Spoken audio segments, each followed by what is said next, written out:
transmitted influences on individual behaviors and culturally transmitted group-level institutional characteristics are subject to selection.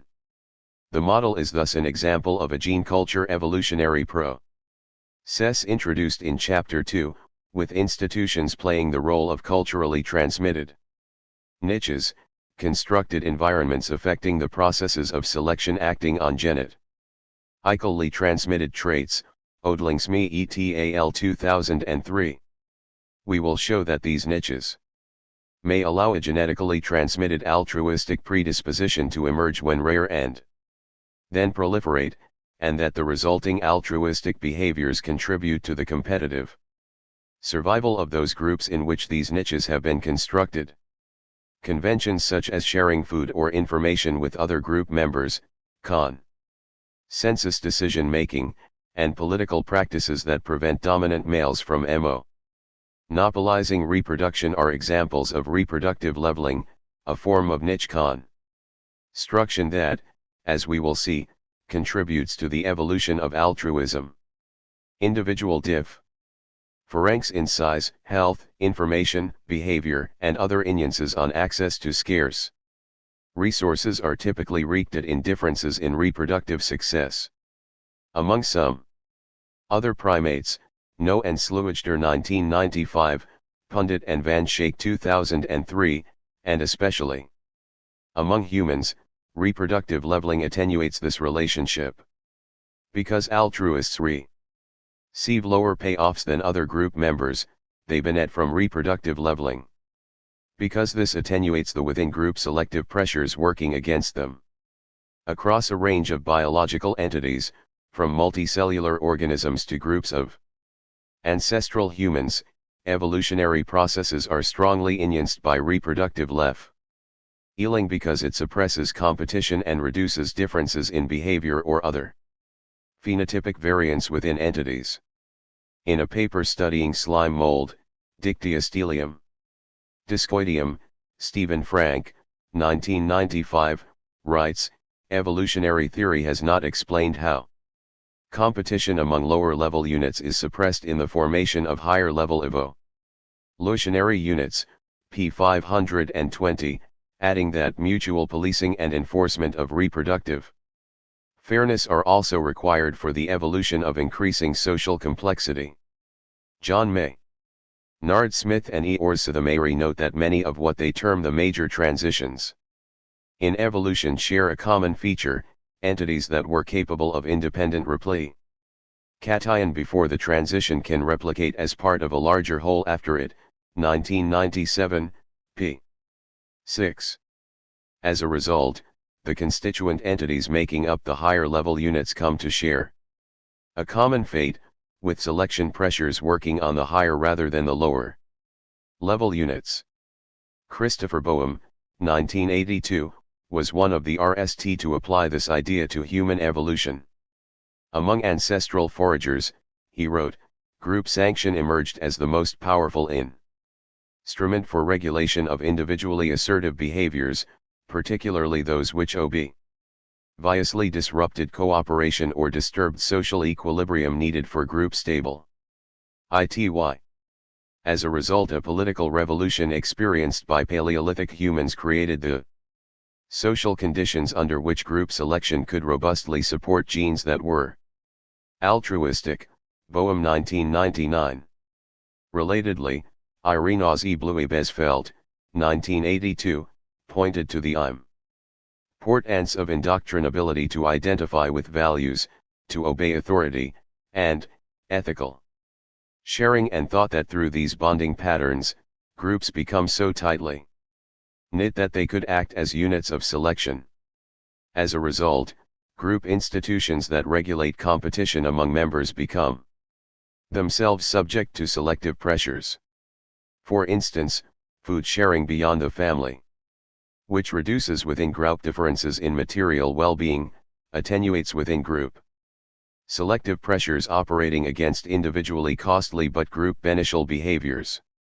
Groups adopting leveling institutions like food sharing, as stressed by Boehm, thereby contribute to the proliferation of group-beneficial individual traits, including altruism, thus improving their advantage when faced with environmental crisis or competition from other groups.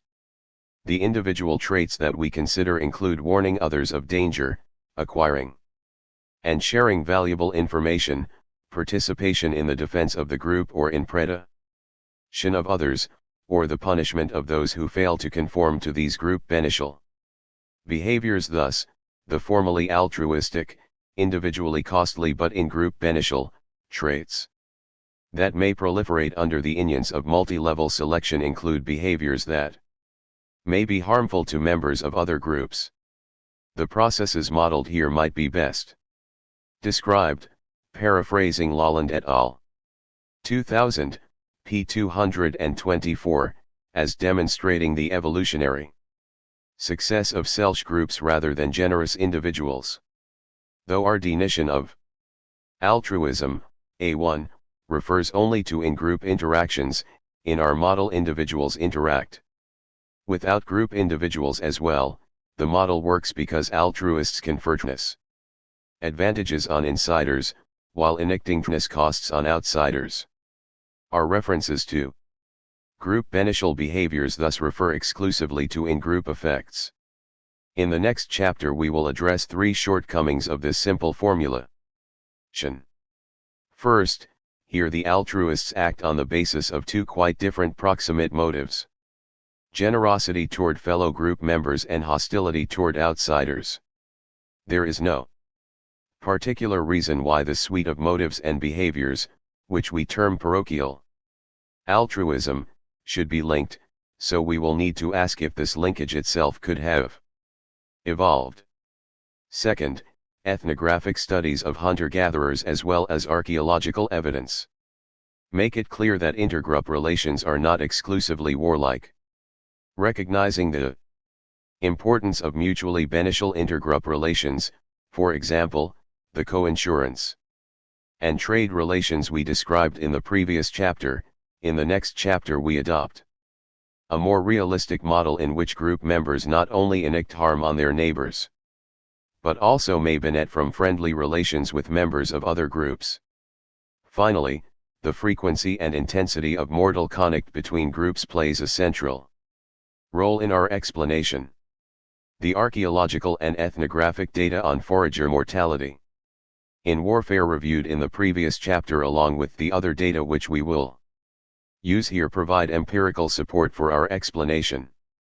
But we would also like an evolutionary explanation of why war was so frequent among early humans. We take up this task in the next chapter. Here we address 2 questions: what accounts for the evolution of individually costly and in-group beneficial forms of human sociality toward non-kin? And what accounts for the differential success of those common group-level institutional structures, such as states, resource sharing, and monogamy, which have emerged and proliferated repeatedly and in a wide variety of circumstances during the course of human history? The co-evolutionary processes that we model and simulate are based on the idea that the 2 questions may be more convincingly resolved jointly than singly. This chapter departs in 4 ways from the material presented thus far. The RST already mentioned is our introduction of culturally transmitted group institutions and their analysis in a gene-culture co-evolutionary model. Second, we use a group selection model based on selective extinction, and show that it provides a much more plausible account of the evolution of altruism than does the selective emigration model considered in 4.2. Third, recall that where an altruistic trait has evolved because most relevant interactions take place within genetically differentiated groups rather than between family members within groups, we say that multi-level selection rather than kin-based selection is the explanation. We have treated these as competing models of the evolution of helping behaviors, but they need not be. Recall that Axelrod and Hamilton, 1981, showed that a modest amount of kin-based assortment encouraged a reciprocal altruist behavior, nice tit for tat, to emerge when rare and to proliferate. In 7.6 we allow non-random family-based assortment within groups itself to evolve. We show that despite such in-group kin favoritism being costly, always hunting with your brother may not maximize your returns. It does evolve in the model, and by retarding the within-group selection against the altruistic trait, it greatly expands the parameter space under which competition among groups can promote the evolutionary success of an altruistic trait. Finally, the plausibility of group selection models is an empirical question, so we put our model to an explicit empirical test. We ask, on the basis of archaeological, genetic, and other data presented in the previous chapter, is it likely that genetic differences among groups were great enough and that the survival advantages of predominantly altruistic groups were a sufficiently powerful evolutionary force that under the conditions that ancestral humans experienced during the late Pleistocene and early Holocene, so that altruism could have proliferated in the way we suggest? Readers interested in more extensive treatments of the empirical estimates and simulations reported here may wish to consult Bowles, 2006, 2007, 2009b, and Bowles et al. 2003. Readers unfamiliar with multi-level selection models may wish to consult 4.2. 7.1 Selective extinction. Selective extinction can favor the evolution of an altruistic trait when altruists contribute to a group's chance of survival in a military challenge or environmental crisis. Consider a large metapopulation of individuals living in partially isolated subpopulations, called demes. We assume that altruists, A's, take an action costing the individual C that confers a binet B on an individual randomly selected from the n members of the deme. In 4.1 for mathematical convenience we assumed that altruist could never binet from the helping act. Here there is a small probability, 1 equals n, that the altruist himself receives the binet. Beneting from one's own helping act may seem fanciful. But it is not. The life you save by serving as a lookout, for example, may be your own. 1. Generic price equation. P. D. var.pj/g. C. var.pij/I. 2. Generic condition for A to increases. var.pj/equals var.pij/d. FST equals 0.1. FST/I equals G. 0.3 effect of A on deme averagedness. G. dwj equals dpj. D. dwj equals d/d equals dpj/d. 2a. 4. Effect of A on individualness. I. Which equals dpj. D. 0.1. R/C. C. B equals n. C. 2a equals n. 4. Price's equation for the model. P. D. var.pj/2a. var.pij/f. 0.1. R/C. Dot B. C. 2a/ equals n. G. 5. Condition for A's to increase. FST equals 0.1. FST/I equals G. df. 0.1. R/C. B equals n. G. equals 2a. 1 equals n. 6. Condition for A's to increase, n. d1. Sad face. FST equals 0.1. FST/0.1. R/C equals 2a. Table 7.1. Summary of model and notation. We assume a constant total population. So averagedness is W. D. 1, var.pj/d. Between group genetic variance, var.pij/d. Within group genetic variance, deemed in equation 4.4. Note, B and C are binets and costs to deem members, Pj. D. Percent of deem J that are A's, and P. D. Percent of meta population that are A's. In equation 1, P. D. Between deem effect. C. Within deem effect, FST. D. Between deem variance / total variance. D. Probability of interdemic contest per generation, R. D. Extent of reproductive leveling, equation 6, says that FST equals 0.1. FST / individual cost / group binets. The model and notation are summarized in table 7.1, and the mathematical symbols are displayed in table 7.5. A's are bearers of a hypothetical altruistic allele. Those without the allele, NS, do not behave altruistically. Reproduction is asexual. In the absence of reproductive leveling, an A in a group with all A's will on average receive binets B and hence will expect a number of offspring surviving to reproductive age. That is B. C greater than the tness of an N in a group of all NS. 116 Chapter 7. We want to determine the conditions under which P, the fraction of A's in the metapopulation, will increase. Recall from the price equation that whether altruism evolves, that is, whether P0, depends on the outcome of a race in which the between deem selection process promoting its spread, namely var.pj/g, competes with the within group selection process tending to eliminate it, namely var.pij/i.4. The between deem effect to exceed the within deem effect we know from equation 4.3.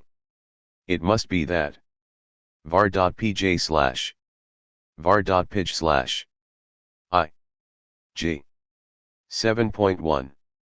The right-hand side of 7.1 is the negative of the ratio of two tness effects, I, which equals tpij, the total, direct and indirect, effect on istness of switching from N to A, and g.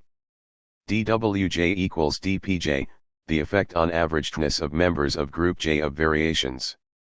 In the fraction group J who are A's, a behavior is altruistic if adopting it lowers one's expectedness while increasing the averageness of one's deem, A1. Given this definition, we are interested in the case where I is negative and G is positive.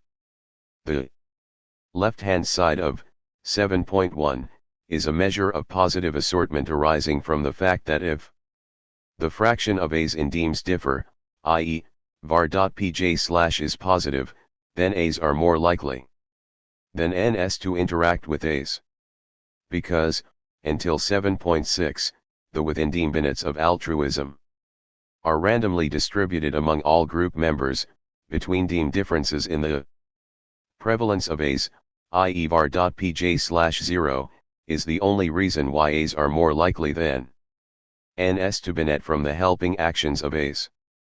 But if A's are likely to binet for this reason, they are also more likely to compete over deem specific resources, Taylor 1992, Wilson et al. 1992. In the selective emigration model of Chapter 4 we allowed the predominantly altruistic deems to grow or to send out migrants without these resource constraints. But here we assume the most stringent form of local density-dependent constraints on reproductive output. Sites are saturated so that territorial expansion gaining a new site at some other group's expense is required for deem growth. Thus altruism can proliferate only by helping a deem to acquire more territory, not by any of the other ways that members of predominantly altruistic deems might produce more surviving offspring. Selective extinction may allow the evolution of altruism if predominantly altruistic deems are more likely than other deems to survive between deem contests and to col. 1is and repopulate the sites vacated by deems that fail, Aoki 1982. This process is captured by the term G, the size of which is the product of three determinants, the frequency of between-deem contests, the THIRD effects of prevailing in a contest, and the contribution of altruists to prevailing. In every generation with probability each deem engages in a contest. A contest may be a hostile encounter or an environmental challenge without direct deem interaction. Deems that fail are eliminated and surviving deems repopulate the vacated sites. As we saw in the previous chapter, this all or nothing warfare in which losing groups are annihilated is rarely observed and is adopted here for mathematical convenience. Note that our data on the degree of genetic differentiation among groups, the FSTs that determine the evolutionary impact of group competition, are estimated directly from genetic data and so do not depend in any way on our assumptions about warfare.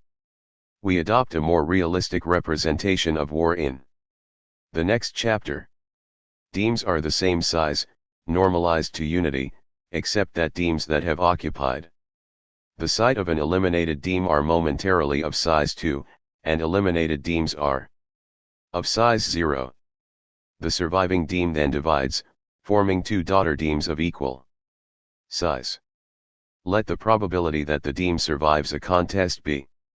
Recalling that is the probability that a group engages in a conflict in a given generation, the size of deem J next generation is thus 1, 2, or 0 with probabilities 1 and 0.1/ respectively, so expected size is Wj d 1 c 2.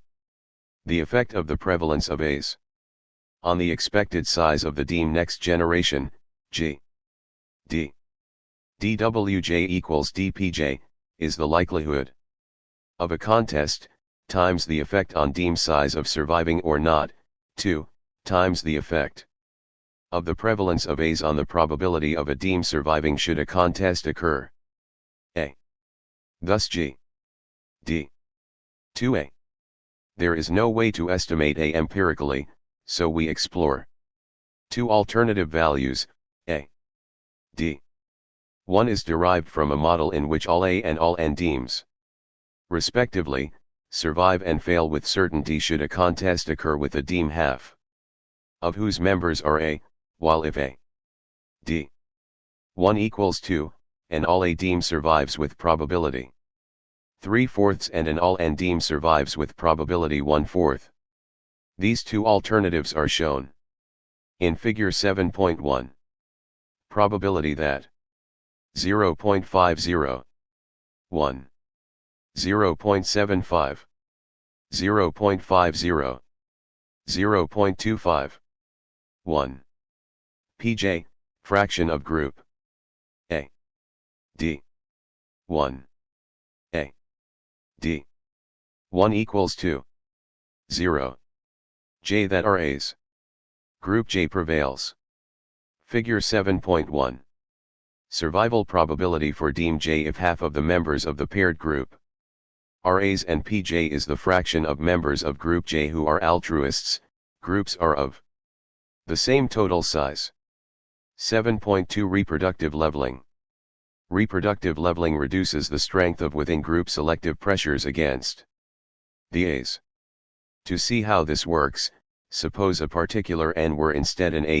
In the absence of reproductive leveling and intergroup competition, its thickness would be less by an amount C, the cost of the altruistic behavior. But the individual who switched from N to A would also have a 1 equals N chance of garnering the randomly assigned bin at B. Additionally, by switching from N to A, the individual contributes directly to its thickness. In another way, by increasing the chance of survival of the deem in a contest and hence its colonization of a new site, in which case, like every member of the surviving deem, its expected thickness will be doubled. This additional direct effect of the switch from N to A is the resulting change in Pj, namely 1 equals n, times the effect of variations in Pj on dim averagedness G. Taking account of the effect of the actors switch from n to a on the composition of the group, we therefore have I which pitch D at which at pitch C dpj pitch G D C C B and C 2a n 7.2. This expression makes it clear that I is the total effect of the individual switch from n to a, not just the partial effect, holding Pj constant. In chapter 4, I was simply C, i.e., the partial effect was the total effect. The reason is that there were no effects on the actorsness of a change from n to a because the binet of the helping action was received by some other member of the group, and there was no group competition for group survival. Recall that reproductive leveling is a convention, adherence to which is in the interest of each team member as long as most others follow the convention. Reproductive leveling takes the form of a proportional deduction at rate r of each member's payoffs, the proceeds of which are distributed equally to all members. An example would be common pot food sharing, in which some fraction of the food available to a group is pooled regardless of who acquired it, and then distributed in equal shares to each member. The effect is to reduce within deemedness differences between A's and N's from C to 0.1 R/C, so taking account of all of the direct and indirect effects of a switch from N to A on the actorsness, we have I D 0.1 R/C C B and C 2A N 7.3. In keeping with our representing the A's as altruistic, we choose parameters such that I is negative. To see how reproductive leveling works, Figure 7.2 reproduces the information in Figure 4.2 but suppresses the baselineness, and shows the effect of resource sharing on the payoff differences of the two types. The difference in the probability of acting with an A, conditional on one's own type, that equalizes expected payoffs is no longer P.A. J. A slash P.A. J. N slash D. FST, as shown by the solid lines in Figure 7.2, but is now given by the dashed lines and is P.A. J. A slash 0. P.A. J. N slash 0. D. F0. ST. FST. Comparing the two gers, one sees that FST D C equals B while F0 ST D C.1 R slash equals B. As a result, were the population structure as in Figure 7.2, the degree of genetic differentiation given by FST, and the sharing institution in place, are greater than 0, then the averagedness of the altruists and non-altruists, WA and WN, respectively, satisfies WAWN, so P would increase. Using these values for I and G in the price equation, and recalling the definition of FST, 4.8, we rewrite equation 7.1 and ND that the A's share of the metapopulation will increase if FST. 0.1 FST slash I GD. 0.1 R slash C B equals N 2A 1 N 7.4 Coevolution 119 P.AJA slash 0 P.AJA slash P.AJN slash 0 P.AJN slash 0.1 slash C WN B C 0 C B 1 WA, B, C. Figure 7.2. Resource sharing reduces the level of positive assortment necessary for the evolution of an altruistic trait. In this GUR we have suppressed the baseline-ness term as it has no effect. The averagednesses of the altruists and non-altruists are WA and WN, respectively. The horizontal axis measures the probability of being paired with an A. The dashed payoff functions indicate the effect of within-group resource sharing. For the value of R illustrated here, the altruistic trait will proliferate if FST P.A. J. A/0 P.A. J. N/0 while for R D 0 FST P.A. J. A/P.A. J. N/ is required. For the case of non-random pairing within DEMS, to be introduced in the simulations reported. In 7.6, the analysis is similar, with B, C R on the right vertical axis replaced by point 1 / B and point 1 R / C on the left axis replaced by B. C. Where is the degree of segmentation? If n is large, this is approximated by the much simpler FST 1 FST point 1 R/C 2a 7.5. This is Hamilton's rule for the evolution of altruism by inclusiveness. This model thus yields a condition indicating the minimum degree of positive assortment arising from the DEM structure of the population necessary to allow altruism to proliferate. To see this, note that Hamilton's rule RC D B, equation 4.1, can be rewritten as R equals 0.1 R/C equals .B C/. The left-hand term in 7.5 is just R equals 0.1 R/ in Hamilton's rule, while the right-hand term is the ratio of individual costs to group-level bonnets. Analogous to C and B, C, respectively, in Hamilton's rule. We now ask if ancestral humans are likely to have lived under conditions such that equation 7.4 or 7.5 would be satisfied. Table 7.2 is a summary of the main parameters and the estimated range of empirically plausible values. Parameter estimated range explored. Comment. In THIRD-WORLDISM genetic FST 0.007 to 0.17 genetic markers. Differentiation 0.76, recent foragers. Per generation probability 0.28 archaeological and of a decisive 2,0, contest 0 to 0.50 ethnographic estimates of mortality in ongoing conflict. Effect of a percentage of A0.5, 1 arbitrary. Altruists on DEM survival, see figure 7.1. Effective DEM size N32.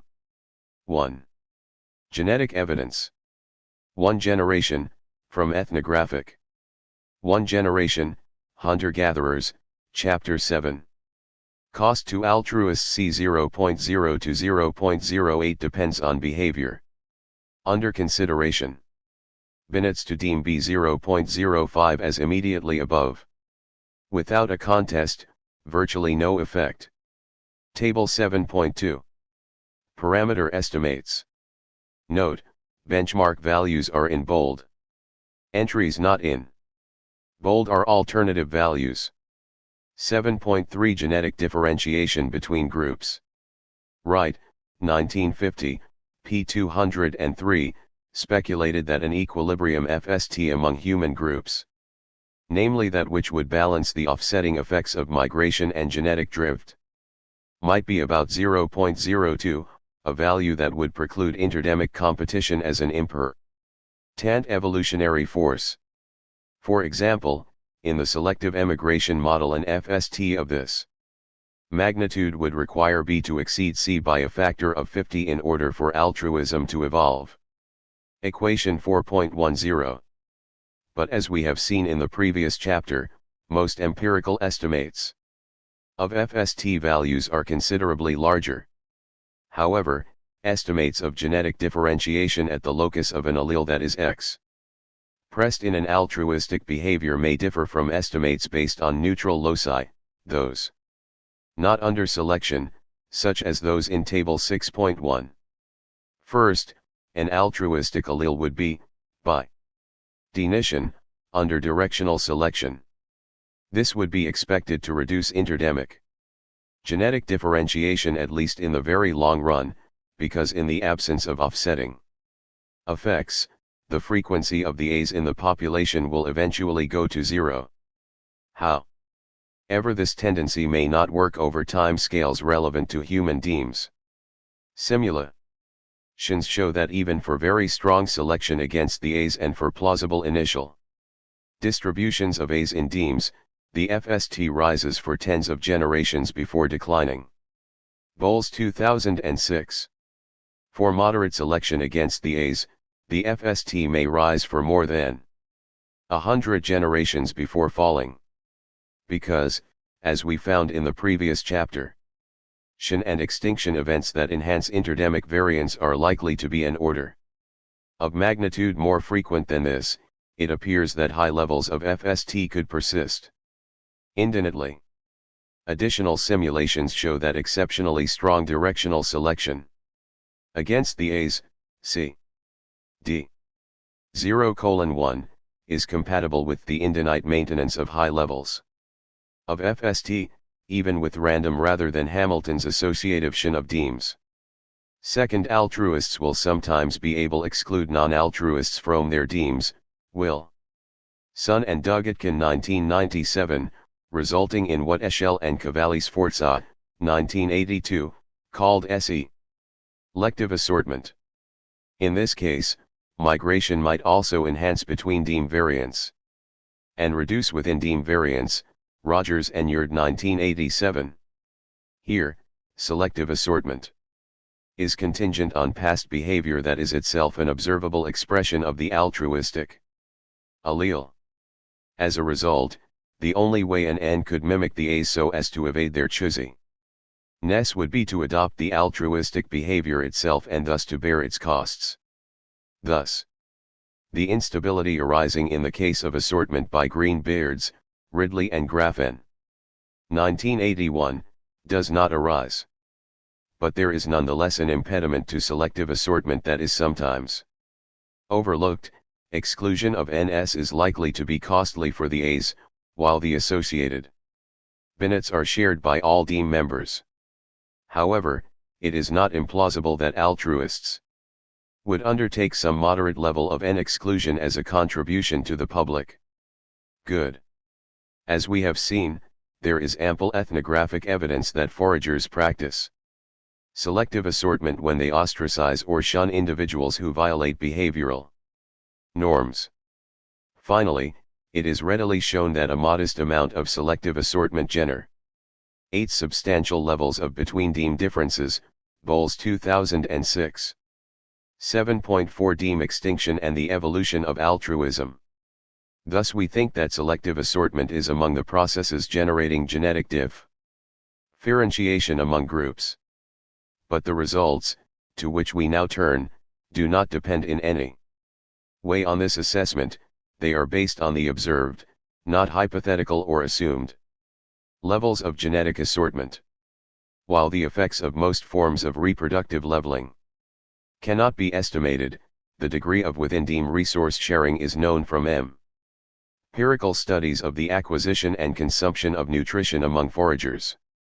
These and the other empirical data mentioned here are summarized in Bowles, 2006.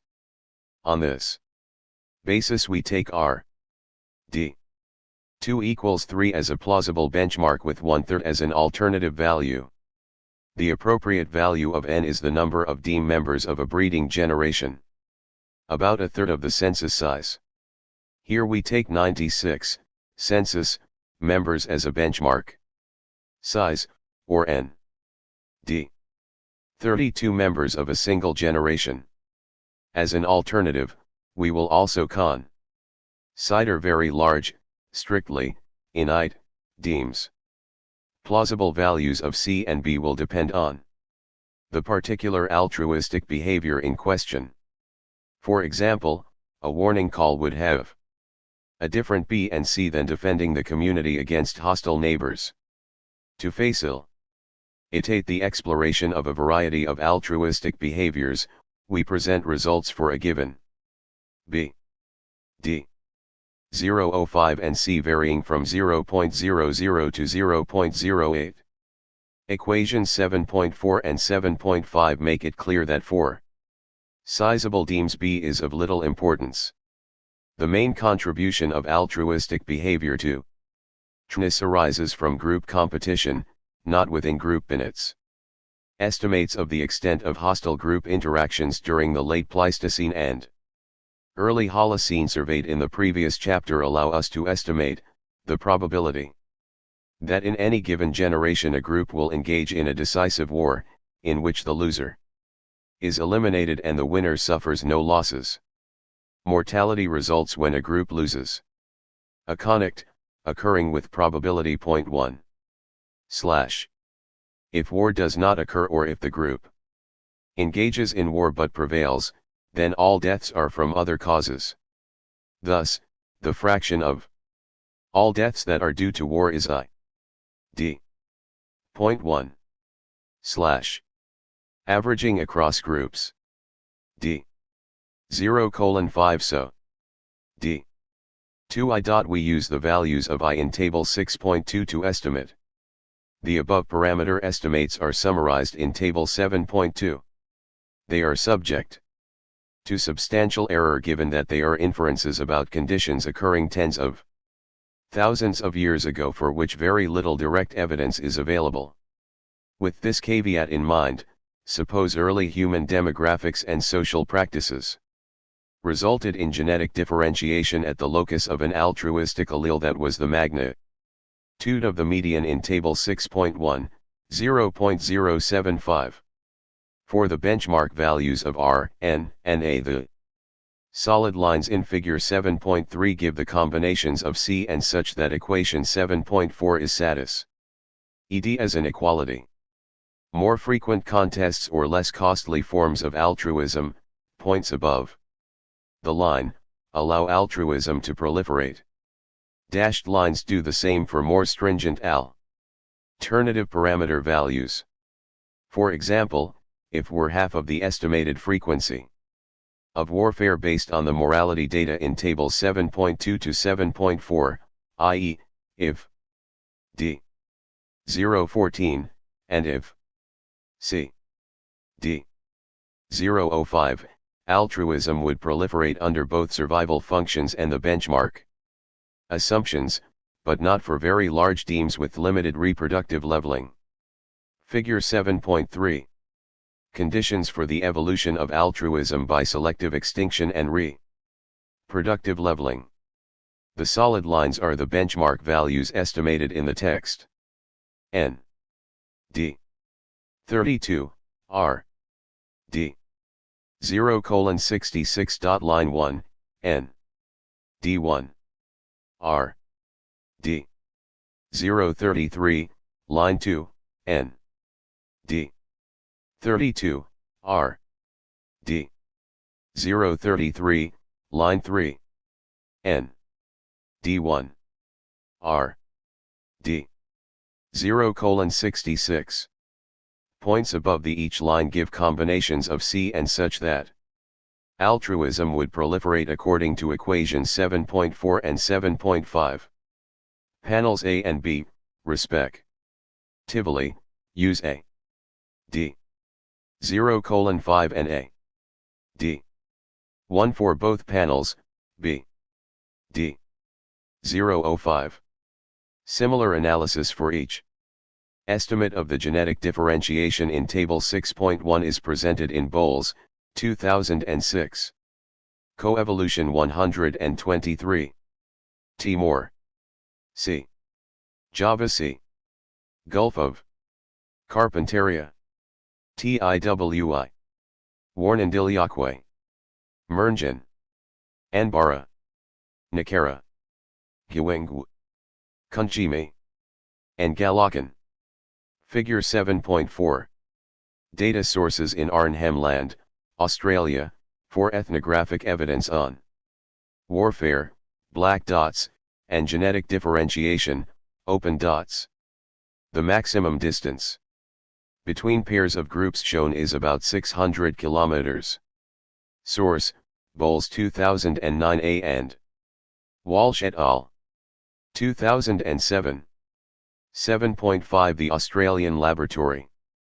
To study the evolutionary consequences of warfare under Pleistocene conditions using recent data, one would ideally use estimates of both genetic differentiation and wartime mortality from hunter-gatherer populations living in close proximity with one another, but having little contact with farmers or herders. Such groups existed in historical times in Arnhem Land, Australia, and have been studied by anthropologists, geneticists, and others.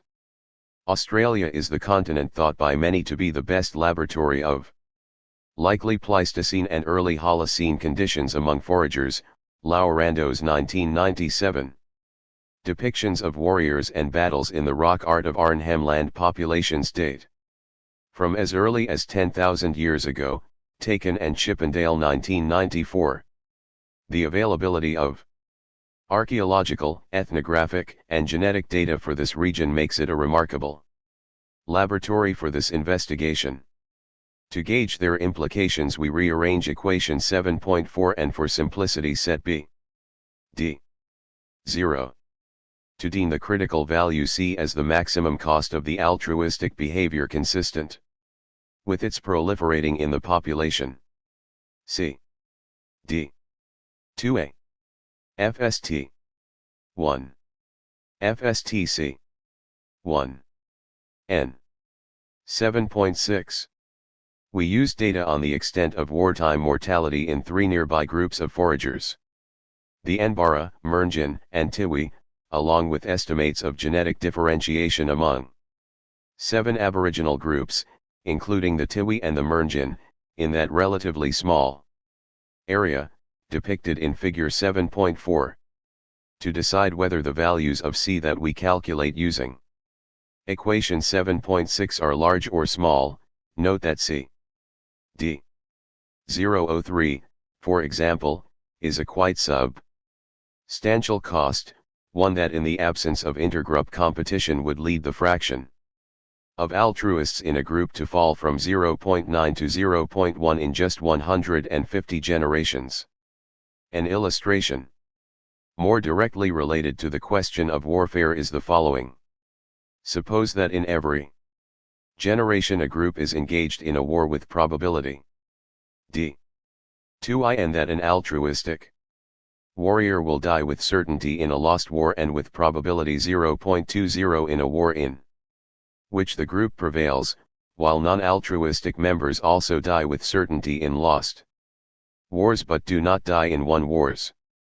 These mortality assumptions, of course, are extremely unfavorable for the altruists. Assuming the altruists have no reproductive advantages during peacetime, then C d 0.26, or, using the arithmetic mean estimate of from Ta Bli 6.2, C d 0.028. To calculate C we use an estimated value of FST d 0.040, the lowest of the 3 estimates for Aboriginal Australians and considerably lower than the mean of those 4 hunter-gatherer groups generally presented in Table 6.1. The estimates of C for these populations, assuming 2 values of A, make it clear that if groups were as warlike as the Mernjan, between-group competition could overcome very strong within-group selection against an altruistic behavior. Even for groups similar to the more peaceful Anbara, quite costly forms of altruism could proliferate by this mechanism. C d 0:015. 4a. D. 1. Mernjan Tiwi and Bara. A. D. 10.066.0.032.0.015. A. D. 0:50.033.0.016.008. Table 7.3. When an altruistic trait can proliferate.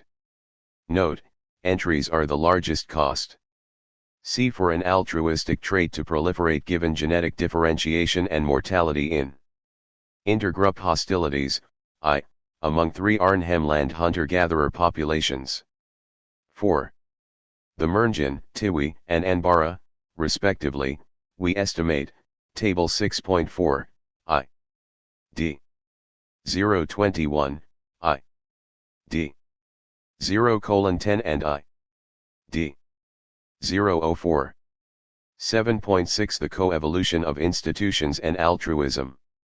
The data in Figure 7.3 and Table 7.3 make it clear that for many populations and for plausible parameter values, genetic differentiation is such that even very infrequent contests would have been sufficient to spread quite costly forms of altruism.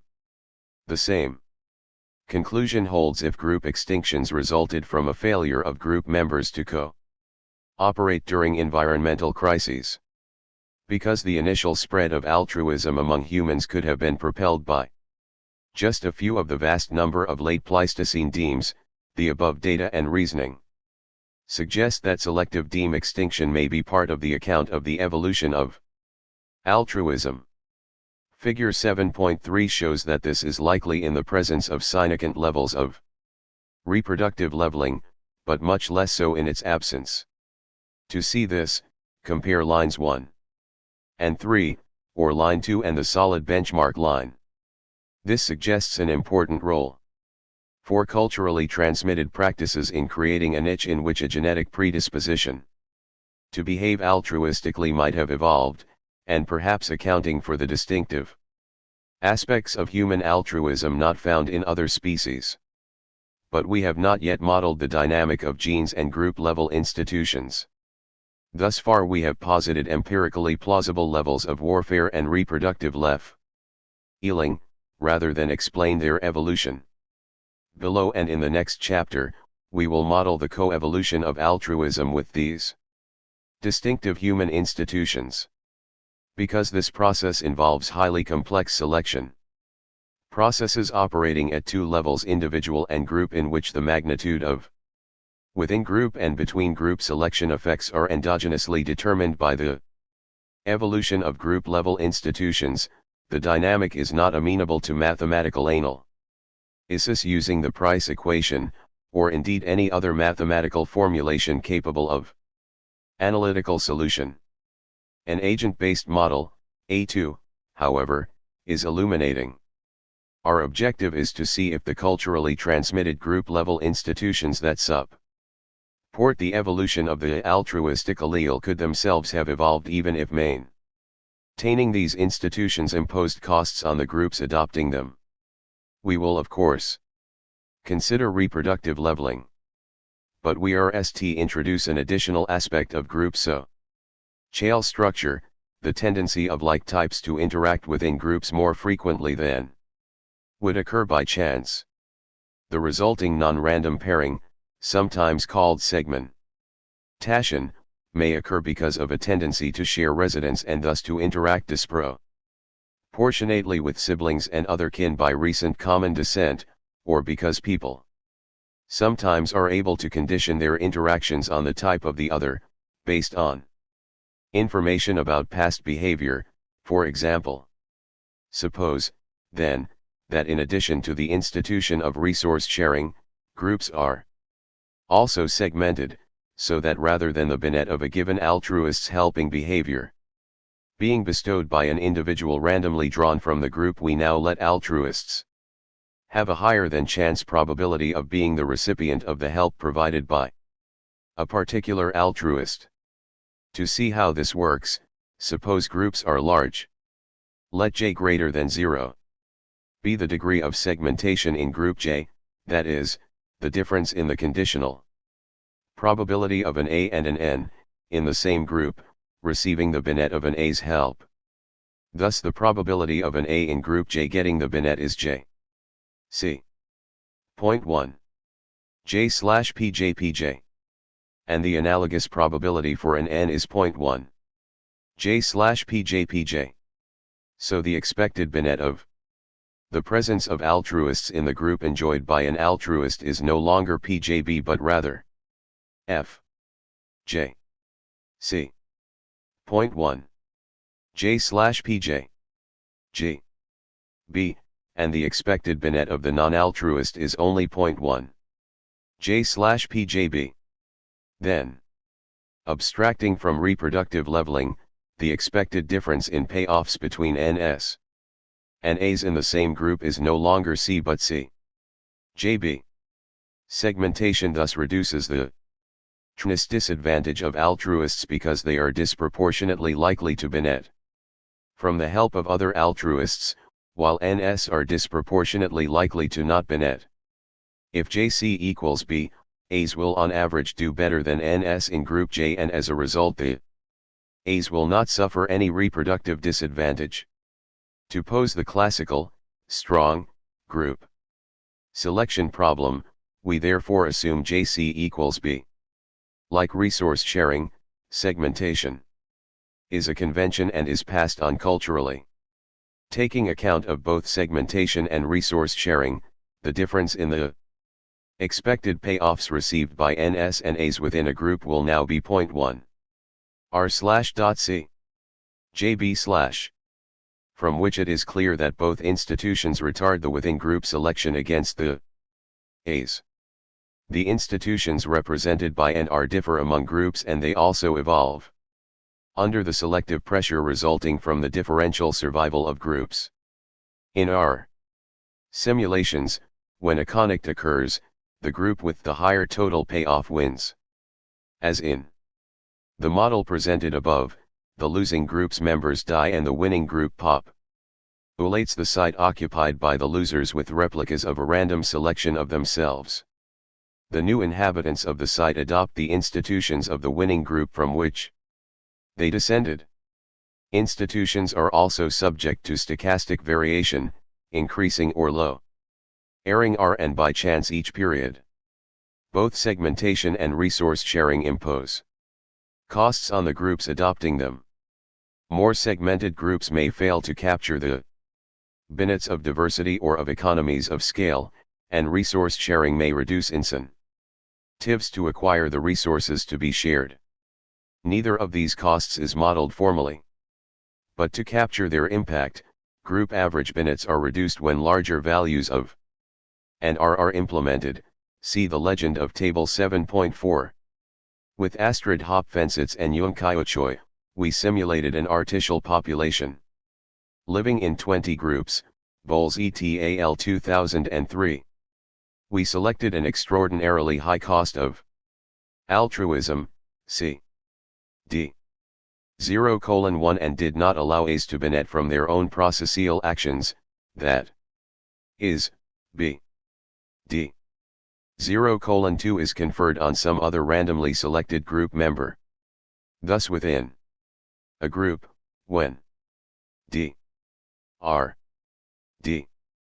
0, A's have 10% fewer offspring than NS, making these simulations a demanding test of our interpretation. These and the other benchmark values of the parameters in the simulations shown in Table 7.4 were chosen on grounds of empirical plausibility. We initiated each simulation with altruists and institutions absent at time 0, to see if they would proliferate if initially rare. Benchmark values range explored. Mean group size, N. D. N equals G, 27 to 47. Migration rate, M, 0.2 0.1 to 0.3. Probability of connect, 0.25 0.18 to 0.4. Mutation rate, E, 0.0010.1 to 0.000001. Table 7.4. Key parameters for the simulation. Note, metapopulation size is n and there are G groups, N, M, and E are per generation. Other parameters, Binet B. D. 2. Cost C. D. 1. Baseline payoffs. D. 10. We varied group size by varying N. For reasons explained in the text, we restricted S to not exceed 0.5 while R. 2. OE0. The costs imposed by these institutions are 2. C. 2 R/equals 2, so that each member of a group with both institutions at values commonly observed in our simulations, example D. 0:2, R. D. 0:1. For a significant institutional cost, 0.025, or a quarter of the personal cost of the altruistic act itself. 7.7 Simulating Gene Culture Coevolution. A simulation of this model appears in Figure 7.5. The early rise in P is supported by the chance increase in both N and R, between periods 100 and 150. When P, the fraction of the metapopulation who are A's, reaches high levels, periods 532 to 588. For example, both N and R decline, typically leading to a sharp decline in P. The subsequent rise in or R occurs by chance. This cyclical pattern emerges for the following reason. When the population is evenly divided between A's and NS, many groups are also approximately evenly divided, which means that var.pitch/d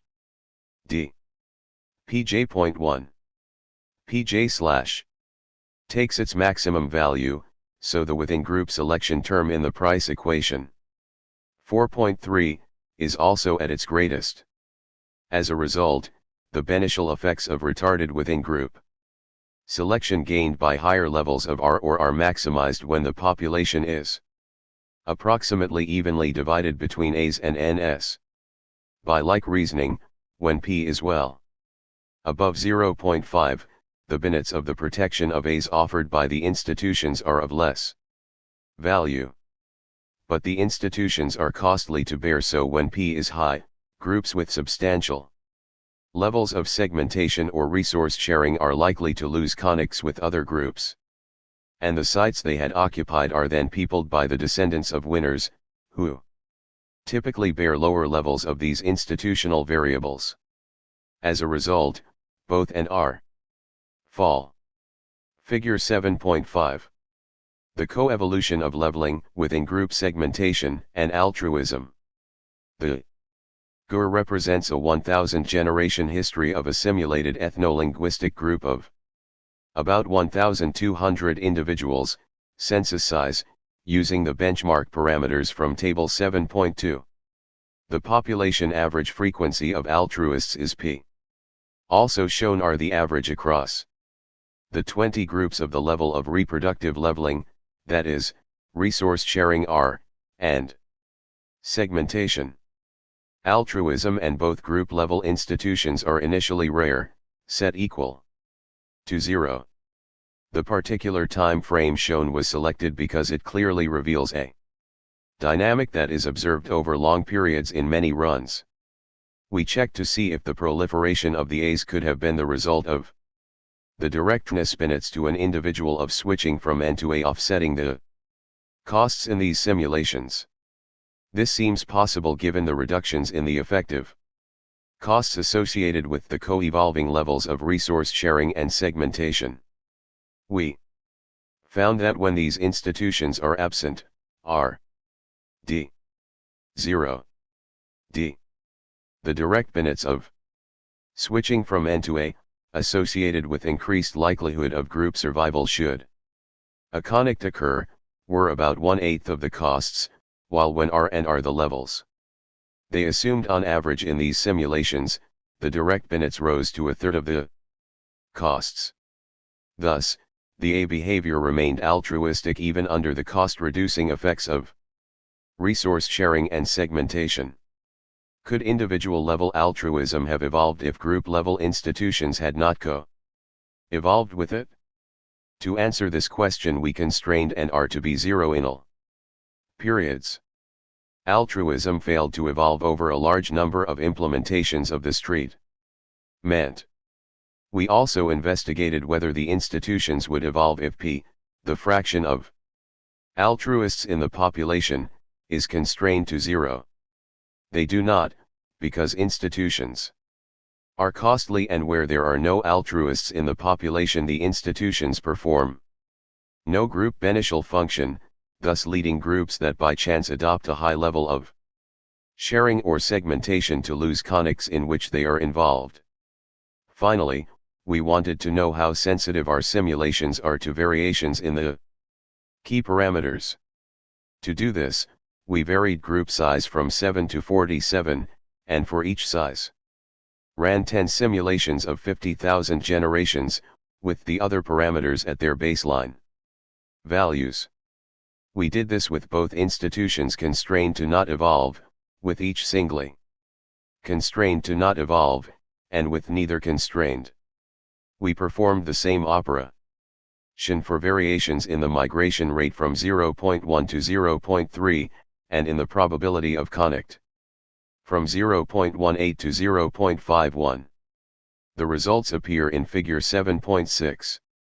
The top panel shows that with both institutions constrained not to evolve, no institutions, a group size of 7 individuals per generation, meaning about 21 individuals, roughly the size of a very small foraging band, supports high levels of altruism, but group sizes greater than 8 result in a frequency of altruists of less than 0.3. This is a highly improbable scenario under which altruism could evolve, as a group of this size would surely have a migration rate greater than our benchmark of 0.2. Taking as a benchmark the group size for which P0:5, we see that with no institutions the critical size is 8, while with both institutions P0:5 for all group sizes less than 22. The results for the migration rate are similar.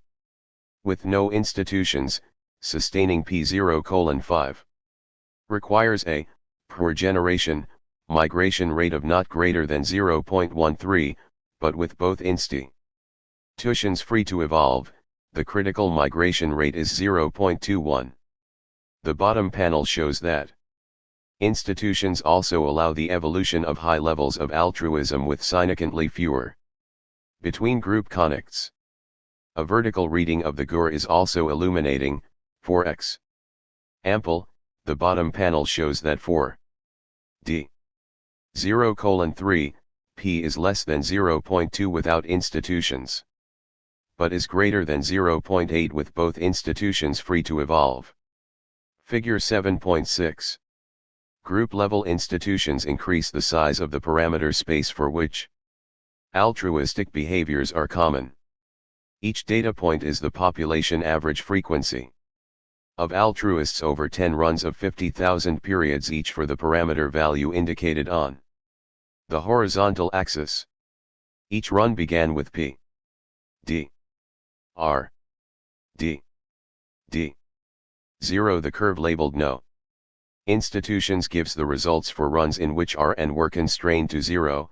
The other curves indicate runs in which one or both of the institutions were free to evolve. The horizontal distance between the curves indicates the enlargement of the parameter space made possible by group-level institutions. The vertical distance between the curves shows the impact of institutions on P 7.8 levelers and warriors.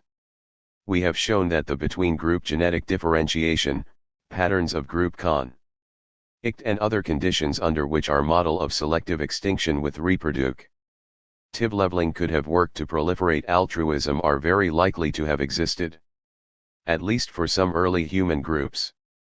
We have also described a process whereby in Institutions such as reproductive leveling and within-group segmentation provide an environment within which an individually costly group beneficial trait may evolve, and in which these institutions proliferate in the population because of their contribution to the evolutionary success of altruism. Our simulations have shown that if group-level institutions implementing resource sharing or positive assortment within groups are free to evolve, group-level selection processes support the coevolution of altruistic individual behaviors along with these institutions, even where these institutions impose significant costs on the groups adopting them. In the absence of these group-level institutions, however, group selection pressures support the evolution of altruistic traits only when intergroup conflicts are very frequent, groups are very small, and migration rates are implausibly low. Our simulations also suggest that both altruistic behaviors and reproductive leveling and within-group assortment institutions could have emerged and proliferated from an environment in which they were initially rare. Recall that P, R, and R all set to 0 at the beginning of our simulations, and all three evolved from this initial condition, as illustrated in Figure 7.5. Crucial to this process is the fact that food sharing and other forms of reproductive leveling do not require the pre-existence of altruistic preferences. Adherence to these conventions is a best response for self-interested individuals. Thus, as we saw in Chapter 4, a norm that prohibits the powerful from monopolizing food supplies could be tained by the repeated nature of dyadic network interactions or the adverse reputations that violators would suffer. In this dyadic or very small group setting, the conditions outlined in Chapter 4 for the success of reciprocal altruism or indirect reciprocity, frequent ongoing interactions with public and high-quality information could easily have been met, allowing the initiation of food sharing, especially in relatively small networks of closely related individuals. Indeed, as we saw in Chapter 1, it seems likely that some kind of food sharing is a very early development in human behavior, having co-evolved with the shift to a diet based on large meat packages. Once established, the norm could persist in larger, less closely related groups, as Axelrod and Hamilton, 1981, showed. Its effect, as this chapter has shown, would be to promote the spread of altruistic preferences, including the public-spirited punishment of transgressors, thereby stabilizing reproductive leveling even for groups of more substantial size than we have considered here. Notwithstanding the highly speculative nature of these inferences, it seems possible that the social and physical environments of the late Pleistocene may fall within the parameter space supporting the coevolutionary trajectories illustrated in Figure 7.6. If so, the multi-level selection model with endogenous institutions may provide at least a par-tile account of evolution during this critical period of individually altruistic behaviors, as well as group-level resource sharing, segmentation, and perhaps other institutions. The main causal mechanisms of the model institutionalized resource sharing among non-kin, within-group assortment, and intergroup conic suggest a central role for uniquely human cognitive, linguistic, and other capacities in this process, perhaps helping to account for the distinctive levels of cooperation among non-kin practiced by humans. The same observation suggests the limited applicability of the model and simulations to most other animals. However, as we have seen, reproductive leveling occurs in some other species, and other forms of within-group variance reduction are also not uniquely human. Moreover, for species in which neighboring groups including unrelated members compete for resources or in which group extinctions are common, a similar model might apply. In these cases, individually costly group beneficial behaviors may contribute by increasing group size, an effect we have not considered here, or, in other ways, to the success of the group in avoiding extinctions or in gaining resources from neighboring groups. Examples include social mammals such as the cooperative mongoose Uricata suri. Kata, for which group extinction rates are inversely correlated with group size and in some years exceed half the groups under observation, Clutton-Brock et al. 1999. Similarly, ants, Solenopsis invicta, and a large number of other ant species form breeding groups with multiple unrelated queens and practice brood raiding and other forms of hostility toward neighboring groups, with success positively related to group size. Bernasconi and Strassman 1999. Mortality in intergroup conflict among chimpanzees may be as great as our estimates for humans, with more powerful groups gaining enhancing territories. Nishida et al. 1985, Manson and Wrangham 1991, Mitani et al. 2010. Whether the levels of cooperation observed in these and other species cooperative breeding in meerkats or the within-group cooperation of only moderately related male chimps, for example, might be explained in part by the causal mechanisms at work in our model is an interesting question which we have not explored.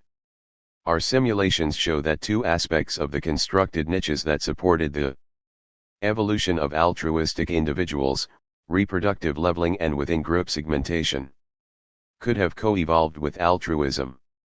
But lethal group conflict also plays a central role in this explanation, and thus far we have not sought to explain either the motives promoting it or the structure of group interactions in which lethal conflict is a likely outcome. This is our next task. Symbol meaning. B. Binet. C. Cost. I. Cost of switching from N to A. GDWJ equals DPJ. FST Wright's variance ratio. G. Number of groups. I. Index for individuals. J. Index for groups. Probability of interdemic contest per generation. Probability a deme survives a contest. AD equals DPJ. N. Metapopulation size. N. Group size. P. Fraction of metapopulation that are A's. PJ fraction of deme J that are A's. Pij. D. 0 if I is an N, and D. 1 if I is an A. R. Extent of reproductive leveling. var.pij/ between group genetic variance. WJ meanness of group J members. WA meanness of altruists. WN meanness of non-altruists. Degree of segmentation. J. Degree of segmentation in group J. Table 7.5. Definition of symbols. 8. Parochialism, altruism, and war. Who trusted God was love indeed. And love creation's null law. Though nature, red in tooth and claw, with ravine, shrieked against his creed. Alfred, Lord Tennyson. In Memoriam, AHH. 1849, Canto 56. For Alfred, Lord Tennyson, love and religious fealty were man's triumph over a violent and recalcitrant nature. But late 19th century scientists as diverse as Charles Darwin, 1998-1873, and Carl Pearson, 1894, recognized war as a powerful evolutionary force that paradoxically might account for social solidarity among humans and altruism toward the fellow members of one's group. The previous chapter confirmed that intergroup conflict may have contributed to the evolution of altruism. Did Lord Tennyson get it wrong? Was love the claw's unwanted child? Creation, too, the spawn of strife? That creed sustained enduring life. So let not nature be delayed. Though the idea that altruism proliferated among humans by means of war dates back to Darwin, see the head quote in Chapter 4, has not been subjected to systematic investigation. When intergroup conflict has been considered, its extent has simply been assumed, as in most models, rather than estimated, as in the previous chapter. It remains to explain why outgroup hostility and lethal group encounters were common among early humans.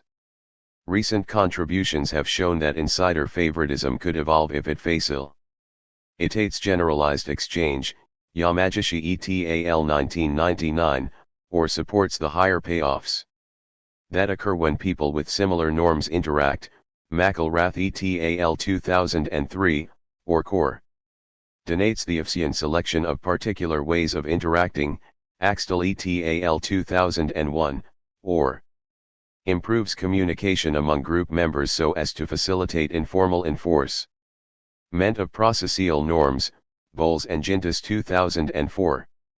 Related evolutionary explanations of why group boundaries so powerfully influence human behavior are found in Nettle and Dunbar, 1997, and Hammond and Axelrod, 2006.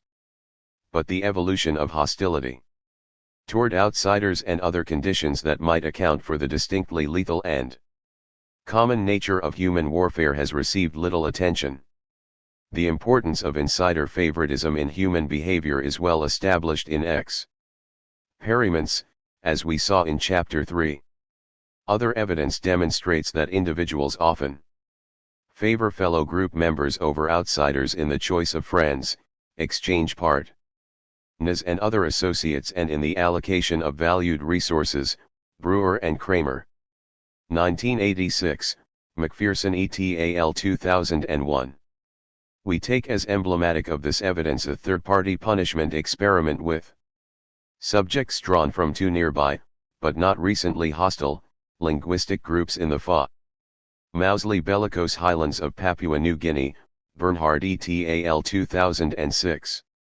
Recall that in the third-party punishment game, 3.6, Alice may transfer some of her endowment to Bob, and then an observer, Carol, may devote some of her endowment to punishing Alice, presumably in response to Carol's disapproval of Alice's transfer. In the experiment, all possible combinations of in and out group matches were implemented, so all three individuals might be from the same ethnic group, or just the RST mover and the third party, or just the recipient and the RST mover, or just the third party and the recipient. First movers among the New Guinean subjects gave more to in-group members. And this was true independently of the level of third-party punishment they anticipated. But significant amounts were given to out-group recipients, too. Stingy RST movers were most heavily punished if the RST mover was from one group and the recipient and the third party from the other. But third parties also avidly punished ungenerous RST movers when all three were from the same group. And third parties also punished RST movers from their own group even if the recipient was from the other, and even when both the RST mover and the recipient were from a different group. These results are hardly surprising when one recalls that members of ancestral man groups not only fought one another, they also depended on one another for help in times of need, for information, mates, and trade goods. When we say that altruism is sometimes parochial, we mean that it recognizes group boundaries, not that it always stops at the border. Modeling the evolution of these complex preferences in a way that may reveal how they could have evolved is the task we now set for ourselves. Intergroup aggression and in-group favoritism are similar to altruism in that each is often costly to the individual actor, who incurs mortal risks in a battle, or in shunning others, foregoes opportunities for beneficial coalitions, mating, co-insurance, and exchange. The struggle for survival of the Norse peoples who settled in Greenland for almost half a millennium prior to their demise around 1400 dramatically illustrates the perils of parochialism. Their hostile relations with the Inuit with whom they uneasily coexisted probably explains why they never learned the boat building, shing and hunt. strategies that provided the basis for the Inuit survival there even through the Little Ice Age, McGee 1984. In a randomly mixed population, that is, in the absence of either positive or negative assortment, neither parochialism nor altruism would seem likely to survive any selection process, whether cultural or genetic, that favors traits with higher payoffs. But parochial altruism could have emerged and proliferated among early modern humans if among our ancestors three conditions held: most altruists were parochial and most parochials were altruistic. Most of the parochial altruists were in groups with other parochial altruists, and ancestors lived in environments in which competition for resources favored groups with significant numbers of parochial altruists willing to engage in hostile conflict with outsiders on behalf of their fellow group members. These group units could have offset the within-group selection against both parochialism and altruism in a manner similar to that studied for simple altruism in the previous chapter. Though parochialism and altruism might have co-evolved in this way, the evolution of either altruism or parochialism singly seems unlikely. A population of tolerant altruists would not GHT their neighbors, while parochialism alone would have prompted frequent hostilities with few willing to risk death on behalf of their group. Thus, if we are to explain the etiology of altruism and parochialism, it will have to be by a co-evolutionary process. But unlike the previous chapter where we studied the joint dynamics of culturally transmitted institutions and genetically transmitted behavioral predispositions, here we explore the co-evolution of two genetically transmitted individual traits: parochialism and altruism, each providing the conditions for the evolutionary success of the other, and both jointly explaining why warfare was so frequent and lethal among early humans. 8.1 Parochial altruism and war.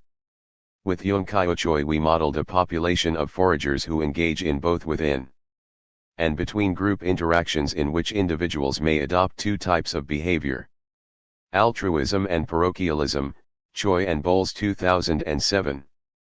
A related analytical population genetic model of belligerence, our parochialism, and bravery, our altruism, with results similar to the simulations reported here, appears in Lehman and Feldman, 2008. There are thus four behavioral types: parochial altruists, tolerant, non-parochial, altruists, parochial non-altruists, and tolerant non-altruists. Parochials, of either type, are hostile toward members of other groups. But only parochial altruists engage in combat, as the non-altruists do not bear personal costs in order to confer benefits on their fellow group members. In the absence of between-group hostilities, tolerant members of a group benefit from intergroup exchange, risk pooling, and the kinds of mutually advantageous interactions with other groups mentioned in Chapter 6. Two types of selection are at work in the model. Within-group selection favors tolerant non-altruists and tends to eliminate parochial altruists, as well as tolerant altruists and parochial non-altruists. By contrast, selective extinction resulting from intergroup conflict may favor parochial altruists. The reason is that if, as it seems, both hostility toward outsiders and a willingness to sacrifice on behalf of other members of one's group are essential to being an effective leader for the group, then groups with many parochial altruists will tend to win conflicts, and to replace groups with fewer. In order to clarify the role of war, parochialism, and selective extinction, as in the previous chapter, we do not model the other mechanism by which altruism may spread: selective emigration, Rogers 1990. Thus, in contrast to Maynard Smith's haystack model and Wilson's model of trait groups, in the absence of territorial expansion, highly altruistic groups in our model do not contribute more replicas to the next generation. Maynard Smith 1964, Wilson and Dugatkin 1997. Like the model in Chapter 7. Our setting is thus quite unfavorable for the evolution of altruism, as it is equivalent to models in which local density-dependent selection exactly offsets the group benefits of altruism.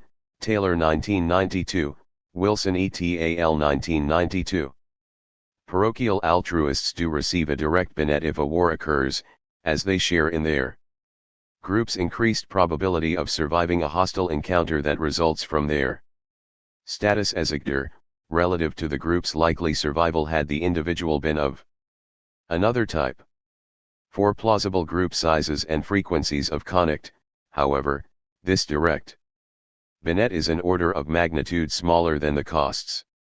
So our parochial altruists are indeed altruistic, they would increase their tolerance if they became tolerant non-altruists. As in the previous chapter, in every generation, at a cost of c, altruists, a's, contribute to a public good whose value, b, is shared equally among the n adult group members. The public good may be any behavior that confers benefits on all group members, excluding predation and defense, which we model separately. Those who are not altruistic, NS, do not contribute. Because we assume that BCB equals N, contributing to the public good raises group average payoffs but reduces the contributors' payoffs, and so is both group beneficial and altruistic. Not contributing is the dominant strategy, the NS payoffs exceeding the A's by the amount C, regardless of the distribution of A's within the group. Table 8.2 summarizes the mathematical symbols in this chapter. In every generation, members of each group interact with members of another group, either cooperatively, enjoying the exchange, co-insurance, and other benefits of peaceful interactions described in Chapter 6, or in a hostile manner, as shown in Figure 8.1. In the absence of a group conflict, each tolerant, T, member receives a net benefit from each tolerant member of the paired group resulting from gains from trade or risk pooling. Parochials receive no benefits of this type. As a result, in the absence of war, the expected payoff to the TS in a given group exceed that to the PS regardless of the fraction of TS in the group, so T is the dominant strategy. This is why both A's and PS face adverse within group selection. Payoffs in the absence of group conflict are described in Table 8.1. Parochial tolerant. Altruist BFAI. CBFAI. C. C. GNJFTJ. Non-altruist BFAI BFAI. C. GNJFTJ. Table 8.1. Expected payoffs to four behavioral types in the absence of hostile between group interactions. Note, the fraction of group I who are altruists is FAI. All members receive the benefit of the public good, BFAI. Tolerant players of both types receive the benefits of non-hostile group interaction, G and JFTJ, where G is the benefit of non-hostile group interaction, New Jersey is the group size of the other group, and FTJ is the fraction of the other group who are tolerant. For our simulations, benchmark values of the parameters in the table are C, D, 001, B, D, 0:02 and G, D, 0:001. Hostility in an intergroup interaction results if parochial members constitute a sufficiently large fraction of at least one group. Hostility results in war with a probability that is increasing in the imbalance J, Ij, J. In the number of DERs, parochial altruists. In the two groups, the use of force between the two groups occurs when one is sufficiently likely to win, reacting the fact that, as with other primates, evenly matched human groups seek to avoid costly conflicts, Wilson et al. 2001. The probability that a group survives war is increasing with the number of THIRDs relative to the number of THIRDs in the opposing group. If a conflict occurs, a fraction of the members of the losing group are eliminated. The fraction eliminated is a constant times the between group difference in the fraction of parochial altruists, and replaced by replicas drawn randomly from the winning group. Hostile intergroup interactions in our ancestral past may be more ongoing and less episodic than we model here, but taking account of this would not alter the causal mechanisms of the model. Payoff. Payoff. Payoff, payoff, payoff. Not hostile, hostile. No war, war. I weaker. IJ0 slash. 0.1 JIJJ slash. J. IJJ slash. I loses, I wins. Draw. ID.1 CIJ slash equals 2. ID.1 CIJ slash equals 2. 0.1 I slash. 0.1 Hij slash dot Hij D1 FTI FTJ slash. 2 FPA. Eichters. 2 FPA. Eichters. 2 FPA. Eichters. 2. J. IJ. J. Civilians. 2. J. IJ. J. More replicas. Figure 8.1. Between group interaction. Notation, FTI, FTJ. D. The fractions who are tolerant in group I and group J, respectively, Hij. D. 1. FTI FTJ. D. The probability that an interaction between groups I and J will be hostile, FPAI, FPAJ. D. The fractions who are parochial altruists in group I and J, IJ. D. FPAI, FPAJ. J. IJ. JD.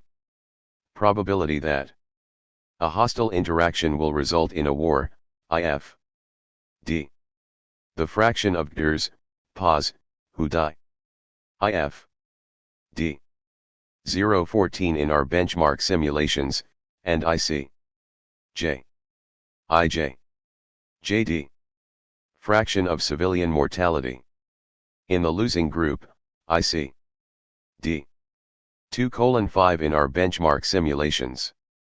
Payoff refers to the payoffs to the public goods and peaceful intergroup interactions described in Table 8.1. The process by which intergenerational transmission of behaviors takes place could be cultural, those with higher payoffs being disproportionately copied by the next gen.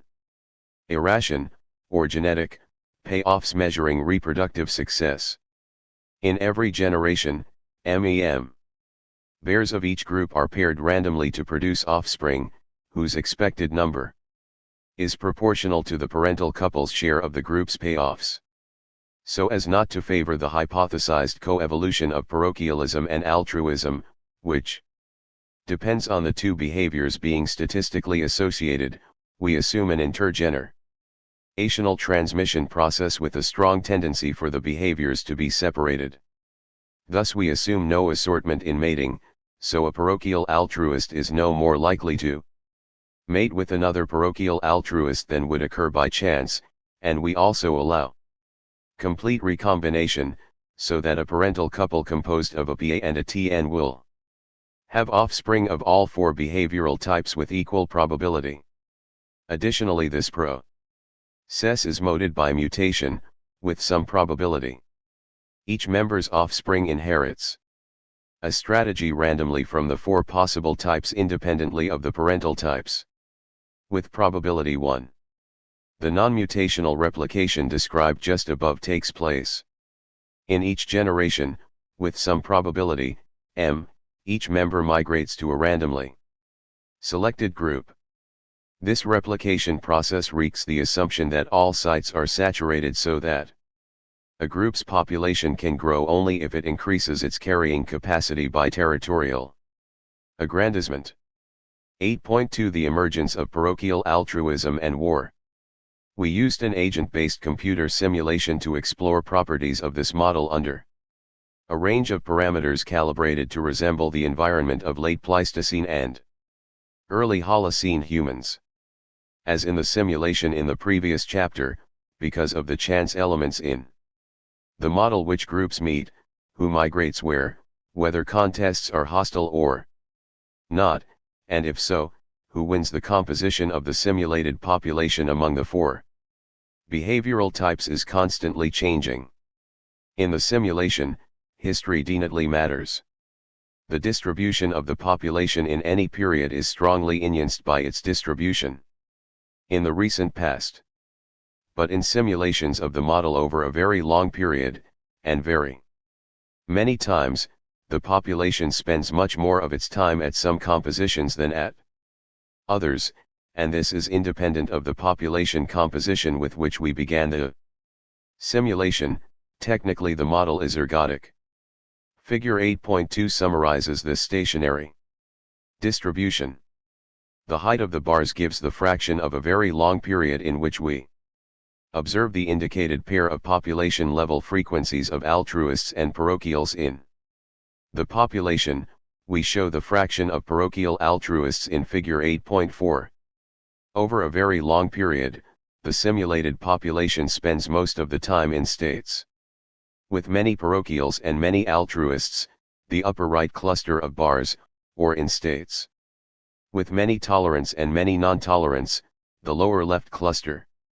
States with many altruists and few parochials rarely occur, and the same is true of states with many parochial and few altruists. In the former case, near point B in the GUR, high left Ls of parochialism in the population sustain a high level of connect among groups, thereby making between group selection a formidable evolutionary process, and as a result maintaining a substantial fraction of altruists in groups. This replicates the synergy between war and altruism in Chapter 7, see Figure 7.6. By contrast, when the population is in the states in which tolerant non-altruists are prevalent, few wars occur. As a result, the within-group selection pressures against parochials and altruists predominate, and as expected from the payoffs in Table 8.1, this severely limits the population shares of both altruists and parochials. In this model, parochialism and altruism evolve not because the parochial altruists deliberately associate with like types, but rather because within group interactions for which cooperation is possible are characterized by positive assortment. This occurs. Figure 8.2. Parochial altruist and tolerant non-altruist outcomes occur with high frequency. These frequencies are an approximation of the stationary distribution of the underlying stochastic Markov process implied by our model and have been recovered from a very large number of implementations of the model. The baseline parameters from Table 8.1 are used in the simulation, along with migration and mutation rates M. D. 0:3 and D. 0:005. The average group size is 26 members per generation. Because parochial altruists are more likely to be in groups with other parochial altruists than under population-wide random matching. Hostile interactions, by contrast, are characterized by negative assortment, because the wars in which most parochial altruists participate, and win, tend to be against groups with larger fractions of the other three types. This is a result of the fact that evenly matched groups tend not to GHT. When the number of parochials in the population is sufficient that such hostile conflicts are frequent, the result is to favor the proliferation of both altruists and parochials.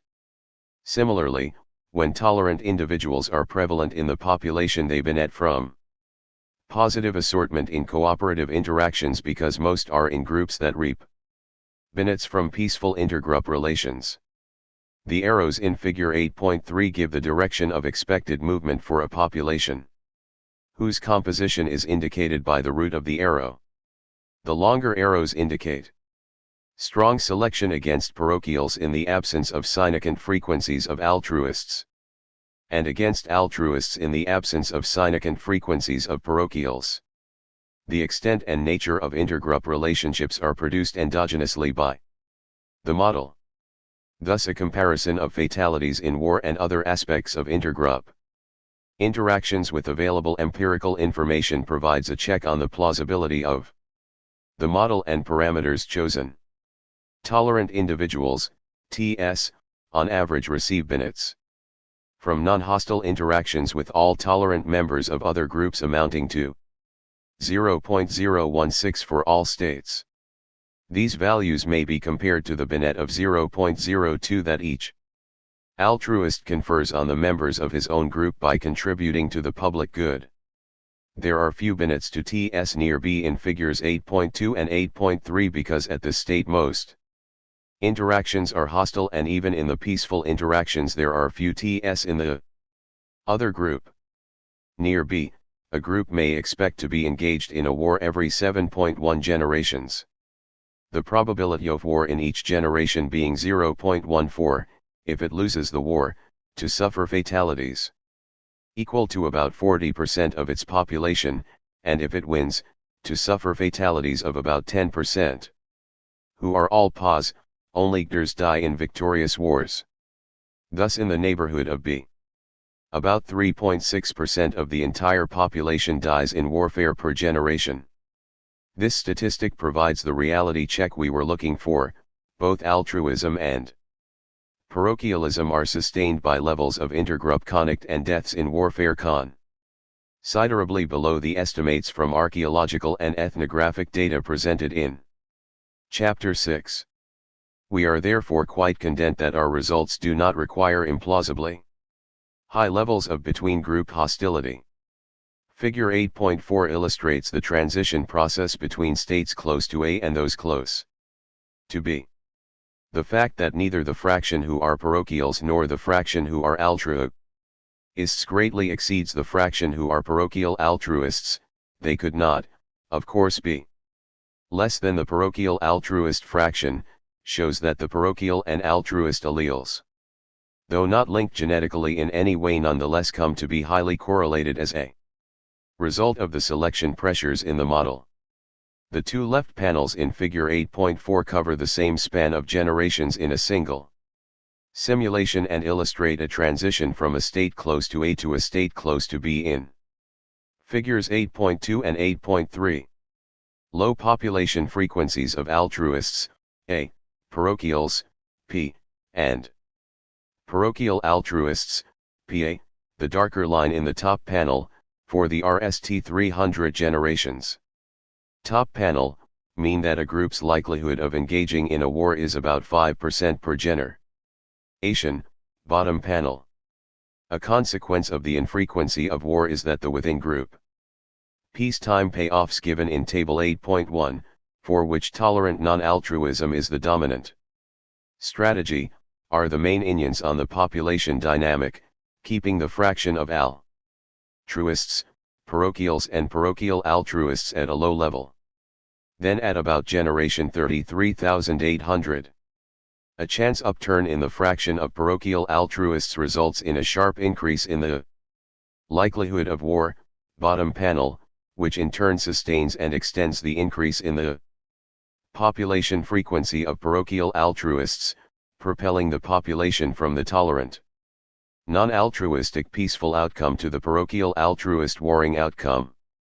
A similar outbreak of peace, tolerance, and self-interest is shown in the right two panels.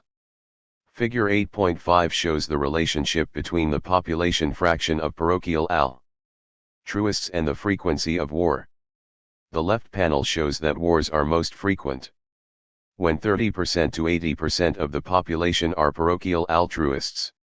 The reason is that at lower frequencies of parochial altruism, hostile group interactions are uncommon, while at very high frequencies of parochial altruists hostility is virtually always the case, but imbalances between groups in the number of Gders required for a war to occur are uncommon.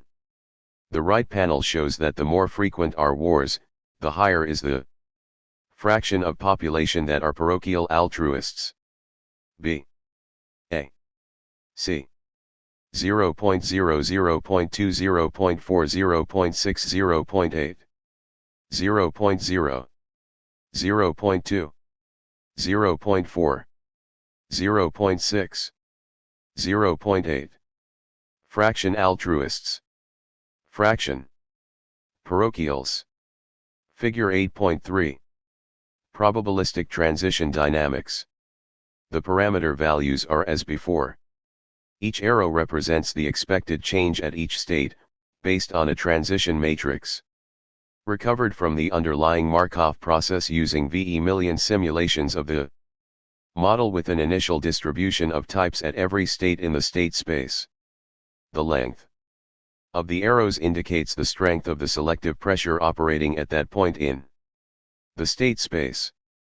Asymptotically stable states occur where both frequencies are approximate.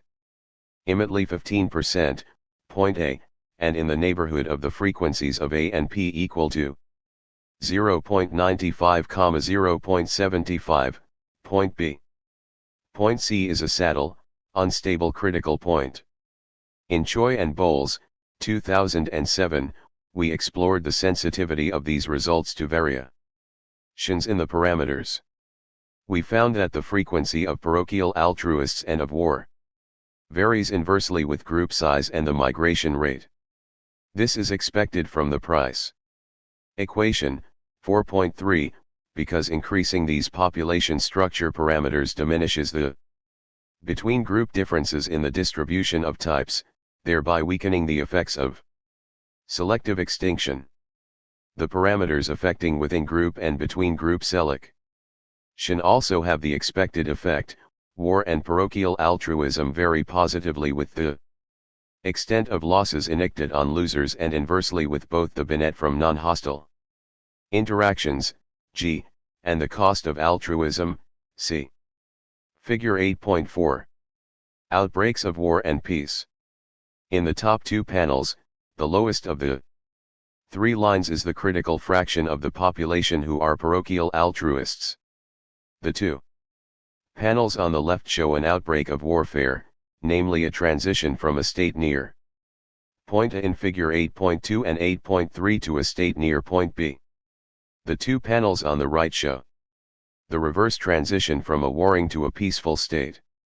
8.3 Simulated and experimental parochial altruism. Do recent experiments provide a test of our explanation of the coevolution of parochial altruism and war? It is not immediately clear how experiments can be used to test an evolutionary model. Usually the explanatory framework goes in the other direction. We ask if there is a plausible evolutionary model that would account for the emergence and persistence of the experimentally observed behaviors. The test of the model's plausibility in this framework is that the evolution of the behaviors observed in the experiments is shown to be likely within a parameter set consistent with what is known about the conditions of life of early humans. But a few carefully designed experiments, including some accidental and unfortunate natural experiments, do allow us to reason in the opposite direction. They provide evidence consistent with the evolutionary explanation we have given. We begin with the experimental third-party punishment experiment in Papua New Guinea mentioned at the beginning of the chapter, Bernhard et al. 2006. If the experimental subject pool comprised the four behavioral types in our evolutionary model: parochialism, altruism, and war 143. Figure 8.5. Parochial altruists and war. High frequencies of parochial altruists in the population sustain high frequencies of warfare and vice versa. The numbers at the top of each bar indicate the percentage of 50,000 generations in which this fraction of POS and this many wars occurred. They well might replicate the results observed. Tolerant altruists would be expected to bear costs in order to give to both insiders and outsiders, and to punish those who violate norms. In view of the importance of mutually beneficial intergroup relations, punishment of norm violators by altruists would include outgroup members as well as insiders. But parochial altruists would give preferentially to in-group members and punish those who harm fellow group members more severely than if the victim is not an insider. Our model shows that this spiteful behavior toward outsiders could have evolved by benefiting other group members in hostile intergroup contests. In the experiment, the punishment of an outsider increases the relative payoffs of the individual's group, as the cost to the target of punishment is assumed to be 3 times the cost to the punisher. Other evolutionary instances may also be suggested by the experiment. It might be thought, for example, that the fact that group members are likely to be more genetically related to insiders than to outsiders would explain group favoritism in giving. But this could not explain giving itself in the non-repeated interactions of the experiment. The reason is that in the experiment the benefit conferred by the gift is fully offset by the cost to the giver, that is, b. d. c in the terms of equation 4.1, and so could not have evolved by kin-based selection.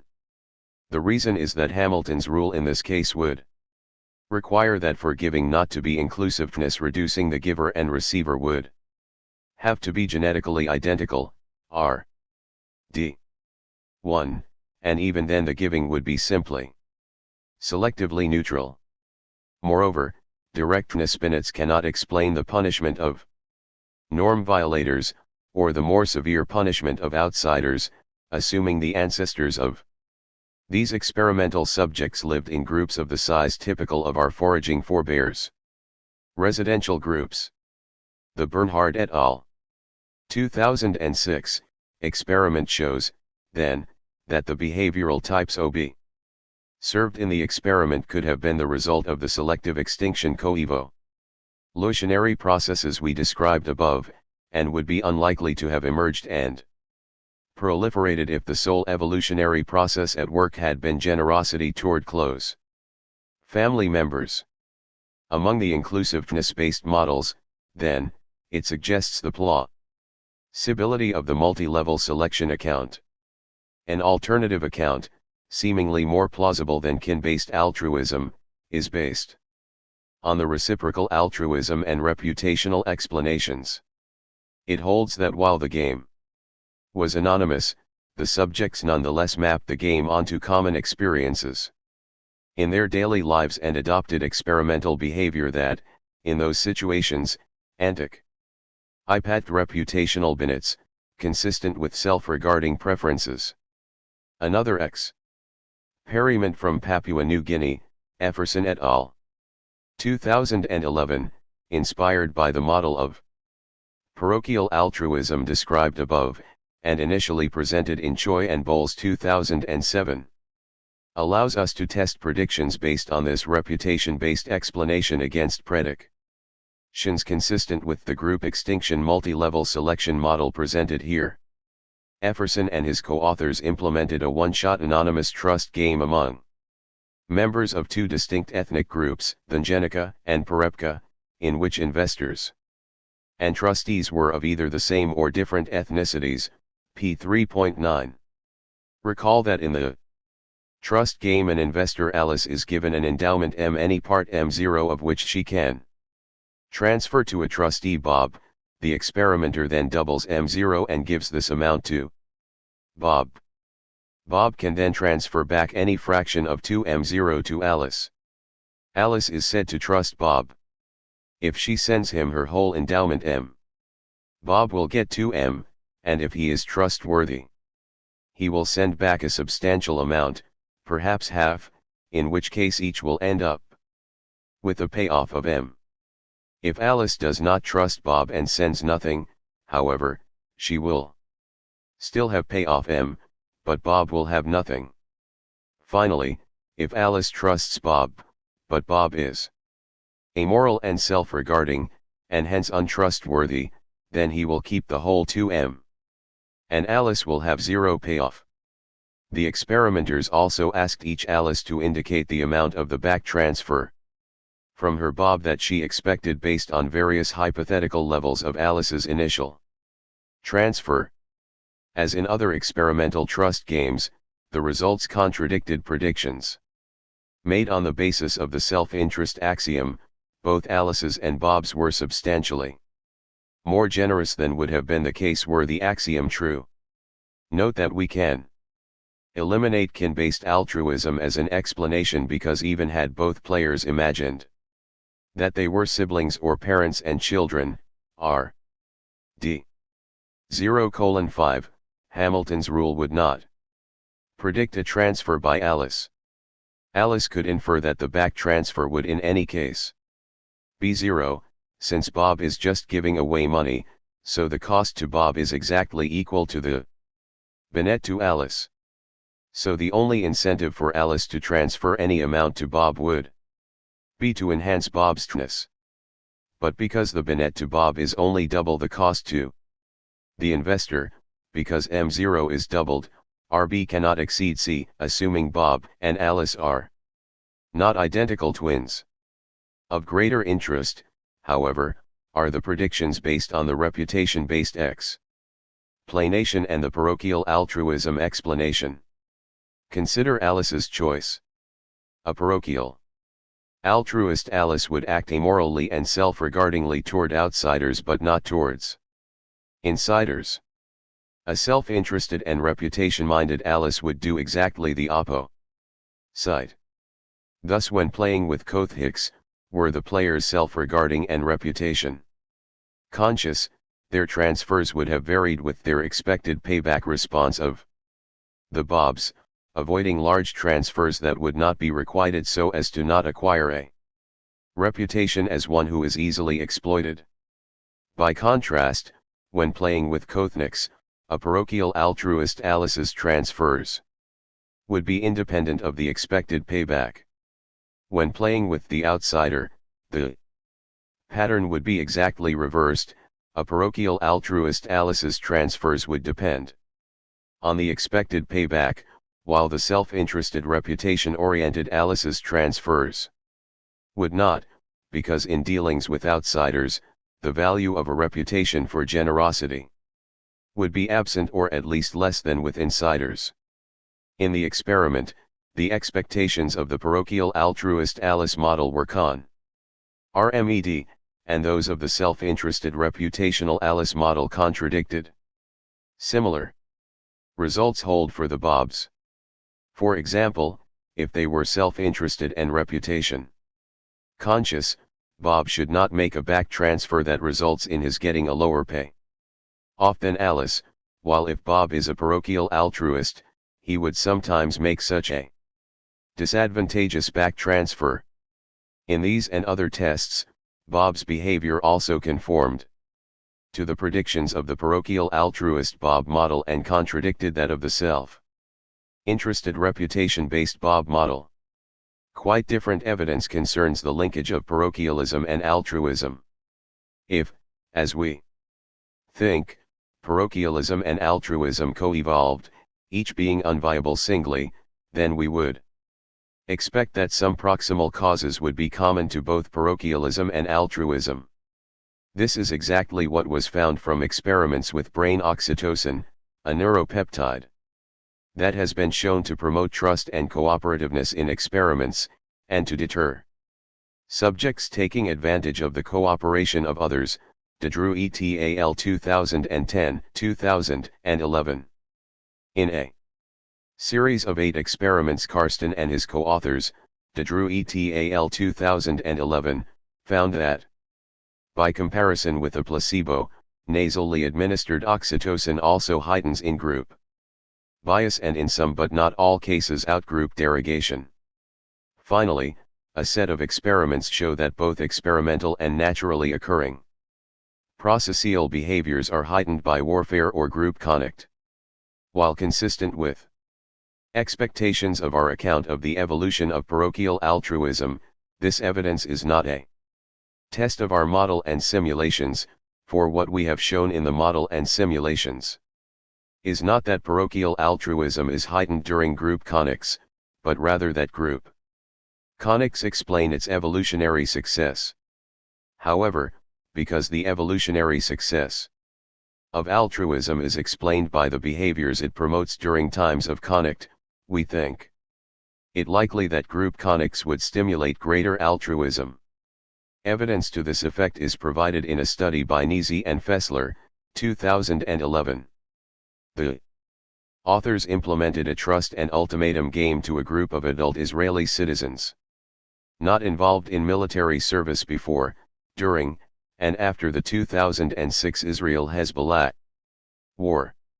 They found that while before and after war experimental results were statistically indistinguishable, the subjects exhibited stronger social preferences during the war. They found that during the war low ultimatum game offers were much more likely to be rejected and that more generous transfers by Alice to Bob in the trust game were VE times more strongly reciprocated during the war than before or after. Both experimental and natural evidence comes from another study.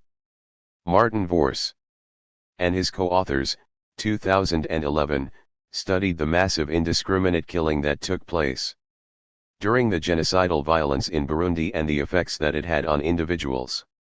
Altruistic behavior toward neighbors. A total of 300 subjects from 35 randomly selected villages, 26 of which had experienced lethal ethnic violence over the period of Hutu-Tutsi conics during the years 1993 to 2003, participated in an experiment in which they could allocate money between themselves and another anonymous individual from their village, controlling for a number of demographic and community differences. Those from villages that had been exposed to ethnic violence were much more likely to behave altruistically toward their neighbors in the experiment. The same was true of the individual experience of violence. Those who had themselves been victim of an attack were also more altruistic. The authors provide persuasive reasons to believe that the direction of causation is from intergroup conic to within-group altruism, and not the other way around. These surprising effects of intergroup violence on experimental behavior were substantial. A standard deviation difference in the number of attacks suffered by a village was associated with almost half a standard deviation increase in altruistic behavior.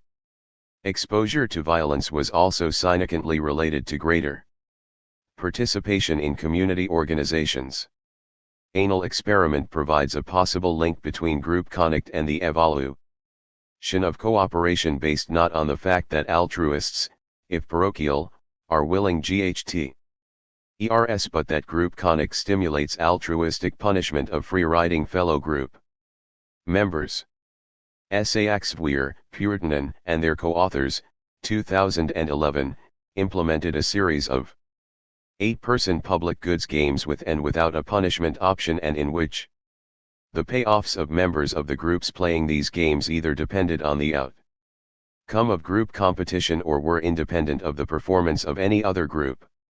Recall that the public goods with punishment game, described in 3.3, is an n-person prisoner's dilemma in which members of the group could pay to have the payoffs of other members reduced, that is, punish the other member after having been informed of each member's contributions to the public good. In the treatments with group competition, the groups with the larger contribution to the public good won a prize that was twice the group difference in the level of public contributions. Group competition greatly heightened the punishment of shirking group members where this was possible, so that groups with the punishment option prevailed over groups without it.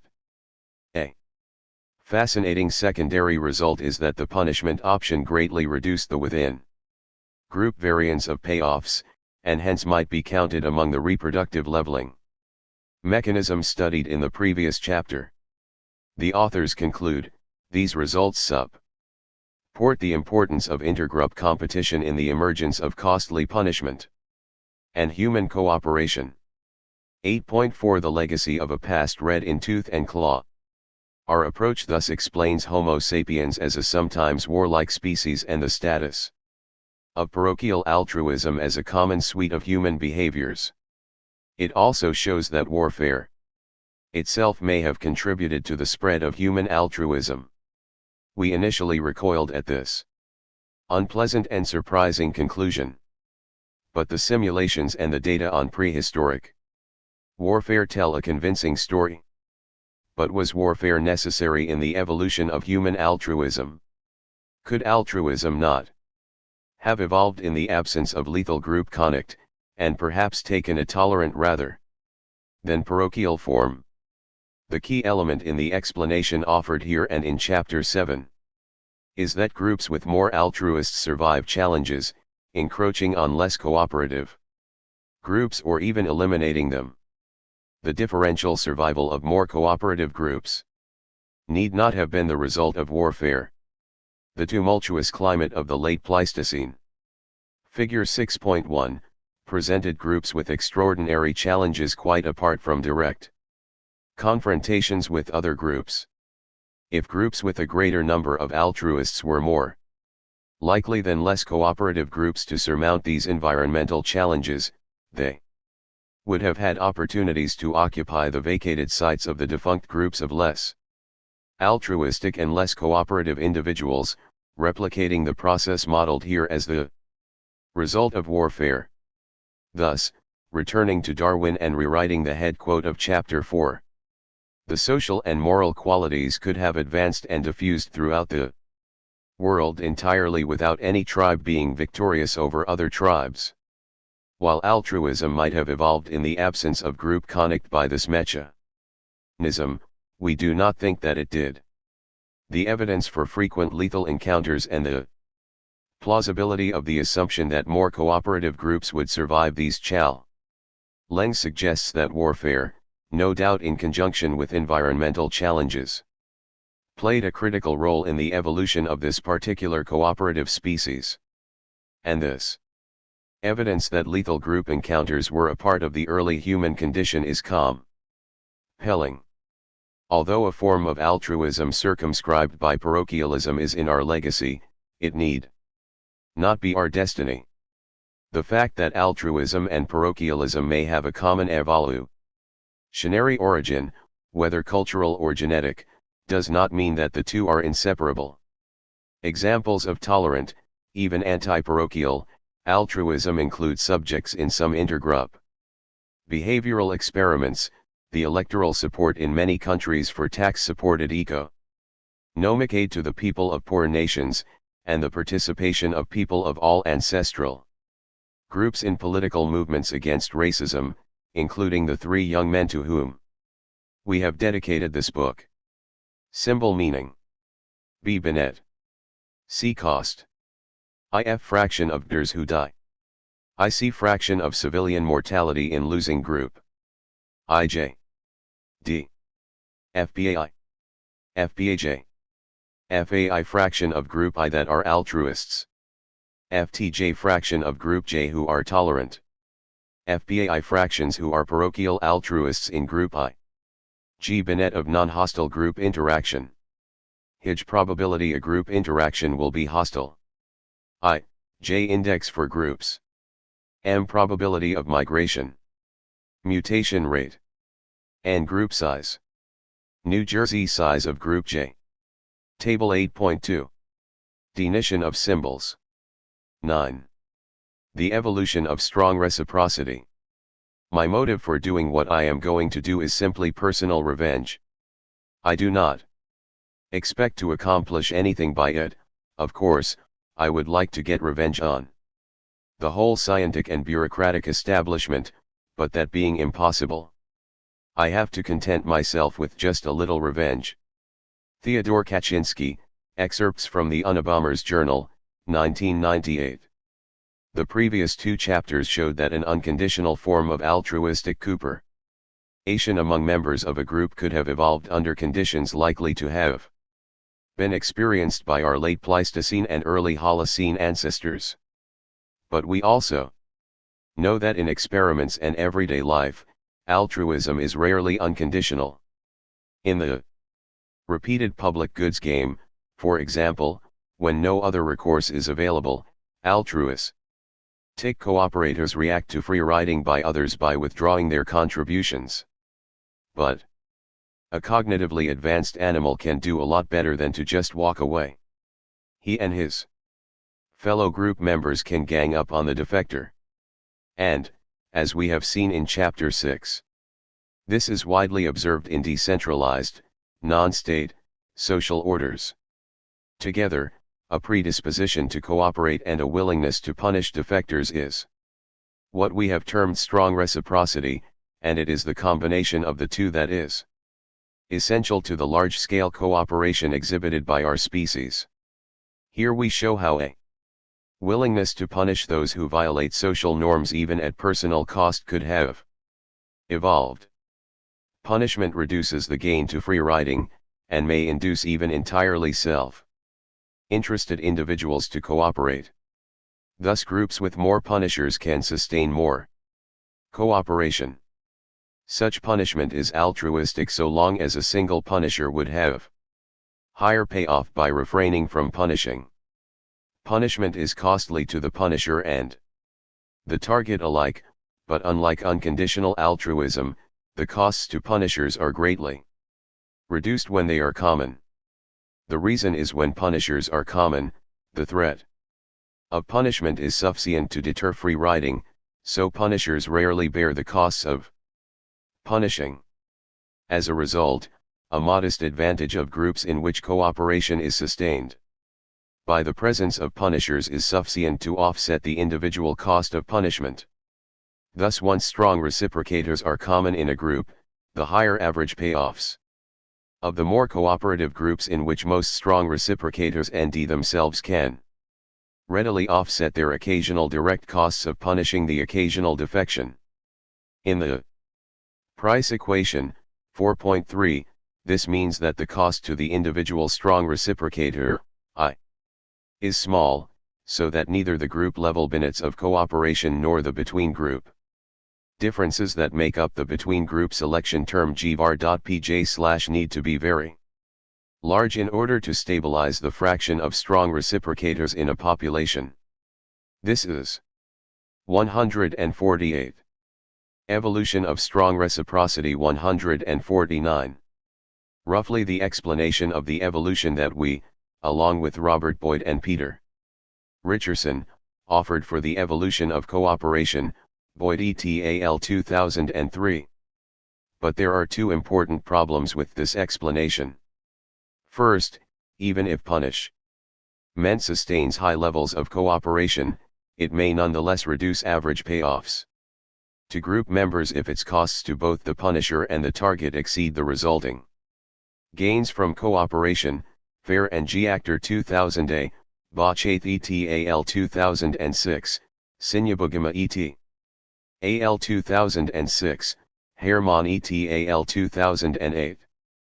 This problem is exacerbated when punishers target not only shirkers but cooperative group members, as well, as we have seen, figure 3.3. Sometimes occurs in experiments. Second, the initial emergence of punishment remains a puzzle. In order to survive, punishers must engage in enough punishment of defectors so that the induced cooperation more than offsets the cost of punishing.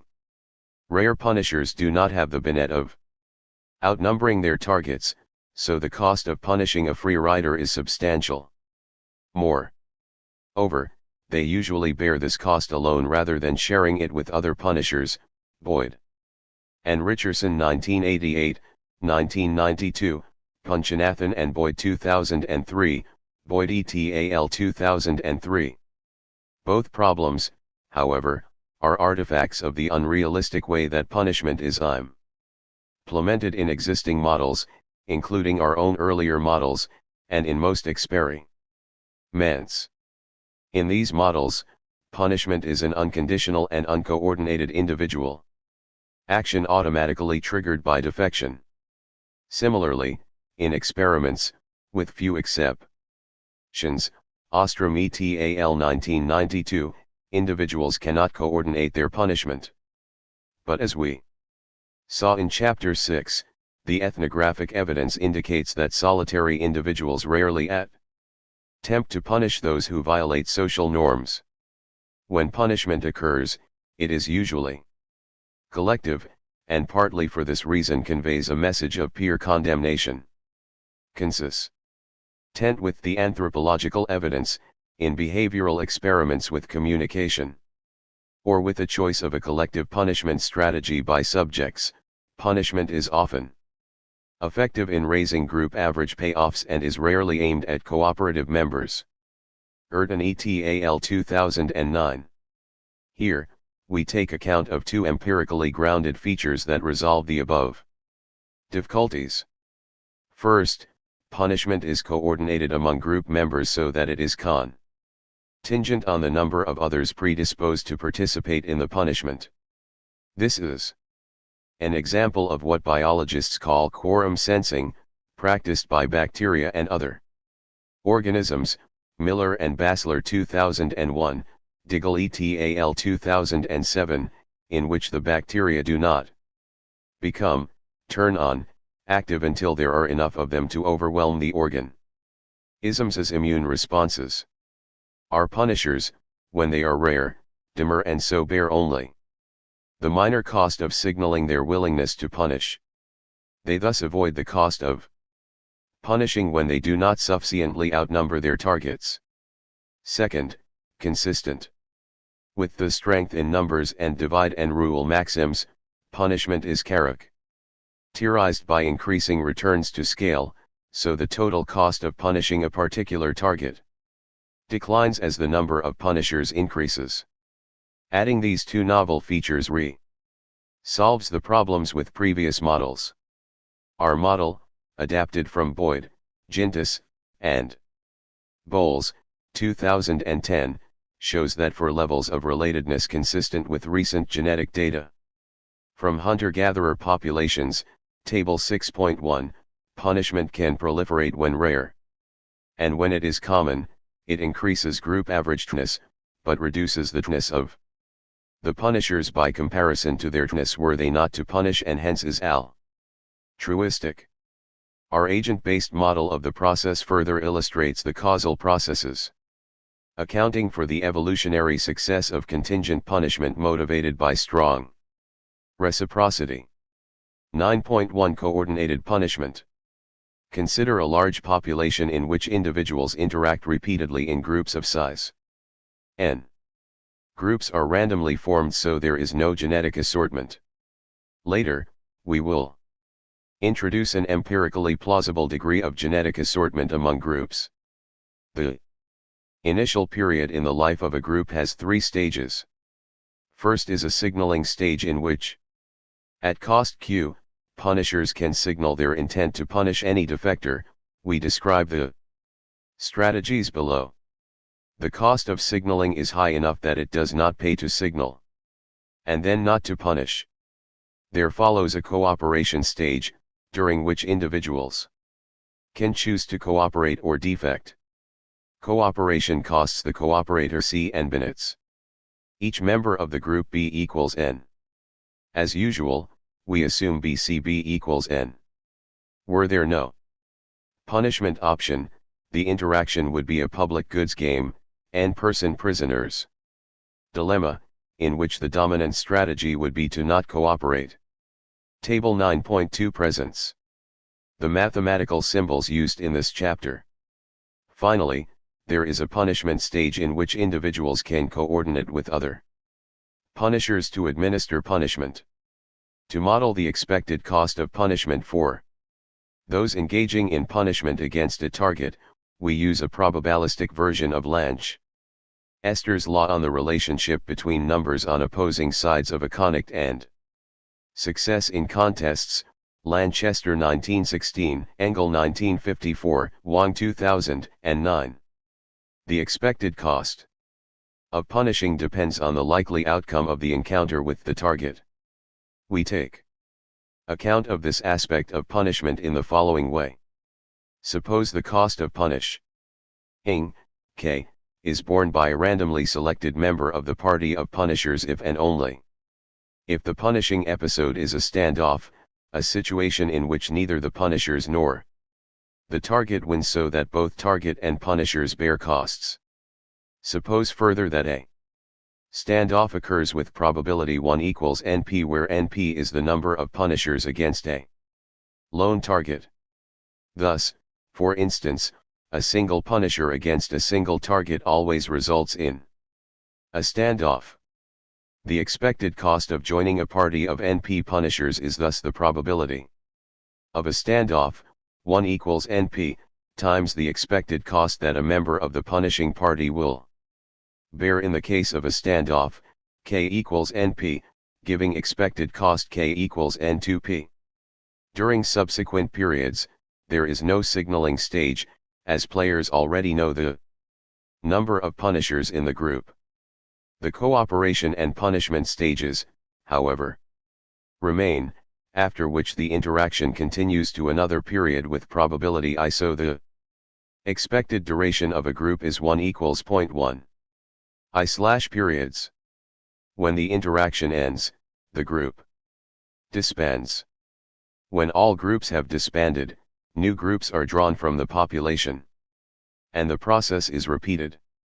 Population structures like this one, in which groups do not persist forever but rather are created anew periodically by drawing individuals from a larger population, are widely used in models of social evolution, including models of repeated interaction that lead to the evolution of contingent behavior, Axelrod and Hamilton 1981, Nowak and Sigmund 1998b. Such models provide an analytically tractable approximation to more realistic structures in which extensive gene-o among persistent groups causes low relatedness within groups.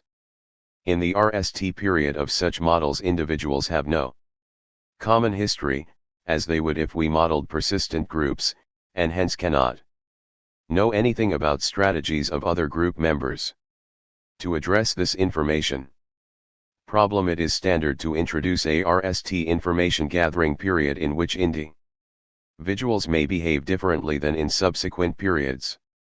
This is a seemingly unrealistic assumption. But even in the more realistic setting of persistent groups, individuals change, die or leave the group and are replaced by migrants or offspring. This means that actors must in any case deal with situations in which the past behavior of some group members is unknown, analogous to the RST period in the present model. The present model represents a worst case for the evolution of punishment because it maximizes the level of uncertainty about the strategies of others and hence maximizes the cost to punishers of determining if a sufficient number are present to warrant punishing. Individuals have one of two heritable strategies, punisher and non-punisher. Later, we test the robustness of our model by introducing liars, who signal their willingness to punish but then do not, and opportunists, who signal but punish only if their participation is needed to secure a quorum. During the RST period in the life of a group, punishers signal they are willing to punish, whereas non-punishers do not.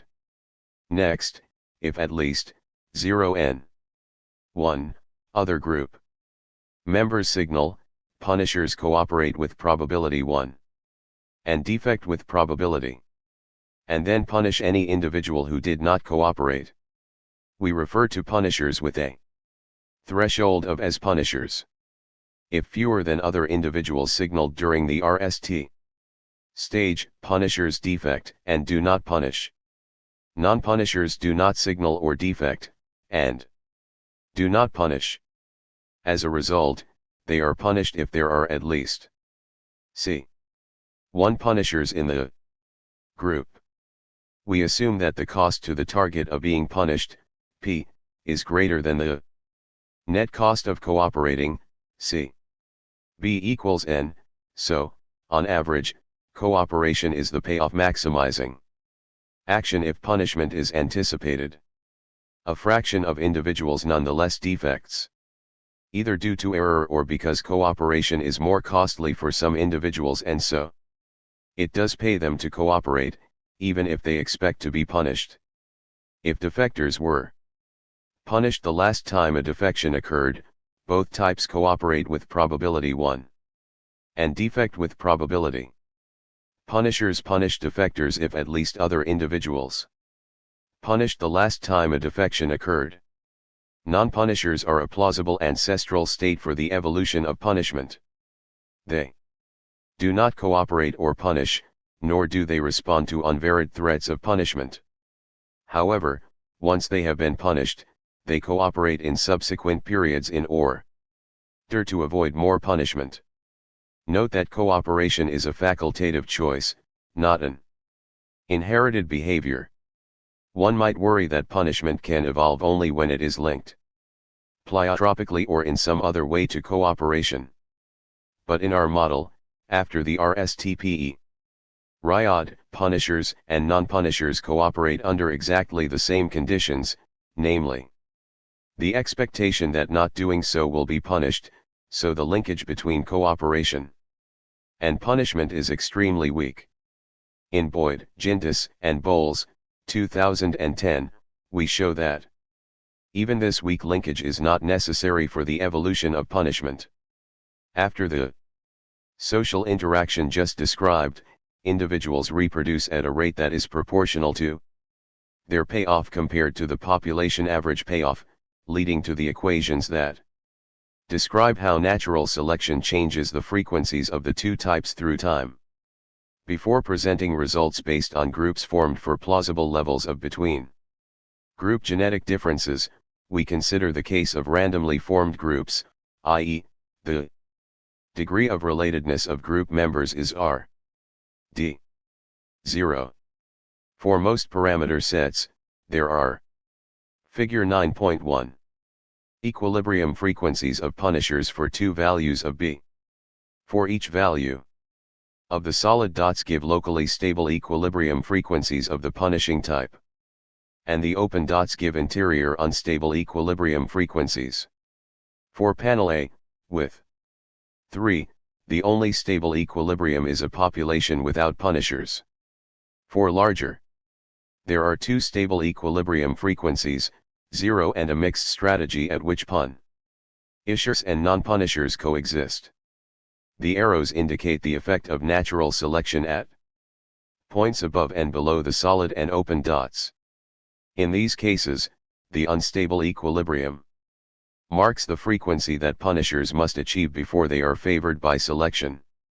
With larger bonnets, B, D, 4C, panel B shows that a punishment strategy with a threshold of 1, other, group member can proliferate when rare, attaining an equilibrium population frequency of 10%. Benchmark parameters, C, D, 001, Q, D, K, D, P, D, 1:5C, R, D, 0, A, D, 2, Q, D, K, D, P, D, 1:5C, D, 0:1, N, D, 18, T, D, 25. Two long-run evolutionary outcomes, illustrated by the solid dots in Figure 9.1, which shows the equilibrium frequency of punishers as a function of the level of the quorum threshold.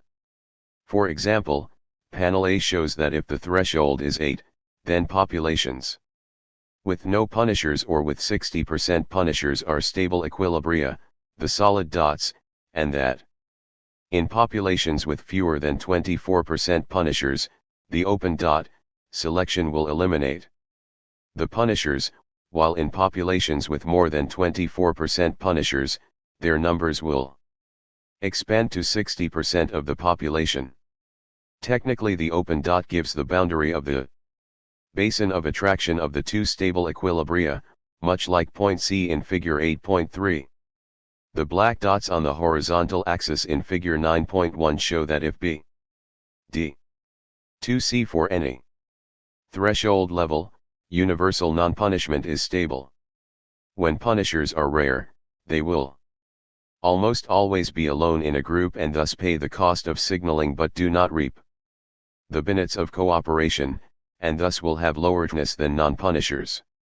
The two panels of figure 9.1 show that punishers who are willing to punish alone D0 cannot invade a population of all non-punishers because even with D4C, the benefits evolution of strong reciprocity 153 from cooperation are not sufficiently large that a single punisher could recoup the costs of signaling and punishing everyone else in the group.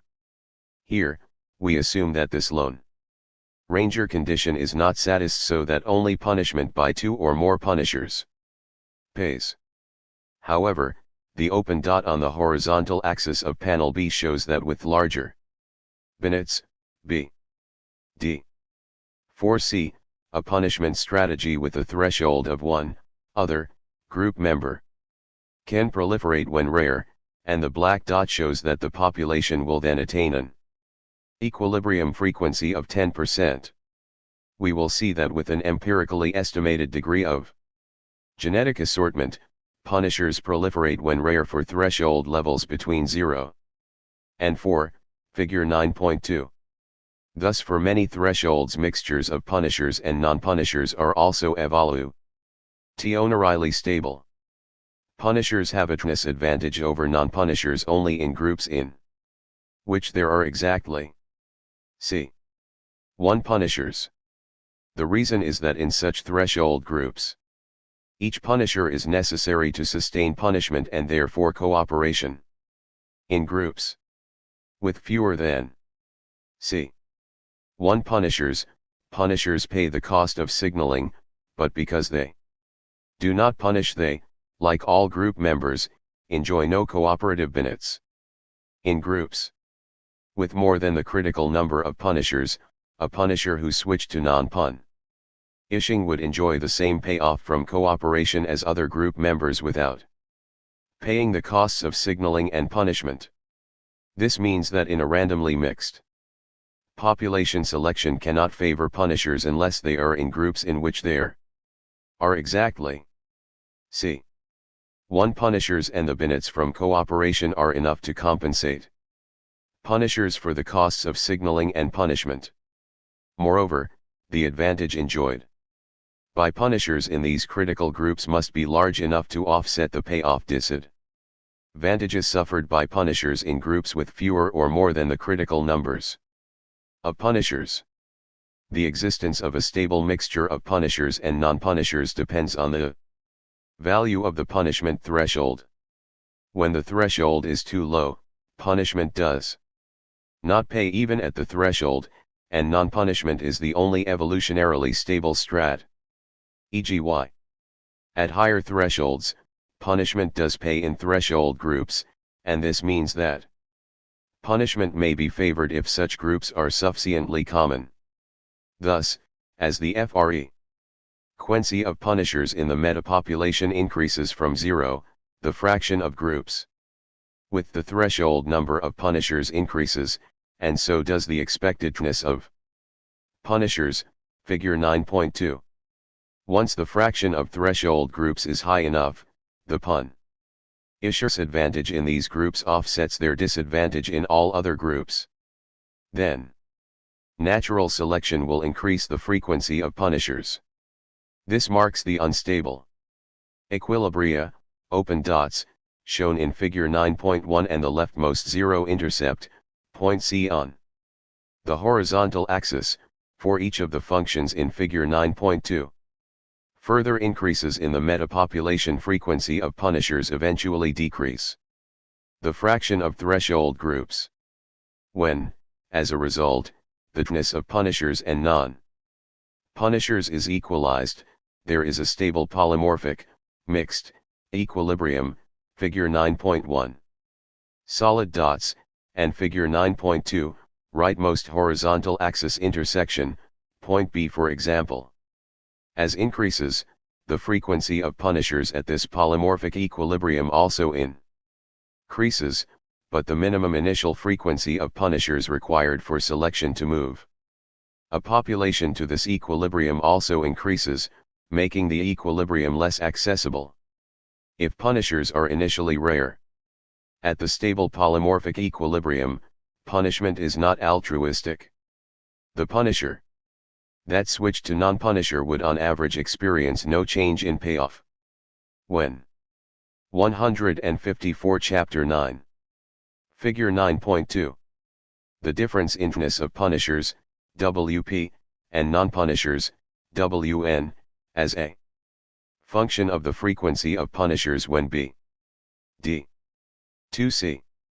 When this difference is POS, punishers increase in frequency, and when it is negative punishers decrease in frequency. Equilibria occur when this difference is zero. The equilibrium is stable when the function intersects the horizontal axis from above and unstable otherwise. Thus the zero intersections in this GUR correspond to the open and closed interior dots in figure 9.1, panel A. For example, point C in this GUR is the interior saddle. Point when D 5, corresponding to the open dot at point C in figure 9.1, panel A. And point B is the interior stable equilibrium indicated by the solid dot at point B in figure 9.1, panel A. When D 1, punishment at the threshold does not pay for any frequency of punishers, and thus increasing the frequency of punishers from 0 to increases their relativeness. For larger values of punishment at the threshold does pay, and thus increasing the frequency of punishers increases their toughness. This leads to a stable mixed equilibrium at which punishers and non-punishers coexist. Parameters. As in figure 9.1, panel A. Groups are formed at random, averaged over all groups. The long-run minutes of punishment exactly compensate for the costs. However, it is mutually beneficial to the group.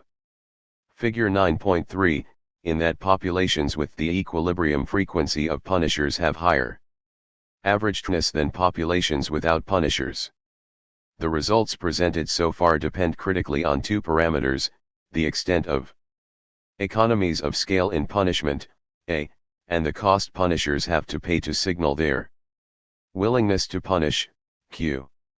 Considering the RST, were we to assume a D 1, constant returns to scale, the total cost of punishing defectors would be independent of the number of punishers, and much higher frequencies of punishment would be required before evolution of strong reciprocity. 155. Figure 9.3.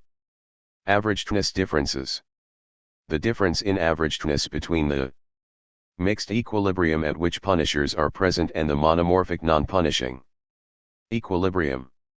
Whenever the mixed equilibrium exists, it has higher average toughness, but near maximum Binet differences occur for relatively low thresholds. Parameters as in figure 9.1. Punishment would become evolutionarily stable, Boyd et al. 2003. This supports the intuition that increasing returns is crucial, and therefore the notion of coordinated punishment is important. To determine the minimum cost of signaling, Q, necessary to ensure that the signal is honest, we introduced a third strategy: liar. Liars may Binet by turning on the punishment process without paying the costs. During the RST period, liars signal that they are punishers, incurring the signaling cost, and then cooperate so as to avoid punishment during the RST period. However, they do not punish, and therefore avoid the associated costs. In subsequent periods, liars count the number of other group members that signaled in the RST period and cooperate if the number of such signalers is greater than c. 1. Because liars never punish, after the RST period they behave like non-punishers and so receive the non-punisher payoff. At equilibrium, punishers and non-punishers have the same fitness, and thus liars can invade if their expected payoff during the RST period is greater than the expected payoff of non-punishers during the RST period. This determines the minimum cost of signaling, Q, which we set so liars do slightly worse than non-punishers. The value of Q used in our calculation satisfies this condition for all results presented here. To explore the effects of genetic assortment, we now drop our assumption that groups are formed at random and assume that the relatedness within groups is R0. So that individuals are more likely to interact with individuals similar to themselves than expected by chance. Figure 9.4 shows the equilibrium behavior assuming that R D 007, which is a rough estimate of the average relatedness within human foraging groups. Bowles 2006. For low thresholds, 4, the only stable equilibrium is a mixture of punishers and non-punishers, which means that punishers invade when rare. And because of the population structure, between group genetic differences, punishment may also be altruistic at the polymorphic equilibrium. We show in Boyd et al. 2010b that this result persists when groups are much larger, n. d. 72, and for lower levels of relatedness if the Binet cost ratio is somewhat higher. However, modest assortment does not allow punishment strategies with higher thresholds to invade populations of punishers with lower thresholds, so there is no evolutionary process in this model that would ratchet up the threshold levels. Thus, consistent with ethnographic observation, the model predicts that only some individuals will engage in punishment. However, even when D 3, meaning that a minimum of 4 out of 18 individuals punish, groups achieve about 2/3 of the maximum gains from cooperation attainable with higher thresholds, figure 9.3. Unlike many models of the evolution of punishment, this one does not suffer from a second-order free rider problem in which individuals who cooperate but do not punish outcompete the punishers. To see why, consider a new strategy type, contingent cooperators, who cooperate during the RST period if there are c. 1 signaling individuals but do not punish.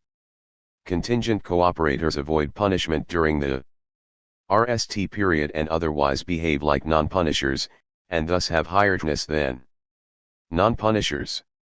As a result, they invade the polymorphic punisher-non-punisher equilibrium, replacing the non-punishers. However, because they still respond to punishment, and punishment still benefits punishers, the population evolves to a stable equilibrium, at which punishers and contingent cooperators coexist and that cannot be invaded by other second-order free-riding types. The frequency of punishers at this new equilibrium is approximately the same as in the original punisher-non-punisher equilibrium. In our model, the initial proliferation of punishment occurs under plausible levels of group genetic differences and results in persistent and high levels of cooperation. This result depends on the contingent nature of punishment and the existence of increasing returns to punishment. It differs from the model of Howard et al. 2007, in which the population cycles between periods of cooperation, defection, and opting out of the interaction entirely, the latter strategy invading the all-defect phase of the cycle and subsequently being invaded by cooperators. Although their model applies to some forms of cooperation, we think that the present model is a more realistic representation of the nature and dynamics of human cooperation. Boyd and Matthew 2007. 9.2 Altruistic punishment in a realistic demography. There are two unrealistic aspects of our model, however. In it the groups are ephemeral, lasting only as long as a single repeated interaction among its members continues, and the degree of genetic assortment is either assumed to be 0 or given an exogenously estimated value. Here we use an agent-based computer simulation to explore a more realistic demographic structure in which the degree of genetic assortment is a result, rather than an assumption of the model. Here we assume that the metapopulation. Figure 9.4. The evolution of contingent punishment with an empirically estimated level of genetic assortment. Equilibrium frequencies of punishers with a threshold level of with modest assortment, R, D, 007, and 2 values of B. As in figure 9.1, for each value of the solid dots give locally stable equilibrium frequencies of the punishing type, and the open dots give unstable equilibrium frequencies. Panel A shows that, as in the case with no assortment, for large enough values of there are 2 equilibria. But punishers cannot invade and increase when rare. Panel B shows that for 0, 4 rare punishers invade a population of non-punishers, and the only stable equilibrium is a mixture of punishers and non-punishers in which cooperation is sustained in most groups.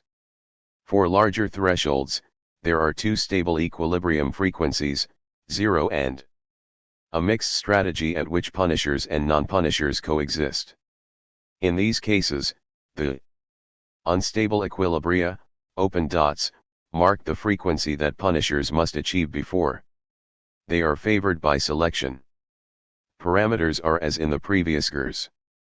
Is composed of many band-sized subpopulations. The metapopulation persists for a great many generations, typically 100,000 or more, and when a subpopulation is formed, it lasts throughout the history of the population unless its size becomes too small to sustain life under Pleistocene conditions. We study only the members of a generation that is currently reproducing, which comprises about a third of the total population. We set the average and minimum group sizes at 30 and 8 reproductive members, respectively. Individual group size and composition change through birth, death, and migration, although we maintain a constant number of groups and a constant total population. The type of a new group member becomes public information when the individual does or does not signal his type as punisher, at cost Q.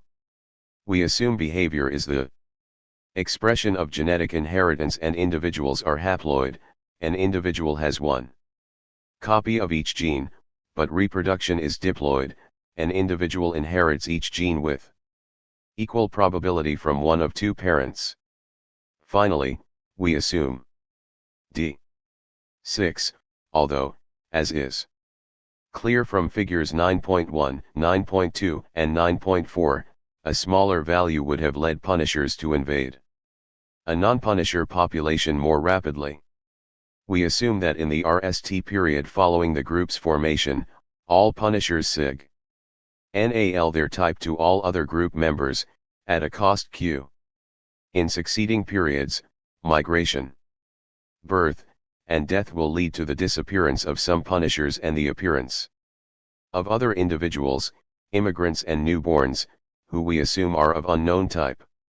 We assume that when the number of known punishers is or fewer, but the number of known punishers plus individuals of unknown type is greater than the individuals of unknown type who are punishers signal their willingness to punish, again at cost Q. Variable value description. A2 increasing returns to scale in punishing. B 0.04 minutes of cooperation. C 0.01 cost of cooperation. K 0.015 cost of punishing. P 0.015 cost of being punished. 0.04 reproduction rate per period. 0.001 mutation rate. 0.03 execution error rate. M 0.003 migration rate per period. 0.30 fraction of newborns who migrate to other groups. 250 number of groups. 6 threshold number of punishers.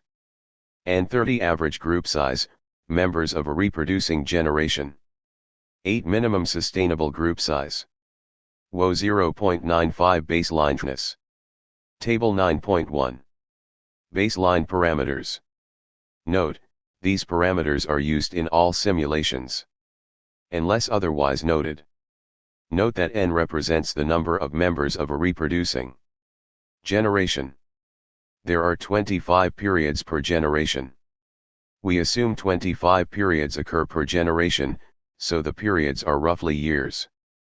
This corresponds to T, D, 25 and I, D, 0:96 in the analytical model.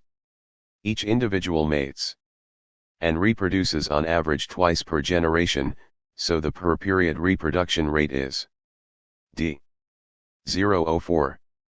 The baseline parameters are listed in Table 9.1. There are 250 groups, giving a total population of 7,500 per generation. We assume that 70% of newborns are located in the parental group and 30% are relocated randomly in the population. This implies a total migration rate of 0:3. C. 0:003. 25. D. 37:5%. Per generation, or 1.5% per period. This allows for partial exogamy plus some random migration. Moreover, we assume that when a group becomes sufficiently small, it is repopulated by additional migration from larger groups and more successful. This repopulation is a form of migration that supplements other forms of migration. Consistent with Pleistocene demographics, Hassan 1973, Bakitapel et al. 2005, we study a population that is not growing, so the death rate is 4% per period. To avoid the artificial situation in which punishers bear no cost because all individuals cooperate, we assume that with 3% probability, an individual who attempts to cooperate fails, and in fact defects. This means that in a group of 30 at least one defection will occur in a given period with 60% probability. We start each simulation with only non-punishers in the population, so punishers enter a group only through the random mutation of newborns. We assume offspring mutate at rate 0.001 from the parentally supplied genotype. Whatever the parental type, the mutant is a non-punisher with probability 0.97, and is a punisher with probability 0.03. Thus, in the metapopulation of 7,500 reproducing members, over 100 generations, there are on average 750 mutants, of which 750 003 d 22:5 are punishers. We normalize payoffs by a linear transformation so that the payoffs vary from 0 to 1. We assume a baselineNess WO d 0:95 and a selection coefficient 1 WO d 0.05 on, so that individualness is given by WO c. 0.1 WO / normalized so as to maintain a constant population size. We have found that even stronger selection, WO d 0:85, lengthens the expected takeoff time. Punishers are then more disadvantaged when rare, but does not otherwise materially affect our results. 9.3 The emergence of strong reciprocity. Unlike the analytical model, in which we formed groups using a relatedness coefficient estimated from ethnographic hunter-gatherer populations, Table 6.1, namely R. D. 007, or R. D. 0, in the simulation the degree of genetic differentiation among groups is produced by the migration patterns and the distributions of group sizes across groups and, over time, reacting the parameters we have chosen as well as chance, given the DOM elements in mating and migration. Our strategy therefore is to adopt a parameter set that is both empirically plausible and which in the simulation generates levels of between-group genetic differentiation that are consistent with the estimates in THIRD-WORLDISM 6.1, the mean of which is 0.08. The FST estimated from the simulation reported in Figure 9.5, for example, is 0.078. The fact that in the simulation quite substantial group size, 30 per generation, and between group migrations, 37.5% per generation, generate the empirically estimated level of between group genetic differentiation is consistent with the predictions of our joint work with Moreno Gomez and Wilkins, reported in 6.1. Thus we ensure that we are not implicitly building into the simulation elevated levels of positive assortment that would favor the punishment strategy. Figure 9.5 shows a single simulation of the evolution of this model over 6,000 generations, 150,000 periods. The punisher allele does not go to Zashin because non-punishers have higher fitness than punishers in groups in which the fraction of punishers is far above the quorum threshold. D6. The long-run average rate of non-cooperation after the emergence and proliferation of punishers is 15%, 1 FTH of which is due to behavioral error, with the remainder due to the fraction of punishers falling below the quorum level in some groups through the migration, birth, and death processes. To improve our understanding of the takeoff process and the subsequent evolutionary success of the punisher strategy, we recall two terms, both derived from Price's decomposition of evolutionary processes into additive within group and between group selection effects presented in Chapter 4. The RST, is the effect of the fraction of a group that are punishers on the group average expectedness, while the second, I, is the effect of an individual's own type, punisher or not, on individualness. If I. Figure 9.5. The successful invasion of punishers and stabilization of cooperation. The timing of the takeoff to cooperation, which we deem as 20% or less non-cooperation, depends on the assumed rate of production of punishers by the mutation process. In the simulations shown, the mutation rate is d. 0,001 and 3% of mutants are punishers. The strength of the selection process is 1. Wo. D. 0.05, and the quorum level is d. 6. For these simulations, the average FST was 0.078 and the standard error of the FST was 0.006 after the 75,000 period is negative, then punishing is altruistic, while G may be positive if the presence of a large number of punishers if a group supports a high level of cooperation and hence highness for members of the group on average. Figure 9.6 shows the average movement of these two coefficients in a process of taking off from zero to sustained cooperation. The GUR shows only the dynamics. After period 30,000, when cooperation is consolidated and punishers are altruists, the within group term is negative in most periods. Also, after cooperation is consolidated, the across group term is positive, indicating that on average, members of groups with a high frequency of punishers have a fitness advantage over members of groups with few punishers. The endogenously generated level of genetic differential among groups is such that most punishers are in such groups and as a result their within group disadvantage is offset, as described in equation 4.3.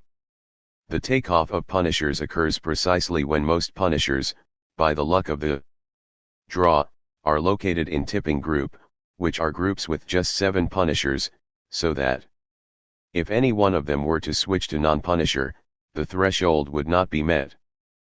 Punishing would cease and cooperation would collapse. The bunching statistic is the probability that a punisher is in a group where one individual moving from non-punisher to punisher pushes the group from below to above the quorum level, or moving from punisher to non-punishers pushes the group from above to below the quorum level. Figure 9.6. Between group, G, and within group, I, coefficients for punishers. Both G and I are generally very negative to the takeoff of contingent punishment, after which G becomes strongly positive and I is negative in most periods, indicating that contingent punishment is altruistic once it has become common, but not during the process of initial proliferation. This statistic generally shows a rapid, sustained increase during the takeoff period, after which it falls back to a low level when the frequency of punishers is above 25%.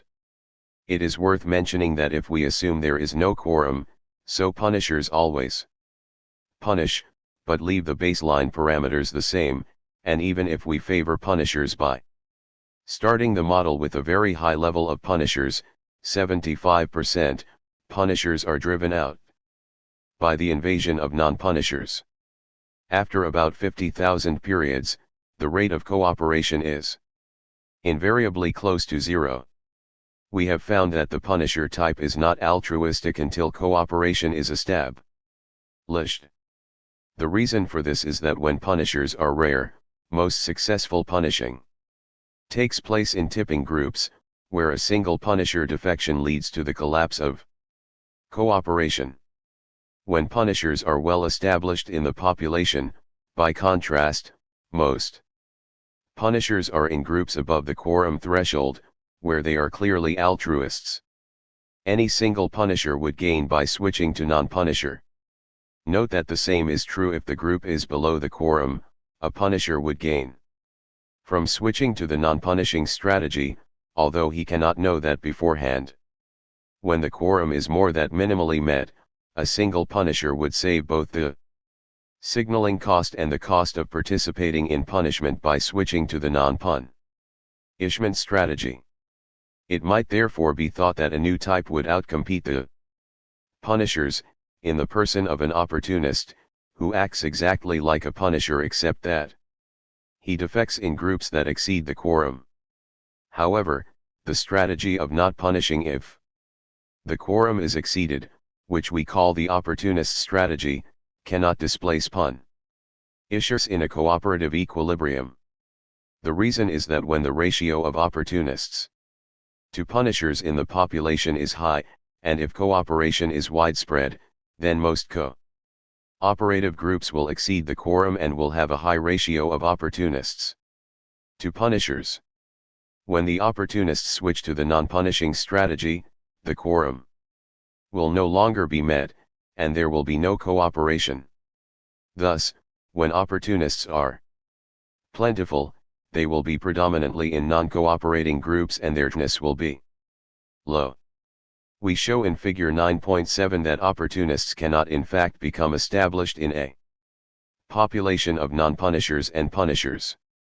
The GUR shows that opportunists can do quite well when cooperation is rare, because they punish only when so doing is necessary to attain the quorum, but when cooperation becomes common and they replace punishers in a group, the opportunists all defect, and without cooperation, they are replaced by non-punishers, who do not pay the signaling costs.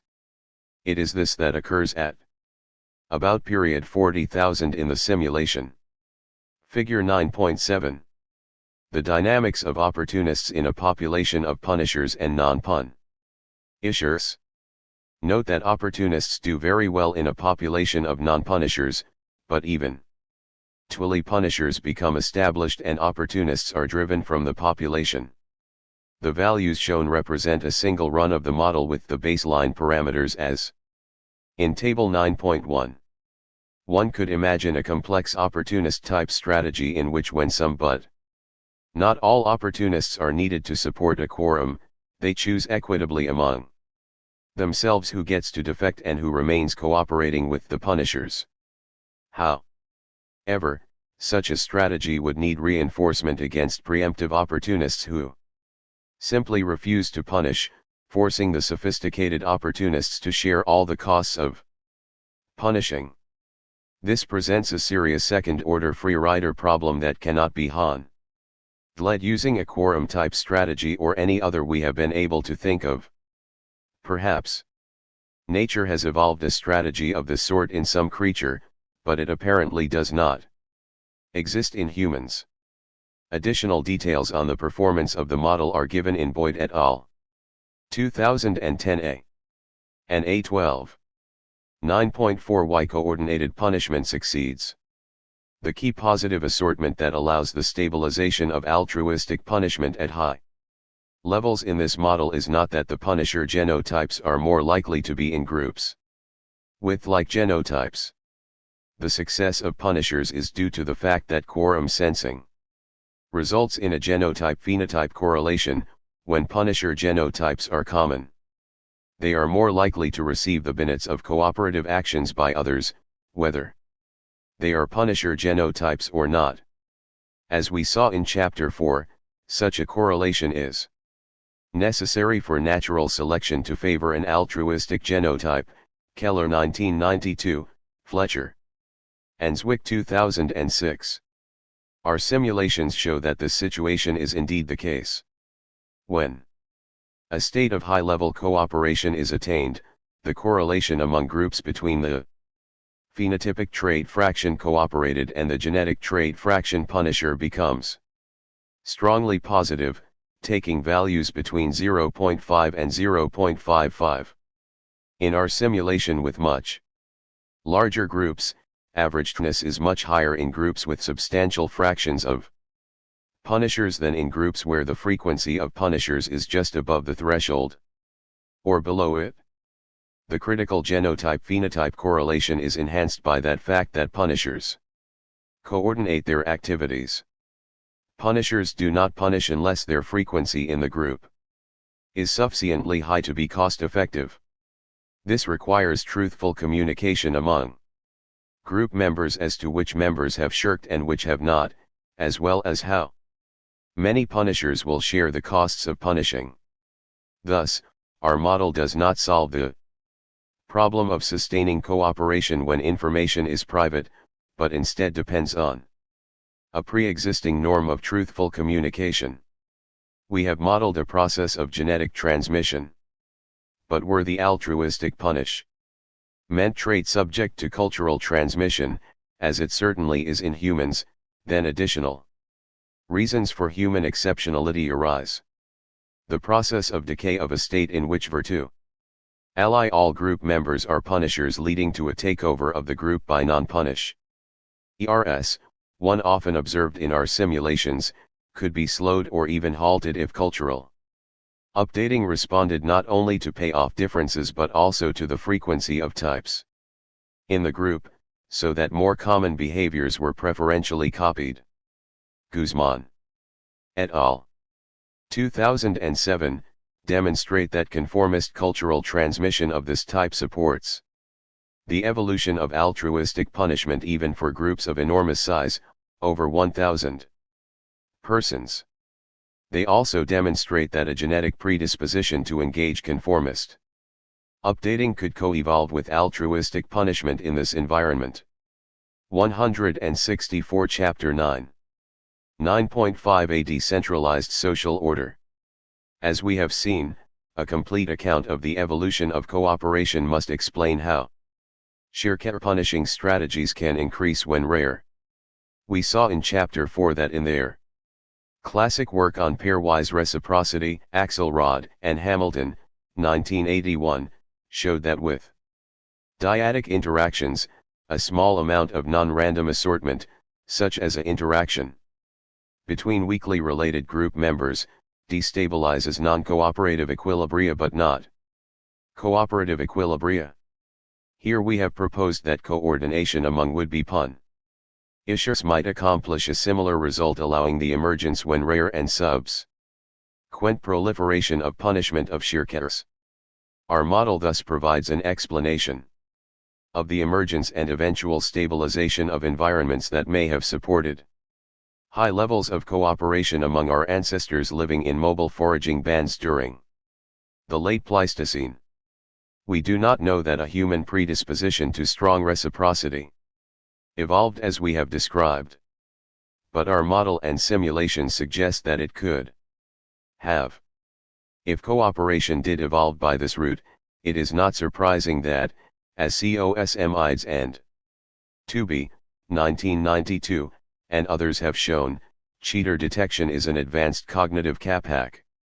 ITY of humans.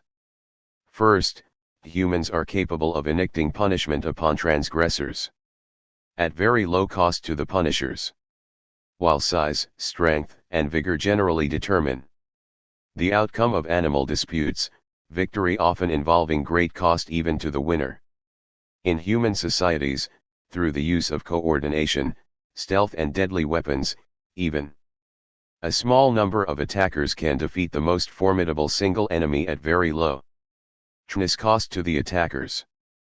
Bingham, 1999, has correctly stressed the importance of the superior abilities of humans in clubbing and throwing projectiles as compared with other primates, citing Goodall, 1964, Pluie, 1978, on the relative advantage of humans, and Darlington, 1975, Pfeiffer, 1987, and Isaac, 1987, on the importance of these traits in human evolution. Calvin, 1983, argues that humans are exceptional in possessing the same neural machinery for rapid manual brachial movements that allow for precision stone throwing. Our model may also resolve one of the outstanding puzzles raised by behavioral experiments, the fact that while contributing to a public good and punishing those who fail to do so are both altruistic behaviors, subjects are considerably more avid about the latter than the former. As we saw in Chapter 3, the experiments of Ernst Fehr and his collaborators, as well as Freudenberg and Pothuk, 2009, show that enacting punishment on norm violators is a strong human motive quite independently of the desire to modify the target's behavior. The fact that some experimental subjects actively take pleasure in punishing transgressors, as indicated by their own accounts and by behavioral raw science experiments, could thus be the result of the evolutionary processes we have modeled. Our model presents a sharp contrast to the repeated game approaches described in Chapters 4 and 5. First, our model is consistent with the empirical facts about forager societies outlined in Chapter 6. Second, unlike the Tvrub-Goldberg strategies invoked by the Folk theorem, Chapter 5, the main causal mechanism in our model, the altruistic punishment of norm violators, is widely observed, as we saw in Chapters 3 and 6. Note that like the models that we criticized in Chapter 5, we have assumed that information is public. All members of a group see the same signals. Equivalently, if signals are not directly observed by all group members, they receive honest reports of the signals from those who did observe them. At the close of Chapter 5 we pointed out that this assumption is difficult to square with the assumption of self-interested behavior. Since members will typically have something to gain by misrepresenting the actions taken by others. Modern large-scale societies, we observed, convert private to public information by judicial processes that took centuries to evolve and that presuppose that court officials, jury members, and law enforcement officers adhere to standards of professional conduct that preclude the unrestrained pursuit of self-interest. These models work only if they go beyond self-interest at a critical juncture. This is why the self-interest with a long time horizon explanation of seemingly generous acts fails. The same reasoning applies to our model of the evolution of cooperation by means of the punishment of free riders. As we have seen, our model requires ethical and other Regarding motives to render the public information assumption plausible. Smaller scale. Ancestral groups devised other ways to convert private to public information. Gossip. Group discussions with all or most members present, and taking meals in public are examples. While we have not explored how this process might have evolved, we think it likely that a norm of truth-telling developed pari passu with the punishment of free riders. This does not mean that individuals were always truthful, but rather that there were effective means of punishing prevaricators and that a reputation for honesty was a valuable resource in early human societies. We do not believe effective collective punishment could have evolved in the absence of a system of information sharing in which truth-telling was rewarded and lying punished. We have focused entirely on punishing, saying nothing about why people would contribute to the public good other than that punishers and non-punishers alike contribute when, in light of the likely punishment of shirkers, it is maximizing to do so. But were we to drop the notion that is explicitly maximized and introduce more empirically plausible proximate motives, how the kind of maximizations we have assumed could occur would be something of a mystery. The benefits of shirking occur now, while the punishment, should it occur, happens later. Humans are too impatient to maximize their and thus would not correctly weigh the future consequences of shirking even if they were correctly known. We think that the evolution of the social emotions like shame may be explained not only as a support to the truth-telling essential to making accurate information public, but also in part by their ability to enhance the present motivational salience of future punishments and thus to offset what would otherwise be a reducing myopia of would-be shirkers in the presence of altruistic punishment by one's fellow group members. Individuals with levels of impatience that lead them to shirk when it is not maximizing to do so would improve their were they to be motivated in part by feelings of shame and guilt. Christopher Boehm, 2007, calls this process sanctioning selection. We will return to it when we address the social emotions in Chapter 11. Thus individuals who develop the capacity to internalize group beneficial norms and to feel chastened when punished for violating these norms, as well as groups that devote their socialization practices to this end, would appear to be evolutionarily favored. In the next chapter we show that this is indeed the case. Symbol meaning. A. Increasing returns to scale in punishing. B. Benefits of cooperation. G. Between group coefficient. I. Within group coefficient. C. Cost of cooperation. I. Time discount factor. Execution error rate. K. Cost of punishing. M. Migration rate per period. Mutation rate. N. Average group size, members of a reproducing generation. N. P. Number of punishers versus a lone target. P. Cost of being punished. P. J. Frequency of cooperators in group J. Q. Cost of signaling willingness to punish. Reproduction rate per period. R. Time discount rate. Threshold number of punishers. T. Number of repetitions of stage game. WO baselineess. Table 9.2. Definition of symbols. 10. Socialization. It is society which, fashioning us in its image, LLS us with religious, political, and moral beliefs that control our actions. Emile Durkheim, Suicide ch. 3. 1951 1897, pages 211 to 212. Legs sign moribus vini. Laws without morals are empty. Horace, Odes, c. 24 to 25 BC, 3.24. In addition to trial and error experimentation, preferences are acquired by genetic predisposition, example a taste for sweets, and by a social learning process termed cultural transmission from our parents, others elders, and our peers, example a taste for rice over potatoes. As we saw in 2.3, genetic and cultural transmission are in many ways similar, a fact that has been exploited by the classic contributions to the modeling of cultural evolution by Cavalli-Sforza and Feldman, 1981, and Boyd and Richardson, 1985.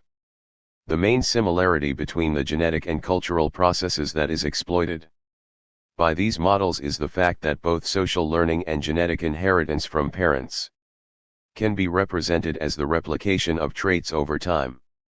Two additional similarities may be mentioned. First, whether of cultural or genetic origin, the taste for sweets or rice activates the same reward processing regions of the brain. The taste for sweets is certainly more universal among humans than is the taste for rice. But there is no meaningful sense in which one can say that one is more deeply rooted or fundamental than the other. The genetically transmitted taste for sweets can easily be unlearned, a nauseating experience with sweet food overrides a genetic predisposition to like sweets, for instance. Similarly, culturally learned traits, such as the U.S. Southern culture of honor, Nisbet and Cohen 1996, have physiological correlates, such as elevated testosterone when in salt among males of European origin from the U.S. South, but not the North, much as physical danger elevates adrenaline in virtually all humans.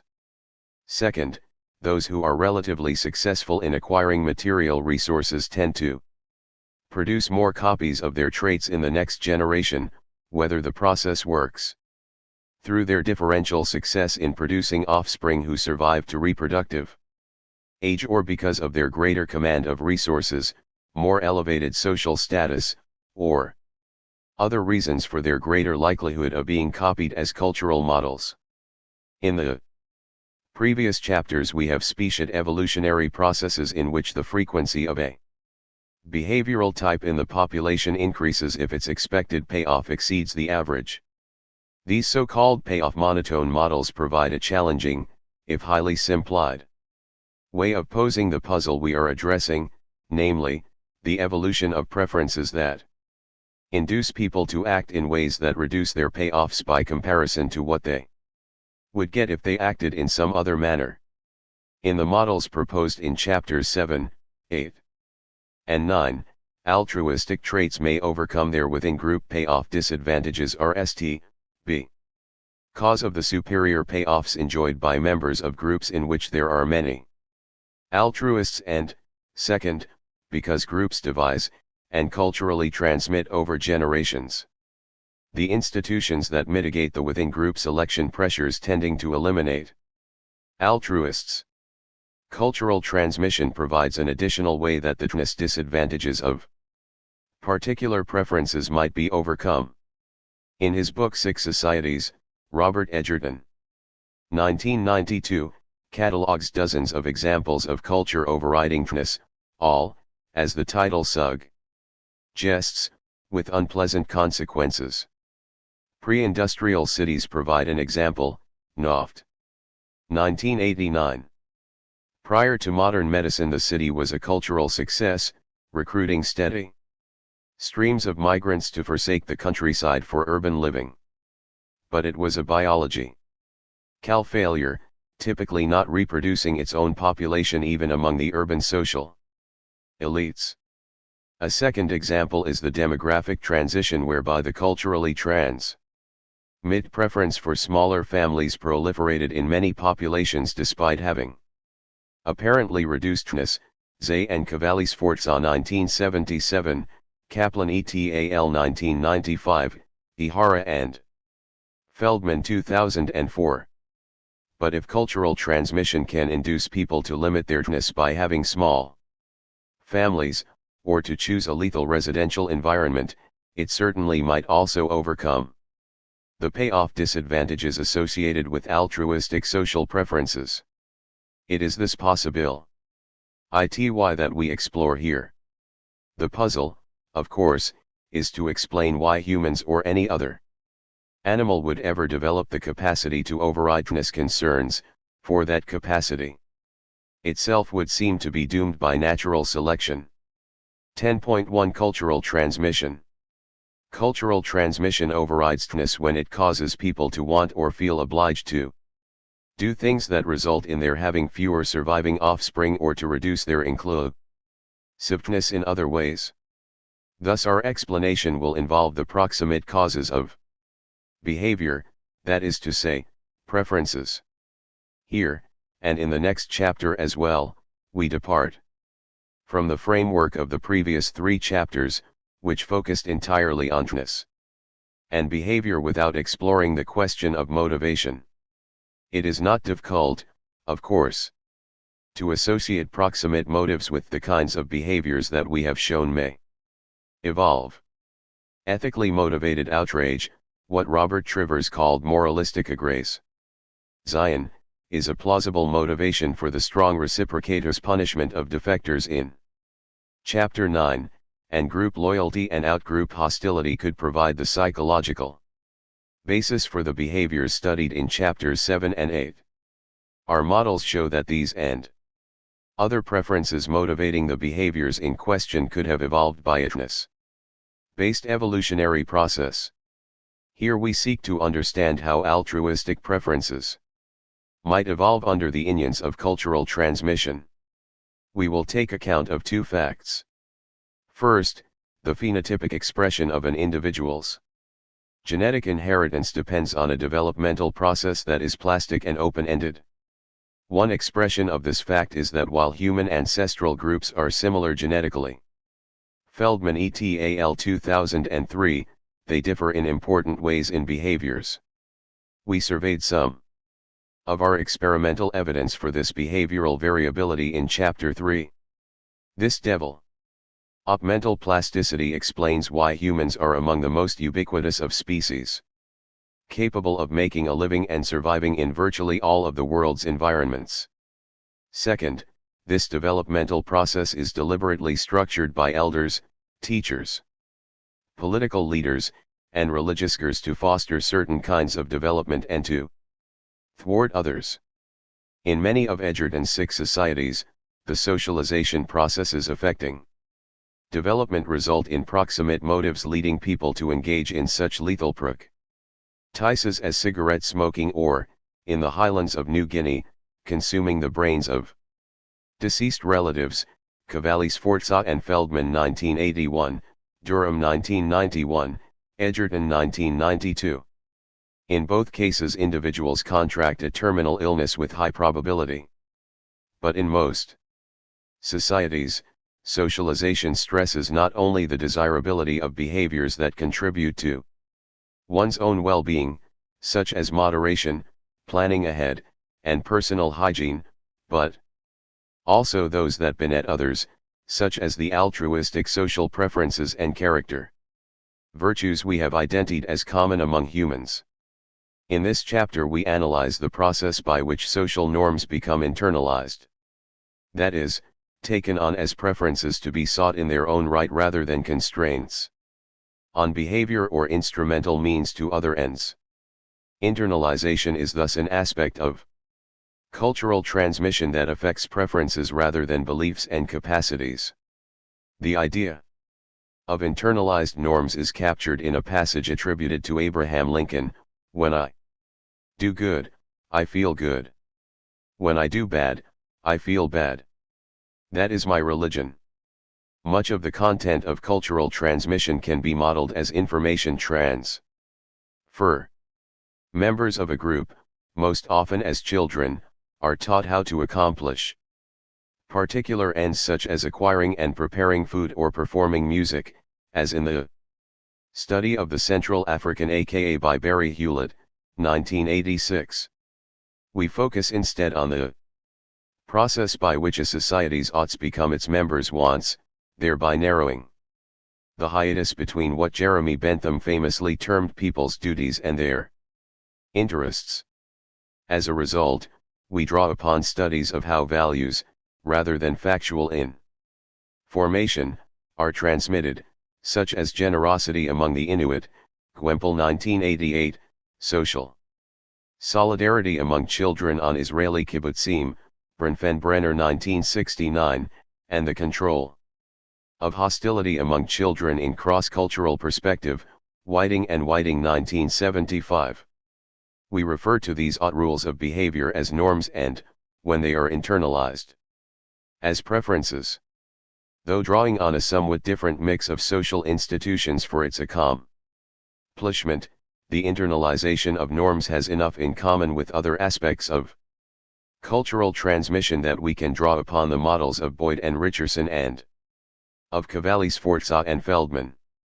We posit three instances on the cultural transmission of preferences and model how they may interact so as to favor the evolution of other regarding and ethical preferences. First, we model the vertical transmission of traits from parents to offspring. Parental traits that are associated with greaterness will evolve for the same reason that genes that confer greaterness enjoy superaverage survival rates. The second is oblique transmission to the young from non-parental bears of the parents' generation in the myriad of personal interactions with neighbors, teachers, and spiritual leaders by which the young are socialized to internalize particular norms, Cavalli, Sforza and Feldman 1981. Third is payoff-based social learning, according to which periodically, over the life course, people compare their behaviors with the behaviors of other individuals, and tend to adopt behaviors of others who appear to be doing relatively well. We take account of the effect of payoffs on the adoption of norms in order to counter the over-socialized concept of the individual according to which socialization simply implants norms in a passive and uncritical target. Wrong. 1961, Gintis 1975. Following Boyd and Richardson, 1985, oblique transmission may be conformist. The young tending to adopt the behaviors most common in the parental generation, independently of their payoffs. In this case the resulting dynamic will not be monotonic in eitherness or well-being. If virtually all of the population is altruistic, conformist, cultural transmission might overcome the payoff disadvantage suffered by the altruists and allow their persistence in a population. Conformism may also stabilize payoff, reducing behaviors that yield no benefit to others, such as smoking. Indeed, this is the most parsimonious explanation of the long-term persistence of many of the dysfunctional behaviors documented by Edgerton. Conformism may thus contribute to large between-group differences in behavior, with selection against low payoff behaviors within groups being weak or absent. In the presence of strong conformism, weak group selection, 4.2, may be sufficient to stabilize altruistic preferences. Conformist cultural transmission may arise for a variety of reasons, ranging from an evolved social learning strategy in which individuals regard the population frequency of a trait as a measure of its desirability, all the way to population-level institutional arrangements for the deliberate socialization of the young, in which the content reeks which types are prevalent in the population. We stress the latter for empirical reasons. Most societies devote substantial time and resources to deliberately socializing the young to act in ways that are beneficial to others, and an adequate explanation of social preferences needs to take account of this fact. Why should the norms that are internalized be altruistic?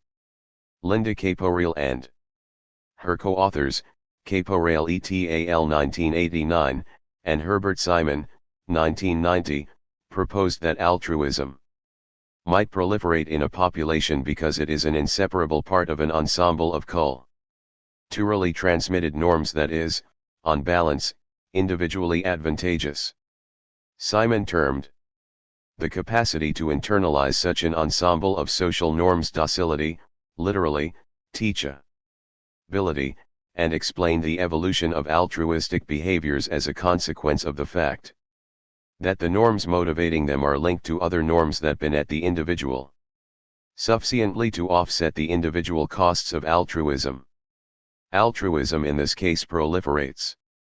In the same way that a genetically transmitted disadvantageous trait may evolve if it is pleiotropically linked to other, advantageous traits and thus may hitchhike on their success. We wish to explore this reasoning and address two aspects in which it is incomplete. First, one needs to address the puzzle of how the capacity to internalize norms evolves. Second, we would like to explain the pleiotropic analogy whereby individually costly altruism and individually beneficial other norms are inseparable, with a model in which norms are explicitly cultural, phenotypic expressions of behavior. These two challenges lead us to model explicitly the interplay between the genetic predisposition to internalize norms and the nature of the norms thereby engendered. In 10.2, we develop a purely phenotypic model in which, as a result of the effectiveness of socialization, a THIRD-reducing norm, whether it be smoking or contributing to the public good, may be maintained in a population. Critical to this result is the effectiveness of schools, storytelling, and other socialization agents, which in turn depends upon our capacity to internalize norms, and our receptivity to socialization. In 10.3, we therefore model the genetic basis of internalization and give the conditions under which their population equilibrium in which individuals shave an internalization allele and acquire a THIRD-enhancing norm. In 10.4 and 10.5 we reintroduce the THIRD-reducing norm of 10.2 into the model of 10.3, and study the conditions under which it can hitchhike on the internalization allele to form a stable population equilibrium, in which all individuals express both a THIRD-enhancing and a THIRD-reducing norm. This will turn out to depend critically on the effectiveness of the socialization process, compared to the strength of selection against the THIRD-reducing norm, much as in the model of 10.2. Finally, in 10.6 we explain why the individually THIRD-reducing norm will generally tend to enhance the averageness of group members, and hence will be altruistic. This occurs because groups with social norms that enhance the THIRD of their bears will outcompete groups that foster norms that are both costly to their bearers and of zero or negative THIRD to the group. Because the THIRD-reducing norm can be maintained in a population, 10.4, weak multi-level selection, 4.2, is sufficient to guarantee this result. This is why, notwithstanding the evidence provided by Egerton, institutions of socialization tend to favor processual preferences. But developing the capacity to internalize norms is costly to the individual, and sustaining the institutions whereby internalization takes place is costly to society. Why would evolution favor bearing these costs rather than relying on genetic transmission to sustain individually beneficial norms? The answer we propose in 10.7 is an application of the reasoning of Boyd and Richardson, 2000, extending the explanation given in Chapter 2. The cultural transmission of preferences allowed humans, exceptionally among animals, to adapt flexibly to rapidly changing circumstances and to modify the results of individualness maximization where these are not beneficial on average to members of a group. 10.2 Socialization and the survival of fitness-reducing norms. Consider a group in which members can either adopt, or not, a certain cultural norm A. We shall call those who adopt the norm A types, and we call those who do not adopt the norm S types. Adopting A is costly, in that S types have THIRD-1, as compared with A types, who have THIRD-1. S where 0-1 is a THIRD loss. The A norm, despite its notation, need not be altruistic. We will later investigate the conditions under which this could be the case. What matters for now is that a person switching from S to A incurs a THIRD loss. We assume that in each generation individuals pair off randomly, mate, and have offspring in proportion to their THNess, after which they die. Families pass on their cultural norms to their offspring, we call this vertical transmission. Oblique cultural transmission also takes place because the S-type offspring of S and SS families are susceptible to unions by socialization institutions promoting the A norm. As a result, offspring of A parents are A types, offspring of SS parents are S types, and half of the offspring of S families, which are the same as SA families, are A types, the other half S types. Table 10.7 summarizes the mathematical symbols used in this chapter. Socialization occurs when an S offspring encounters a cultural model randomly drawn from the population, which occurs once for every member of each generation. If the model is an A, which occurs with probability P, the offspring switches to being an A with a probability 0. Combining oblique and vertical transmission, we ND that the change in the fraction of A types in the next generation is given by the familiar replicator equation, CA5. P. D. P.1. P slash S. 1. SP. 10.1. Where P is the frequency of A's in the population and P is its change over some discrete time period. The term 1. SP is the average payoff in the population, is the rate of oblique transmission, and S is the selective advantage, disadvantage if negative, of the A's over the S's when account is taken of both oblique and vertical transmise. Zion. Equation 10.1 illustrates the tension between the differential THNess effects on the evolution of P captured by S that work against the evolution of the A's and the effects of oblique transmission captured by, which tend to counteract the selection against A types. Equation 10.1 shows that when S, D, these two effects are exactly offsetting, and the population frequency of A types will be stationary, P, D, 0. Payoff-based updating then occurs. Each group member I observes the THNess and the type of a randomly chosen other member J, and may change to JS type if JS THNess is higher. However, information concerning the difference in THNesses of the two strategies is imperfect, and individuals' preference functions do not perfectly track THNess, so it is reasonable to assume that the larger the difference in the payoffs, the more likely the individual is to perceive it, and change. Specifically, we assume the probability that an A individual will shift to S is times the THNess difference of the two types, where 0. The term represents the power of payoff differences to induce changes in type, and this, naturally, will play a big role in our account. The expected fraction P0 of the population that are A's after the above payoff-based updating is the fraction before updating P, minus those A's who switch to S, the latter being the A's who observed an S, a fraction P.1. P slash of the population, multiplied by the probability of a switch taking place in these cases. Thus we have P0, D, P, SP1, P slash, 10.2.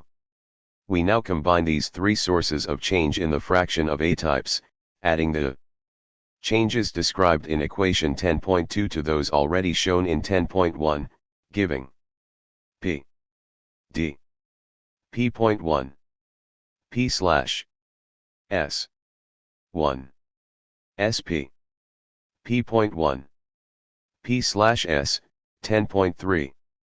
The second term on the right-hand side represents the unions of payoff-based updating, reducing the frequency of the altruistic norm, in comparison with the vertical and oblique cultural transmission mechanisms, represented by the RST term, which may favor this norm or not, depending on whether S or S. Not surprisingly, the higher the personal cost of altruistic behavior, the more stringent the conditions under which the A norm will emerge, illustrating the tension between socialization institutions and the psychological mechanism of norm internalization on the one hand, and payoff-based updating that induces individuals to shift to higher payoff behaviors, whatever the effect of these behaviors on others and on society as a whole. On the other hand, this tension is evident from the conditions under which the all-A equilibrium is globally stable, meaning that starting from any of the possible states of the population, the population dynamic will move to the all-A equilibrium. In order for this to be the case, the strength of payoff-based updating must be less than the difference in the size of the oblique transmission and the THIRD cost of the A norm, normalized by the latter. S. 10.4. However, if S.1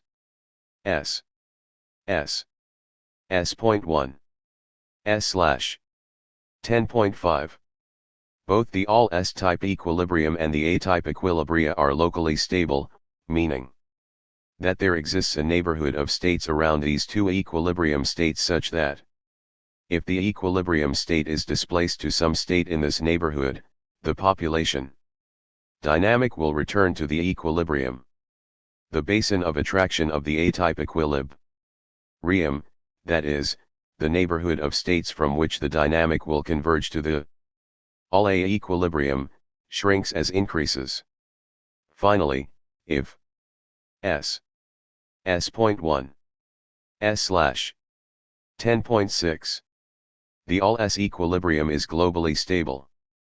Thus if the internalization of norms accomplished by the society's socialization processes is sufficiently strong relative to the strength of payoff-based updating and the cost of altruism, S, the A norm equilibrium may be stable. In effect, there is a net O into the A norm at the rate of oblique transmission, a net O out of the A norm due to its THIRD cost S, and another O out because individuals switch from the costly A norm to S behavior by copying the more successful self-regarding individuals, at rate S. When the net balance favors a positive O into the A norm, i.e., when S. C. S.1 S/ the all-A equilibrium is at least locally stable. 10.3 Genes, culture, and the internalization of norms. But why would people, or any animal, internalize norms if taking a norm on board leads one to act in ways that reduce THIRD? We will answer this in 2 steps. Here we explain why the capacity to internalize THIRD-enhancing norms, those that correct for human impatience or weakness of will, for example, might evolve even if the capacity to internalize is costly. In the next section we will show that when the capacity to internalize a norm has evolved and societies have developed socialization practices to do this, people will be susceptible to internalizing norms that also reduce THIRD, such as the A norm of the previous section. This is what we mean when we say that a THIRD reducing norm can hitchhike on a process of norm internalization that has evolved due to the existence of an individually THIRD-enhancing norm. 174 Chapter 10. Here we assume that cultural traits are acquired through vertical transmission alone. Oblique transmission and the payoff-based switching of traits, as modeled in 10.2, will be reintroduced in 10.4 and 10.5. To simplify the analysis, we assume that there is one genetic locus that controls the capacity to internalize norms, and that norm internalization is the expression of a single allele, which we will call the internalization allele with, as usual, the quotation marks, serving as a reminder that this simple genotype-phenotype mapping is a considerable simplification. We will assume that each individual has only one copy at this locus, i.e., genetics are haploid, which is inherited with equal probability from either parent. An alternative diploid model, in which each locus has 2 alleles, has almost the same properties as the haploid model, but is much more complicated, and is developed in Full in Gintis, 2003a. Individuals without the allele cannot internalize norms, whereas individuals with the allele are capable of internalization, but whether or not they internalize a norm depends on costs and benefits, as well as the individual's personal history, including which cultural models he has encountered. In this section we assume that an internal norm is THNIS enhancing, and we derive the conditions under which the allele for internalization of norms is globally stable, and hence can proliferate when rare. Suppose the norm in question is C, cleanliness, for instance, which confers THNIS 1. C. F1, while the normless phenotype, denoted by D, dirty, perhaps, has baseline THNIS 1. There is a genetic locus with two alleles, A and B. Allele A permits the internalization of norms, whereas B does not. We assume that possessing A imposes a THNIS cost U, with 0,1, on the grounds that there are costly physiological and cognitive prerequisites for the capacity to internalize norms. We assume point 1. C. F/point 1. U/1, so the cost of the internalization allele is more than offset by the benet of the norm C. An individual is now characterized not only by his genes, but by his phenotype, whether he is AC or AD. There are thus three phenogenotypes, whose THNISes are shown in Table 10.1. Individual Phenogenotype fitness. AC.1. U/.1. C. F/AD1. U. BD1. Table 10.1. Fitnesses of the three phenogenotypes. Note, here U is the THNIS cost of possessing the internalization allele, and F is the THNIS value of possessing the norm. C, BC cannot occur because an individual must have A to be able to internalize C. The rules of gene culture transmission are as follows. If a familial phenogenotype is XY, where X and Y can be either A or B, and X and Y can be either C or D, an offspring is equally likely to inherit X or Y. An offspring whose genotype is A is equally likely to inherit X or Y. But an offspring of genotype B always has the normless phenotype D. The transition table is shown in Table 10.2, where 2.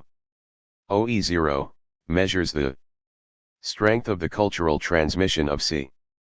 We assume unbiased cultural transmission. D.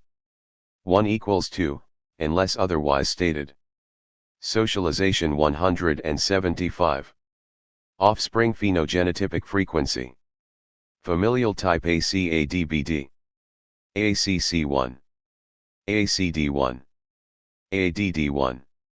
Ob CD equals 2.1. / equals 2 1/2. Ob DD 1/2 1/2. BBDD1. Table 10.2. Phenotypic inheritance is controlled by genotype. Note, Ob CC and BBCC and BBCD are not listed because BC cannot occur, as an individual must have the A allele to internalize the C norm. Note that 2. OE0 measures the strength of the cultural transmission of C. Families are formed, as before, by random pairing. Males and females are indistinguishable, i.e., there is recombination but only one sex, and offspring genotypes obey the laws of Mendelian segregation, i.e., an offspring is equally likely to inherit a gene from either parent.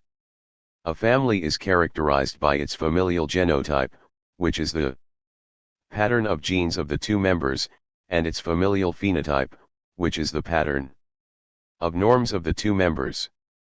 Thus there are three familial genotypes, AA, AB, BB. We assume also that only the phenotypic traits of parents, and not which particular parent expresses them, are relevant to the transmission process.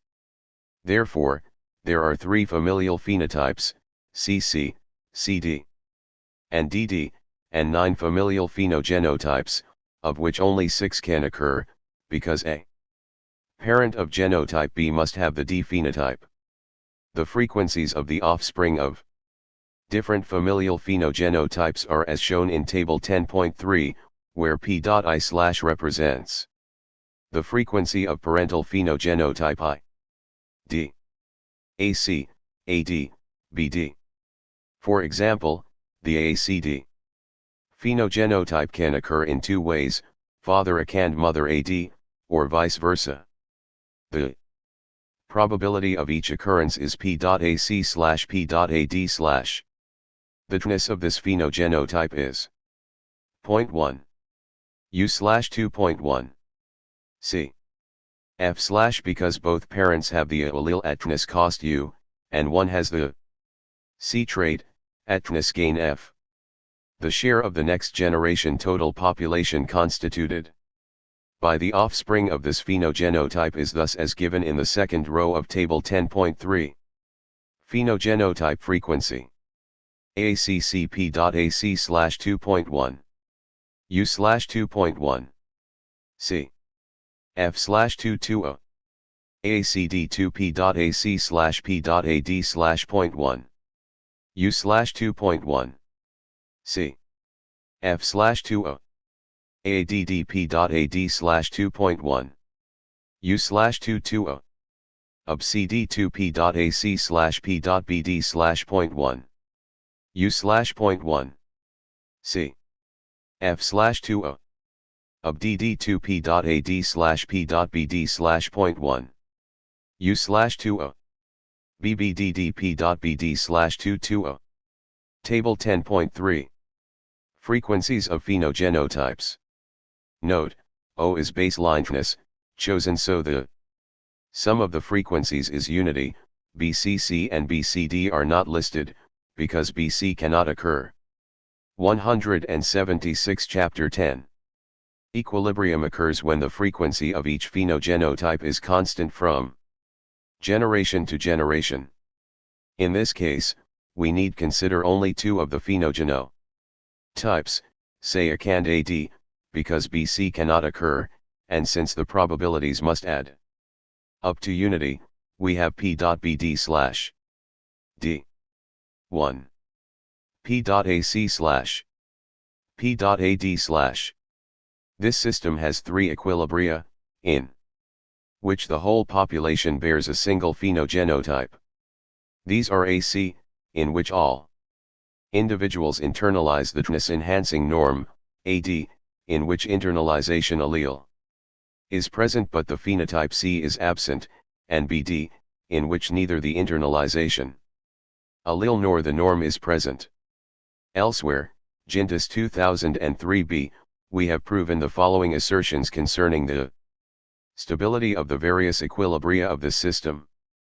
The AD equilibrium is unstable, while the AC equilibrium is locally stable, meaning the system will return to this equilibrium starting from nearby states, A4.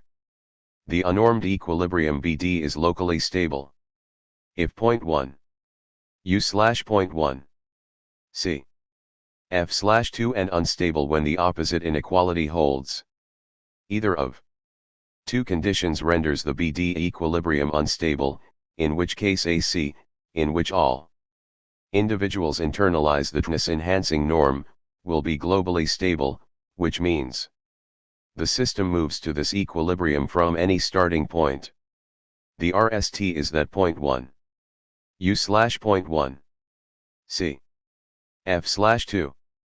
The second condition is that the cultural bias transmission coefficient is sufficiently greater than 1/2.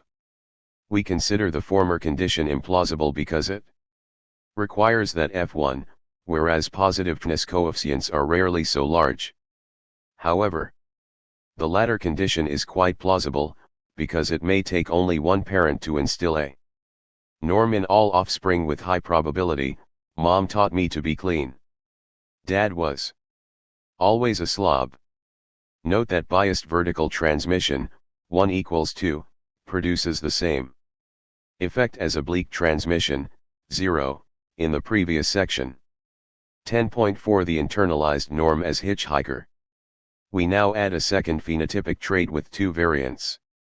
Internalized norm A is promulgated by the group but imposes THNS cost S, with 0,1, on those who adopt it. The normless state, S, is neutral, imposing no THNS cost on those who adopt it.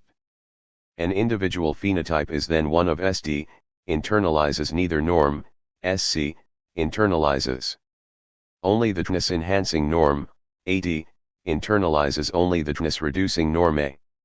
And AC, internalizes both the THNS enhancing and THNS reducing norm. We assume A has the same cultural transmission rules as C, individuals inherit their phenotypes from their parents, while B individuals always adopt the normless phenotype SD. In addition, there is oblique transmission, as before. There are now 2 genotypes and 4 phenotypes, giving rise to VE phenogenotypes that can occur, which we denote by AC, AD, SC, SD, and BSD, and 3 that cannot occur, because B individuals must be normless, i.e., SD. These 3 are BAC, BAD, and BSC. We represent the frequency of phenogenotype I by P.I/4I. D. AC, SD. As before, families are formed by random pairing and the offspring genotype obeys Mendelian segregation. An offspring is equally likely to inherit a gene from either PAR and. As above, we assume also that only the phenotypic traits of parents, and not which particular parent expresses them, are relevant to the transmission process. Therefore, there are 9 family phenotypes, which can be written as AACC, AACD, AADD, ASCC, ASCD, ASDD, SSCC, SSCD, and SSDD. It follows that there are 27 familial. Socialization 177. Phenogenotype frequency. P, AAACC, P, AC, 2.1. U/2.1. C. F/2.1. S/220. P, AAACD, 2P, AC, P, AD.1. U/2.1. S/2.1. C. F/20. P, of ASCD, 2P, 2AC, P, BSD.1. U/.1. C. F/.1. S/20. P, BBSSDD, P, BSD, 220. Table 10.4. Selected phenogenotypic frequencies. Note, O is baseline THNS, and is chosen so the sum of the frequencies is unity. To understand this calculation, consider, for instance, the ABSCD phenogenotype. This can arise in 2 ways: 1, AC mother and BSD father, or 2, BSD mother and AC father. In both cases, one parent came from a pool with THNS.1. One nuevo. C. F/.1. U/ and the other with THNS1. EL phenogenotypes, which we can write as AAACC, BBSSDD, only 14 of which can occur. For instance, AAACC represents the case where both parents have the internalization allele A, and both parents internalize the THNS reducing and the THNS enhancing norm. Similarly, AAACD represents the case where both parents have the internalization allele A, and both parents internalize the THNS reducing norm A, but only one internalizes the THNS enhancing norm C. Finally, ABSCD represents the case where one parent carries the internalization norm and the other does not, the former internalizing both the THNS reducing norm A and the THNS enhancing norm C. We write the frequency of familial phenotype J as P.J/ and we assume the population is sufficiently large that we can ignore random drift. For illustrative purposes, a few of the phenogenotypic frequencies are shown in Table 10.4. The rules of cultural transmission are as before. If the familial phenogenotype is XYXYZW, where X and Y are either A or B, X and Y are either A or S, and Z and W are either C or D, an offspring is equally likely to inherit X or Y. An offspring is equally likely to inherit X or Y, and equally likely to inherit Z or W. Offspring of genotype B always have the normless phenotype SD. Oblique cultural transmission occurs when an individual with S phenotype, genetically capable of internalizing but culturally selfish, adopts the A phenotype in response not to parental socialization but to learning from other A types in the population. This occurs more frequently the more A types there are in the population, P, and the more effective are the society's institutions. Deliberate or otherwise, for oblique transmission, each AS individual switching at the rate P, so that the gain in a phenotypes by this mechanism is P.1. P/where 1. P is the frequency of S types in the population.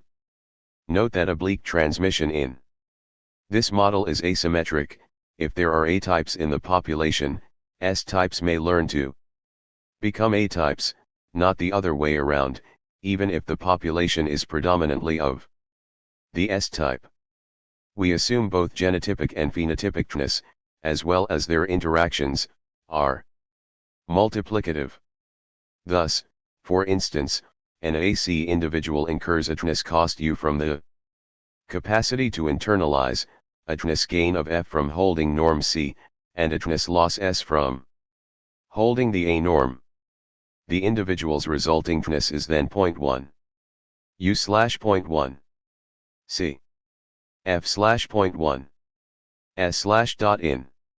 The absence of positive assortment, 0.1 U/0.1 C F/0.1 S/1 is a necessary condition for the tness reducing norm to evolve, so we assume this inequality holds, i.e., the direct individual tness binet due to having phenotype C must be sufficient to offset both the cost of having the internalization allele and the cost of expressing the tness reducing. 178 Chapter 10. Norm. The tness of the phenogenotypes that can occur with positive frequency are as shown in Table 10.5. Phenogenotype fitness. AC.1 U/0.1 1 nuevo. C F/AD.1 U/0.1 S/ASC.1 U/0.1 C F/ASD.1 U/BSD1. Table 10.5. Fitnesses of VE phenogenotypes. The tness of these phenotypes, along with the rules of genetic and cultural transmission given above, allow us to determine for any combination of frequencies of the phenogenotypes in Table 10.5 the change in frequencies that will occur as a result of the combined impact of genetic and cultural transmission. The population is in equilibrium when the frequency of each phenogenotype is constant from generation to generation. We can determine the possible population equilibria using four equations, 1. Each for the constancy of frequency of AC, AD, ASC, and ASD, the frequency of BSD being 1 minus the sum of the other frequencies. These equations show that there are VE equilibria, in which the whole population bears a single phenogenotype. These are AC, in which all individuals internalize both the tness-reducing and tness-enhancing norms, AD, in which only the tness-reducing norm is internalized, ASC, in which only the tness-enhancing norm is internalized, ASD, in which individuals carry the allele for internalization of norms, but no norms are in fact internalized, and BSD, in which internalization is absent, and neither the THNIS-reducing nor the THNIS-enhancing norm is transmitted from parents to offspring. But the AD and the ASD equilibria are unstable, and hence will not survive an evolutionary process, so we can ignore them. The analysis of the stability of the remaining equilibria, AC, ASC, and BSD, is given in Gintis, 2003a. The two equilibria are stable when S. This inequality expresses the key condition that the THNIS-reducing norm cannot be evolutionarily stable unless the effectiveness of oblique transmission is sufficient to overcome the THNIS cost of expressing the THNIS-reducing norm.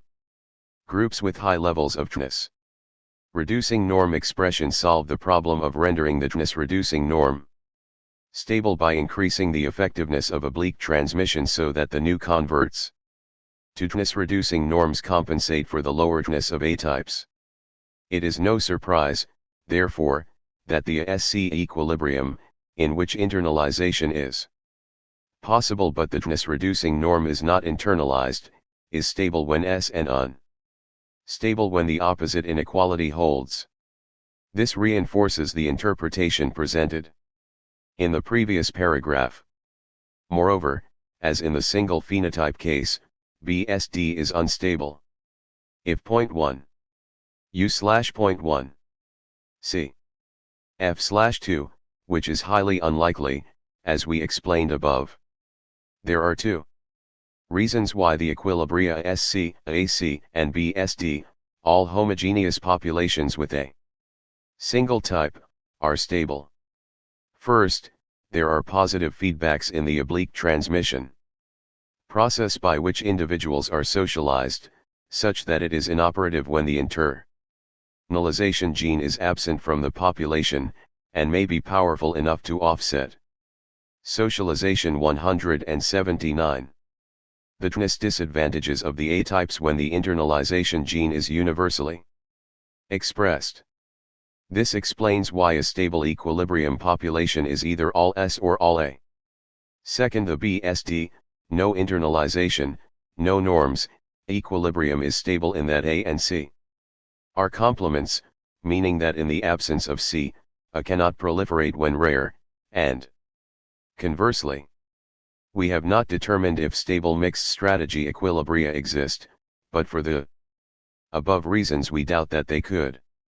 This analysis shows that if S, the THNIS disadvantaged phenotype A coexists in a stable equilibrium with the THNIS enhancing phenotype C, we say that A hitchhikes on C because the THNIS value of C renders the internalization allele evolutionarily viable, and once this allele occurs in high frequency, the normed phenotype A is evolutionarily viable because its THNIS cost S is less than the oblique transmission effect, which favors A. 10.5 The gene culture coevolution of a fitness-reducing norm. To simplify the gene culture interaction, the analysis of the previous section did not include an obvious challenge to the THNIS-reducing norm A. When people update their behaviors, they not only do so under the influence of schools, elders, and the other bearers of oblique transmission, they also pay attention to the payoffs that they and people of different types are receiving, and this must disadvantage the A-types. We now add the payoff-based updating dynamic developed in 10.2 to our gene culture model, thus allowing individuals to shift from lower to higher payoff strategies, and we show that the result is similar to that of the model developed without genetics in 10.2.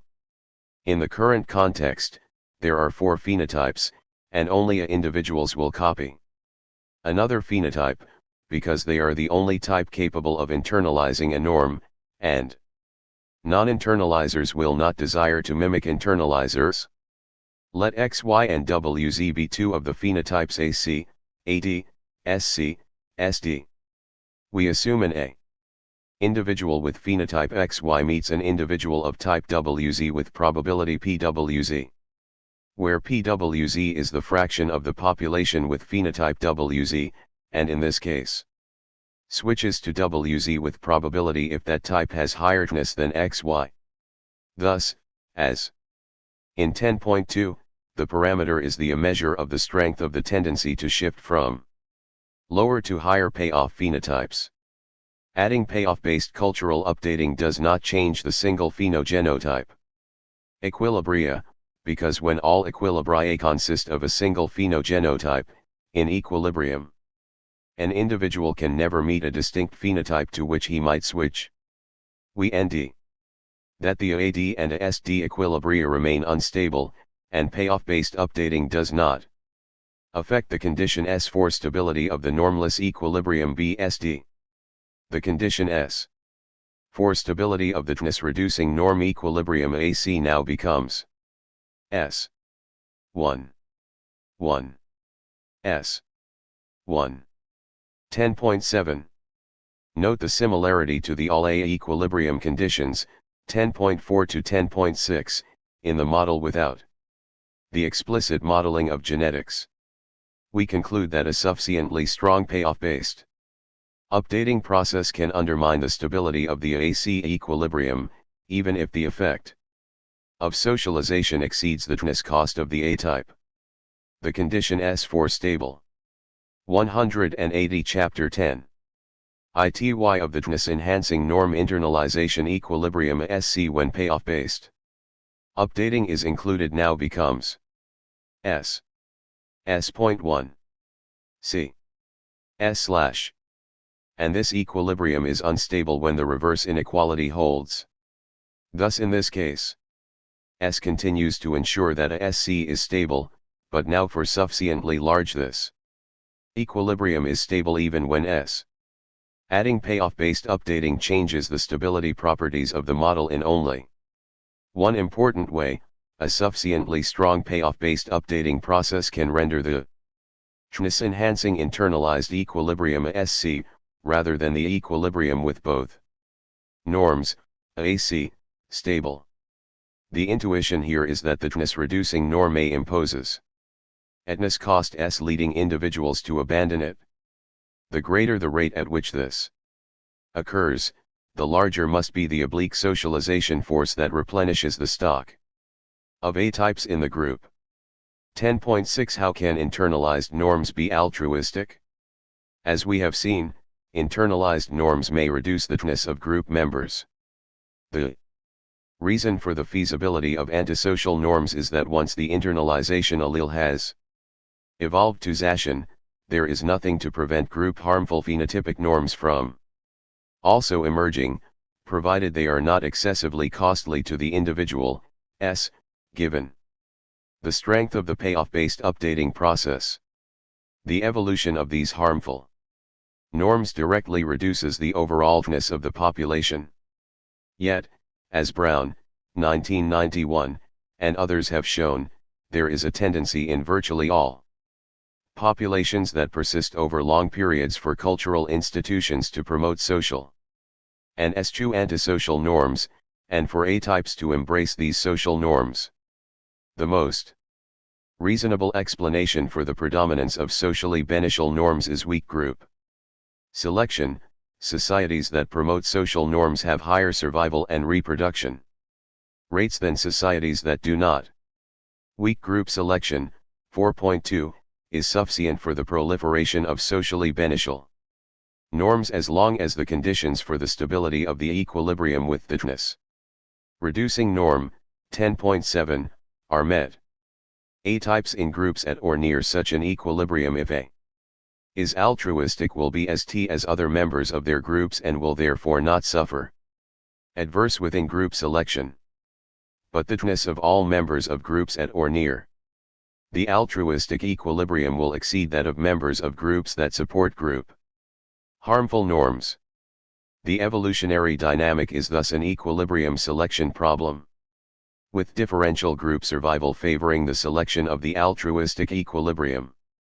The question of interest, then, is whether the updating system captured by our vertical, oblique, and payoff-based transmission is itself likely to evolve such that the condition for the stability of the altruistic equilibrium, 10.7, will be satisfied.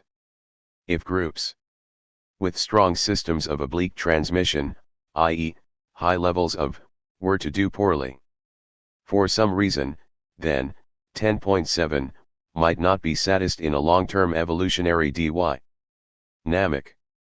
Recall that in chapters 7 and 8 we asked a similar question. Having shown that culturally transmitted reproductive leveling and within-group segmentation practices favor the evolution of a genetically transmitted altruistic predisposition, chapter 7, and that intergroup hostilities are essential to this process, chapter 8, we asked if these altruism-favoring conditions themselves could evolve. Here, instead, we explore the coevolution of three distinct aspects of a population, the distributions of its genotypes and phenotypes and the evolution of the process by which individuals update their socially learned traits. The third will require an exploration of the dynamics of the effectiveness of its institutions of socialization, and the effect of payoff differences in inducing individuals to switch from altruist to selfish types. As we did in chapters 7, 8, and 9, we will also determine if an initially rare altruistic trait can proliferate in a reasonable time frame, and if it is sustained in a stochastic environment. Given the complexity of this task, selection on genes, learned behavior, and two aspects of a society's social learning system operating at both the individual and group level, we are not able to develop an illuminating analytical model, and so, as in previous chapters, we created an agent-based model of society with the following characteristics. The specific assumptions made are not critical, unless otherwise noted. The society consists of 1,000 groups, each initially comprising 12 members per generation, or a census size of 36, about the size of a Pleistocene hunter-gatherer group, arranged spatially on a torus, a 50 inner tube type grid with the opposite edges identified. Each group started with 2% AC types, 1% AD types, 1% SC types, 1% SD types, and 95% BSD types. Table 10.6 summarizes the parameter choices of the simulation. We let S D 003, F D 006 and U D 001, common across all groups, because they represent individual level costs and benefits unrelated to any group differences in social structure. We take S as constant because we are not concerned with the obvious point that groups with higher S will be disadvantaged. We also XED the Binet of altruism, corresponding to G in 4.2, at 0.05 for all groups, i.e., a group of all A types has a 5% advantage over a group of all non-altruists. By contrast, the extent of oblique transmission is clearly a socially determined variable, societies with higher according more social unions to A-type elders. Similarly, the strength of payoff-based updating may vary across groups and over time. Each group initially was randomly assigned a value of and a value of random variation. In social learning arrangements, institutional mutation allowed n to increase or decrease by 1% of their values. The migration rate was set to 25% per generation. Very high for a genetic model but reasonable for a cultural model, and the mutation rate was set to 0.01% per generation, and migration was always to a neighboring group, individuals taking their phenotypic traits with them. As in Chapter 7, we assume that institutions are not free goods. In this case, a more effective socialization system, greater, comes at the price of a larger disadvantage for the A-types. The time they spend teaching altruistic behavior, for example, they cannot be seeking out mating opportunities and caring for their offspring.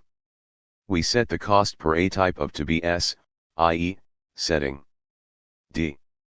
0:80 in a group is equivalent to raising the THIRD cost to A types by 0.8 s. We found in the simulations that s is inversely related to the long-run value of, as one might expect, the level of the lure of higher payoffs in motivating the regression from altruism to self-interest, is also socially determined.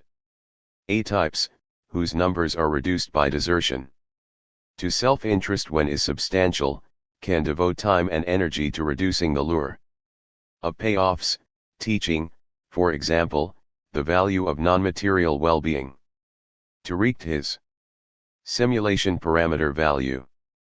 Initial frequency of AC 2%. Initial frequency of AD, ASC, ASD 1%. Initial frequency of BSD 95%. Fitness cost of altruism S 0.03. Gain from internalizing fitness enhancing norms F 0.06. Fitness cost of internalization physiology U 0.01. Initial range of rate of oblique transmission 0,0.9. Initial range of imitation rate 0,0.9. Initial group size 12. Connect rate 10%.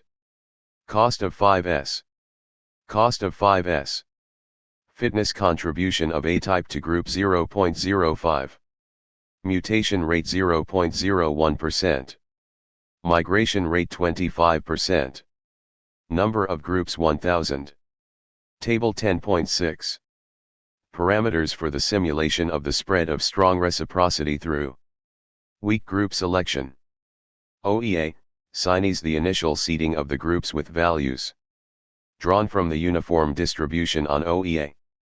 The values of S, F, U, as well as THIRD contribution of A types and the mutation and migration rates are the same and unchanging for all groups and all generations. We imposed a cost of S.1 / on the A types. Thus setting d. 0.20 in a group is equivalent to raising the THIRD cost to A types by 0.8 s. In each generation, for each of the groups, we simulated the theoretical model as described in the previous sections and updated the frequencies of the various types in each group, according to the THIRD effect of their phenotype and the fraction of the group that exhibits this phenotype. Then a randomly selected 25% of individuals in each group migrated randomly to neighboring groups, bringing their phenotype with them. Selection among groups takes two forms in this model. First, if group size drops below a minimum, set to 1/3 of initial group size, or 4, it is replaced by a copy of the neighboring group that has the highest averagedness of group members. Second, with a small probability for each generation, a group enters into connect with another randomly chosen group. The group with higher-ness prevails, and members of the losing group copy the group-specific parameters of members of the winning group. We ran this model many times with varying numbers of generations, and varying the parameters described above. The system always stabilized rapidly, there is virtually no variation in null values across runs, the specific assumptions concerning the parameters move in the intuitively expected direction, and initial conditions were never critical. The parameter values always allow zero altruism to be a stable evolutionary equilibrium, but with as few as 2% initial A types, altruism always stabilized at a high level. A run with the parameters described above is exhibited in Figure 10.1. There is always strong. Figure 10.1. The evolution of endogenous parameters. In this simulation, the steady state fraction of altruists is p. 0.57, the effect of oblique transmission stabilizes at 0,083, and the rate of switching from a type to n-type is 0.26. Selection favoring the rate of oblique transmission, unless the cost of maintaining at a high level is extremely high, about tens. Selection for lower is also quite strong, so a high cost of reducing it is needed to prevent from falling to very low levels in the long run. Figure 10.1 shows the evolution of the endogenous parameters in this simulation. The fraction of A-types increases to about 57% by the end of the run. This value varies between 50% and 75%, depending on the costs borne by A-types alone for maintaining a high and a low. It is clear that all three parameters of the model undergo strong selection, rising to 0.083 and falling to 0.26, is multiplied by 10 in the GUR. Migration does not undermine the altruistic equilibrium, because most of the effects occur on the cultural rather than the genetic level, and migrants respond to the social learning environment of their new home. The simulation thus identifies a wide range of parameter values under which a system of cultural transmission biased towards socialization of the young for altruism and minimizing the lure of material payoffs could itself evolve, and if it did that, these social learning arrangements would support a frequency of altruism in the population. 10.7 The programmable brain. Vertical, oblique, and payoff-based updating all affect the internalization of norms. Taking on a general rule of behavior as an objective rather than a constraint or an instrument toward some other end is likely to be costly for two reasons. First, a considerable fraction of the total available time of the members of most societies is spent teaching the young the proper way to behave, rather than providing for the nutritional and other needs of its members. But in addition to the cost of acquiring such a norm, U0, there is a further cost.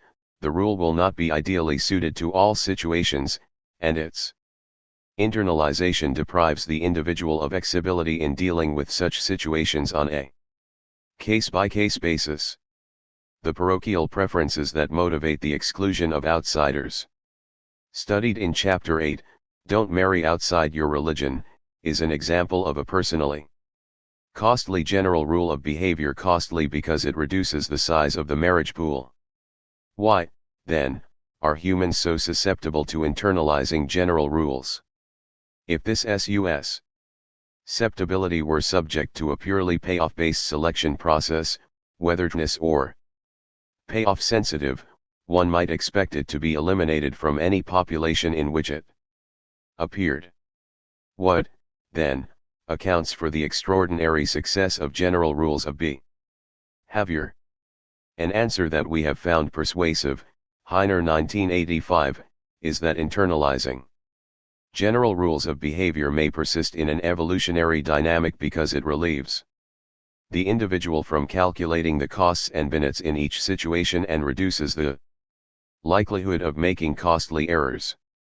A similar argument led John Stuart Mill to remark, "Being rational creatures, sailors go to sea with it the nautical almanac already calculated, and all rational creatures go out upon the sea of life with their minds made up on the common questions of right and wrong, as well as on many of the far more difficult questions of wise and foolish."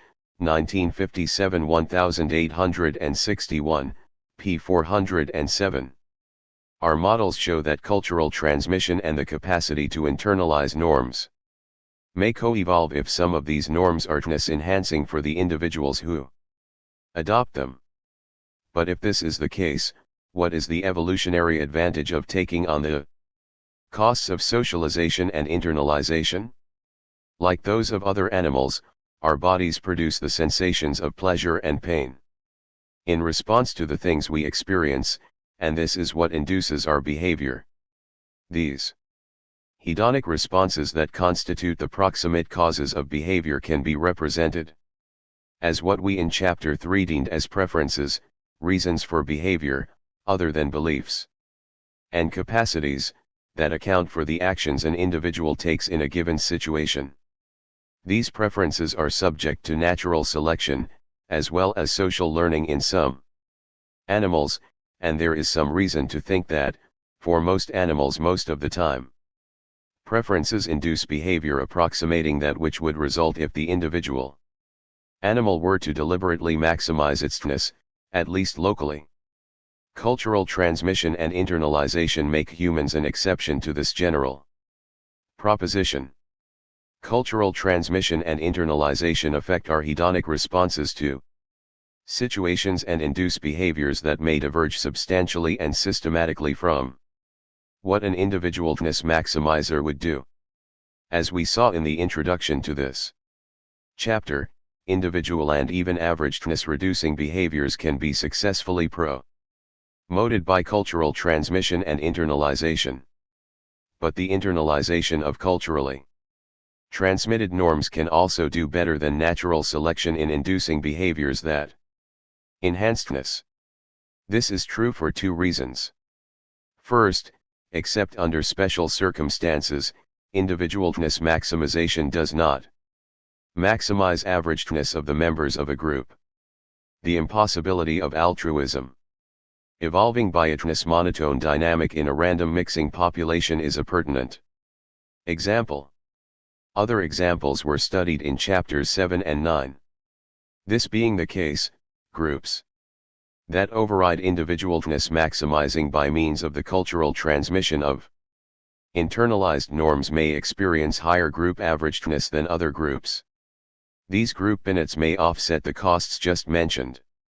Indeed, this is one of the key dynamics accounting for the emergence of altruism in the above models, and of social preferences in general. In our model of socialization, oblique transmission converts a fraction of self-regarding types into altruists. But we did not ask about the proximate motives for the altruists helping others. Does oblique transmission work by teaching children the golden rule or Kant's categorical imperative? By warning them that God may be watching. These and other cognitive reasons for good behavior are no doubt involved, but the motivation to help others and to act ethically often short-circuits these reactive processes in favor of more visceral influences on behavior such as anger, shame, elation, and guilt. To readers who share our horror of road rage and honor killings, the claim that visceral reactions are among the proximate motives for generous, fair-minded and civic actions may seem surprising. But it is true, and we think that a good case can be made that the social emotions evolved precisely because they motivated processual actions. Symbol meaning. Bias of vertical transmission. O baselineness. Imitation rate. F fitness gain from C phenotype. Rate of oblique transmission. I strength of IS moral standard. I strength of IS reciprocity motive. IJ punishment of J by I. I strength of IS shame. P fraction of A's. I material payoff to I.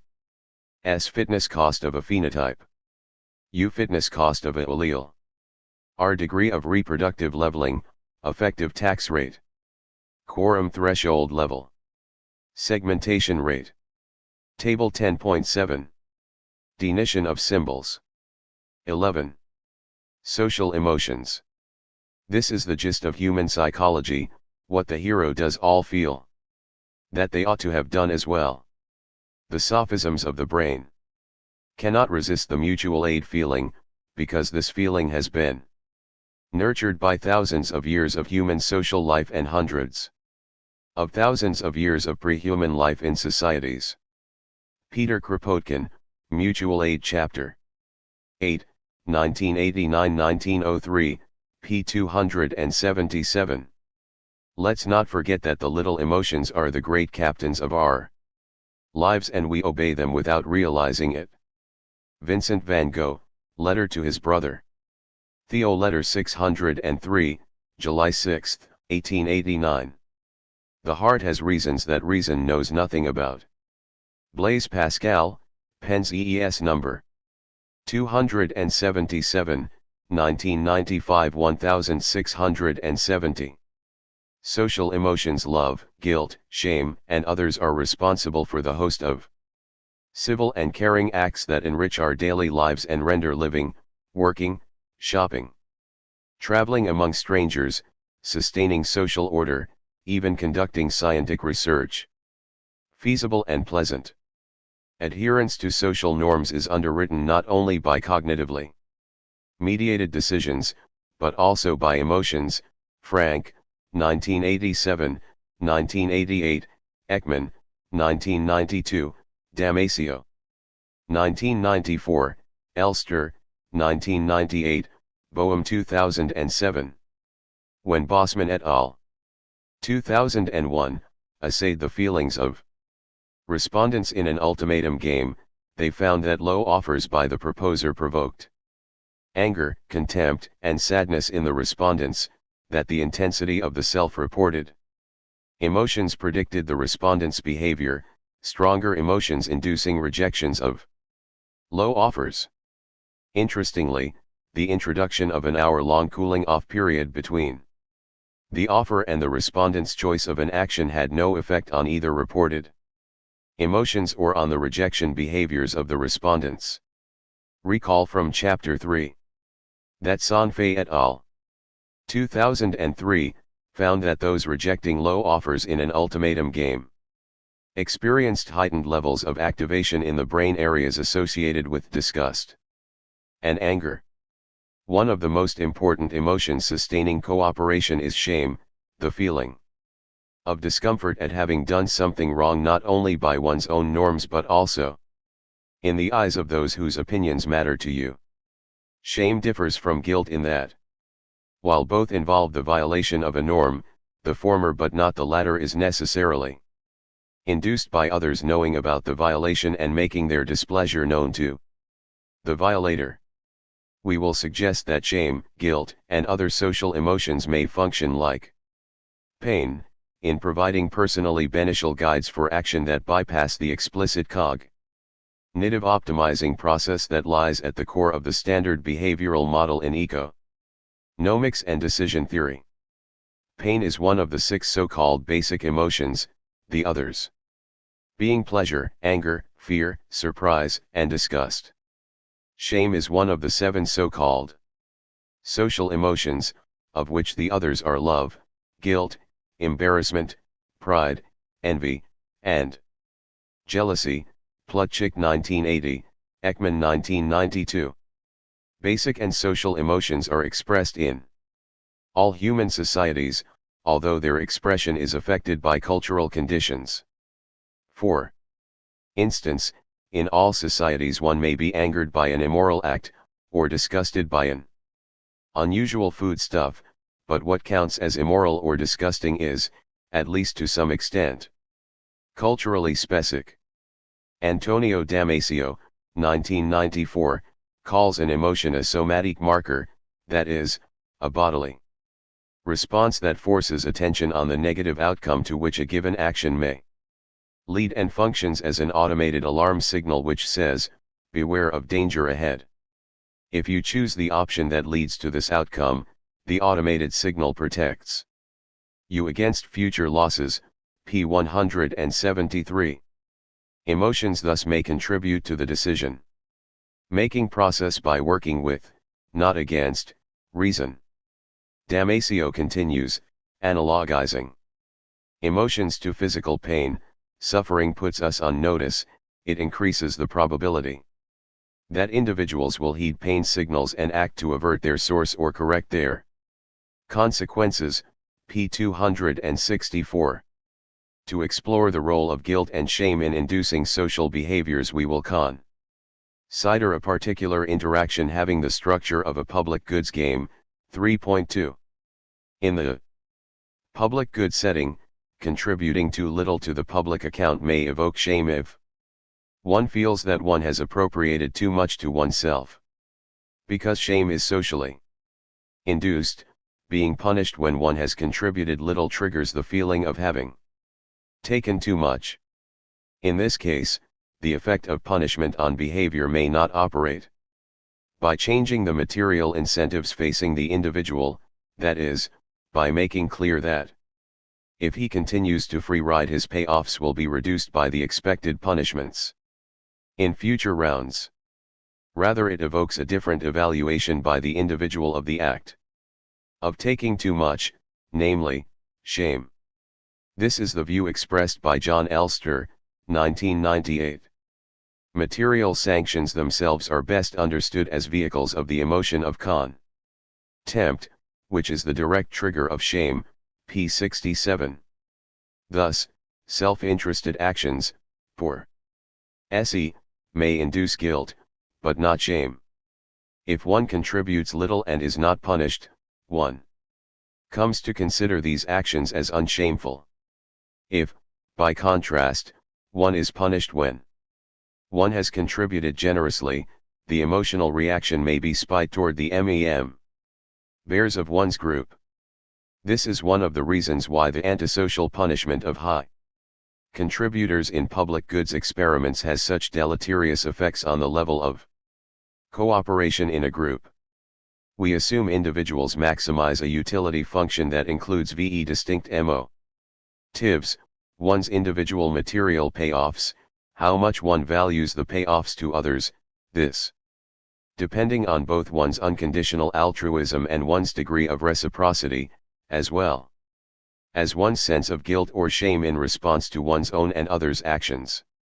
To this end, we will amend and extend a utility function derived from the work of Giannakoulos et al. 1989, Levine, 1998, Sethi and Somanathan, 2001, and Falk and Fischbacher, 2006. In Chapter 3, we presented experimental evidence consistent with the view that punishment not only reduces material payoffs of those who transgress norms, but also may recruit emotions of shame toward the modification of behavior. Indeed, we showed in 3.4 that in some societies many defectors react to being punished by increasing their contribution to the group, even when the punishment does not affect material payoffs, consistent with the shame response, while in other societies they react by punishing contributors, consistent with an anger response. Social emotions in response to sanctions can thus either foster or undermine cooperation. Reacting to sanctions, then, is often not a dispassionate calculation of material costs and benefits, but rather involves the deployment of culturally specific social emotions. In Chapter 9 we showed that the altruistic punishment of shirkers by strong reciprocators can proliferate in a population and sustain high levels of cooperation, but we tacitly assumed that those punished would react prosocially rather than antisocially. Here, we focus on the manner in which social emotions and punishment of miscreants may be synergistic, each enhancing the effects of the other. We model the process by which an emotion such as shame may affect behavior in a simple public goods game. We then show that shame and guilt along with internalized ethical norms allow high levels of cooperation to be sustained with minimal levels of costly punishment, resulting in mutually beneficial interactions at limited cost. In 11.2, we ask how prosocial emotions such as shame might have evolved. 11.1 Reciprocity, shame, and punishment. Consider two individuals who play a one-shot public goods game in which each has a norm concerning the appropriate amount to contribute to the public project, and each, a, values his own material payoff, b, may prefer to punish others who contribute insufficiently, c, feels guilt if he contributes less than the norm, and nally, d, experiences shame if he is sanctioned for having contributed less than the norm. This psychological repertoire captures some of the motives that we think explain cooperation in behavioral experiments. The results that follow for a dyadic interaction generalize to an n-person interaction. A summary of the symbols used in this chapter appears in Table 11.1. In what follows, we represent the two players as I and J, where J unspecified currency. We assume each individual starts with a personal account equal to 1 unit.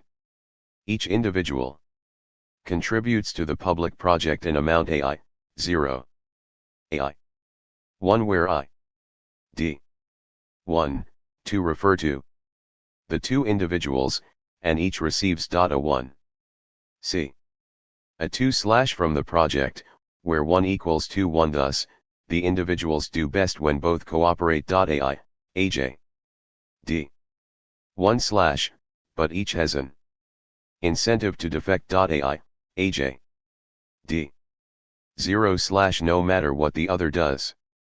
In the absence of punishment, this two-person public goods game thus would be a prisoner's dilemma. But at the end of this cooperation period there is a punishment period, in which each individual is informed of the contribution of the other individual, and each individual may impose a penalty on the other individual at a cost C / D C 2 11.1. This, and the other functional forms below, are chosen for expositional and mathematical convenience. Social emotions 189. Letting IJ be the level of punishment of individual J by individual I. The material payoff to I is then given by I D 1 AI C a 1 C a 2 / G C IJ / 11.2. In 11.2, the RST2 terms give the amount remaining in IS private account after contributing. The third term is IS reward from the public project, the fourth term is the punishment enacted by J upon I, and the null term is the cost to I of punishing J. We assume that the norm is that each should contribute the entire endowment to the public project. The results generalize to the case where the norm is less stringent. Individual I may wish to punish J by reducing J's payoffs, if I is a reciprocator, that is, I greater than 0, and J contributes less than the entire endowment.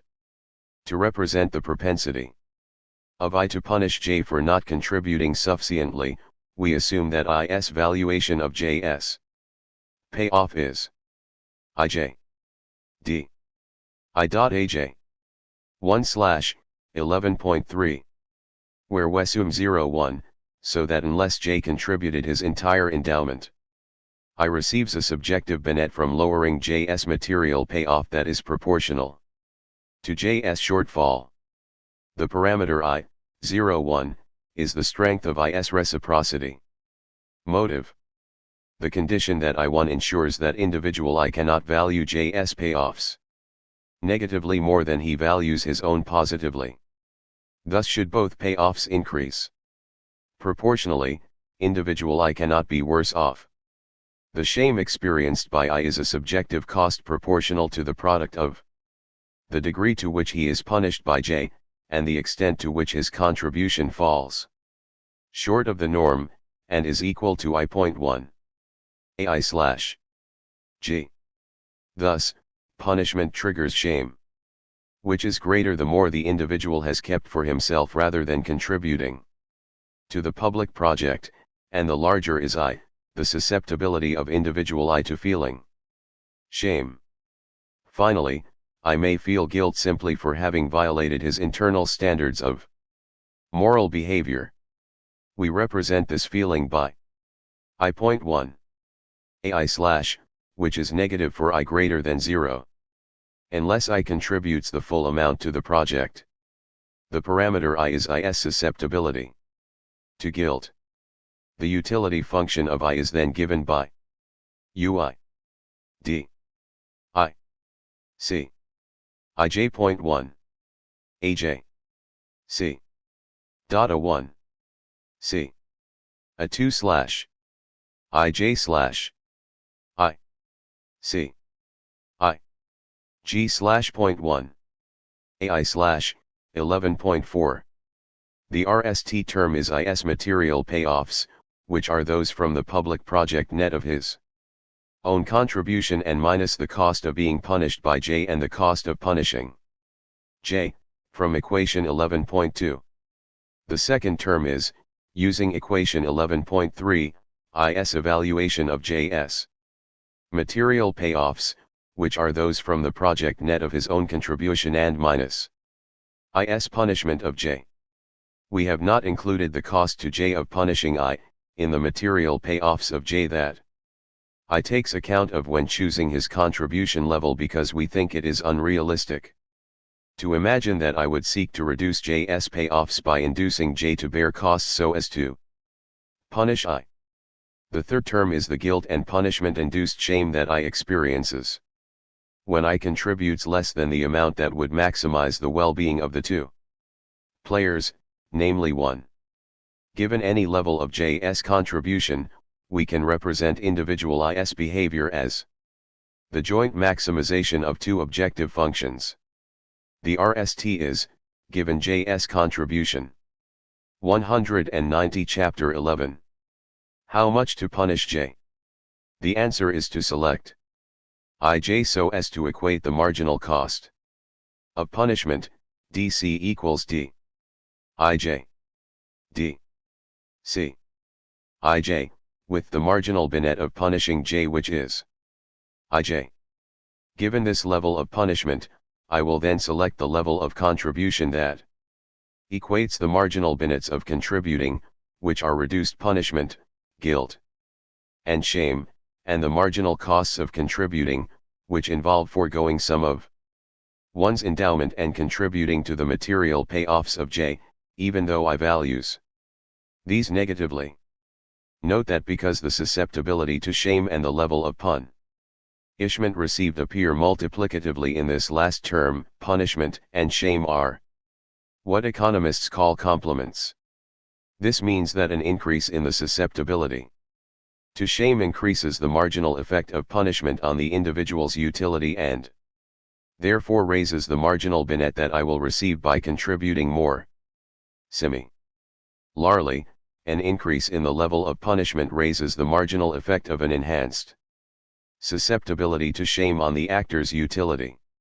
Shame thus enhances what is termed the punishment technology, the effectiveness of which is measured by the ratio of the utility loss enacted on the target, including both the subjective costs and the reduction in payoffs from equation 11.2, to the marginal cost to the punisher of undertaking the punishment, which from equation 11.1 is C.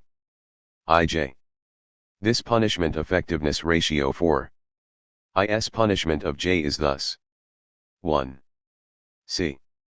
J.1. AJ slash C. IJ slash 11.5. From which it is clear that the punishment of J is more effective the more susceptible to shame is J.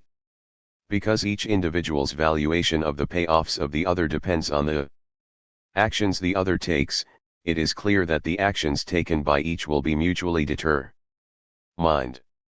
For any given value of J's action, there will be an action a best response by I that maximizes his utility as expressed in equation 11.4.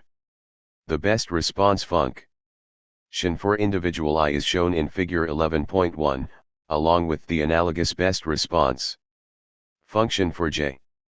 Their intersection is the mutual best response, and is therefore a Nash equilibrium. In figure 11.1 we see that because of reciprocity, the best response AI is an increasing function of AJ and the AI schedule shifts up when susceptibility to shame or guilt, or J's degree of reciprocity, J, increases, corresponding to our intuitions concerning the model.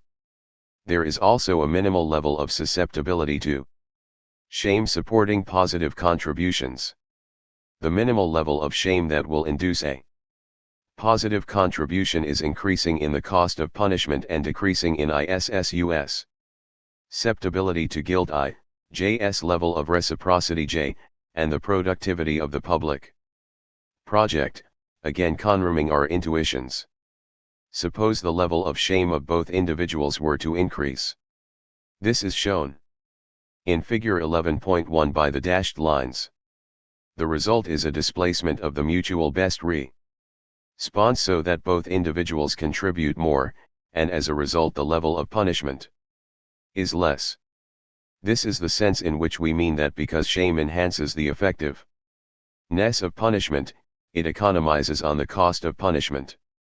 When one individual's susceptibility to shame increases, the other individual benefits, and when this occurs for both, as in figure 11.1, both benefit payoffs therefore are higher in a population that has inculcated a sense of shame in its members, as could be the case, for example. Social Emotions 191. AI.aj. C. / aj.ai. J. C. / AI.aj. aj. AI. aj.ai. J/. Figure 11.1. Mutual determination of contributions to a public project. The functions slope upwards because the individuals are reciprocators and shift as shown when susceptibility to shame increases, because this enhances the effects of punishment. There is no reason to think that the function would take the linear form shown here. Through the kinds of population-wide internalization of norms studied in the previous chapter. 11.2 The evolution of social emotions. Human behaviors systematically deviate from the model of the self-interested actor. And we think the evidence is strong that social emotions account for much of the discrepancy. But this description of behavior would be more compelling if we understood how social emotions might have evolved, culturally, genetically, or both. There are two puzzles here. First, social emotions are often altruistic, indicating actions benefiting others at a cost to oneself, so that in any dynamic in which the higher payoff trait tends to increase in frequency, social emotions would eventually disappear. We addressed this puzzle in the previous 4 chapters, showing that by the process of group competition, reproductive leveling, and norm internalization, vertically transmitted altruistic traits may evolve. The second puzzle concerns social emotions per se. How could it ever be evolutionarily advantageous to bypass one's cognitive decision-making capacities and let behavior be influenced by the visceral reactions associated with one's emotions? We addressed a similar question in the previous chapter. Internalizing norms may be a way of economizing the costs of calculating benefits and costs in each situation, and of averting costly errors when the calculations go wrong. A related argument, we think, helps explain the evolutionary viability of social emotions. Humans tend to be impatient, a condition we share with other animals. Stevens. Et al. 2002. We tend to discount future costs and benefits myopically, that is, more than either a business-based or a lifetime welfare-based accounting would require. The mismatch between our impatience and artness is in part due to the payoff to patient behaviors that resulted from the extended life histories and prolonged period of learning the skills associated with the distinctive skill-intensive human feeding niche, based on hunted and extracted foods. Prior to this period in human history, the importance of the future was more limited and largely concerned the survival of one's offspring. A genetically transmitted disposition to assist one's relatives may have produced a selective degree of patience as a byproduct of kin-based selection, resisting stealing food from one's offspring, for example.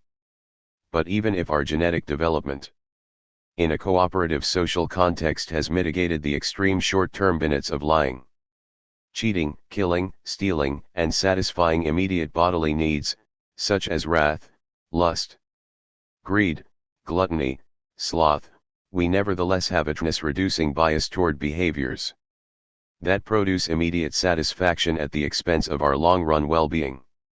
the internalization of norms and the expression of these norms in a social emotion such as guilt and shame addresses this problem by inducing the individual to place a contemporaneous value on the future consequences of present behavior, rather than relying upon an appropriately discounted accounting of its probable payoffs in the distant future.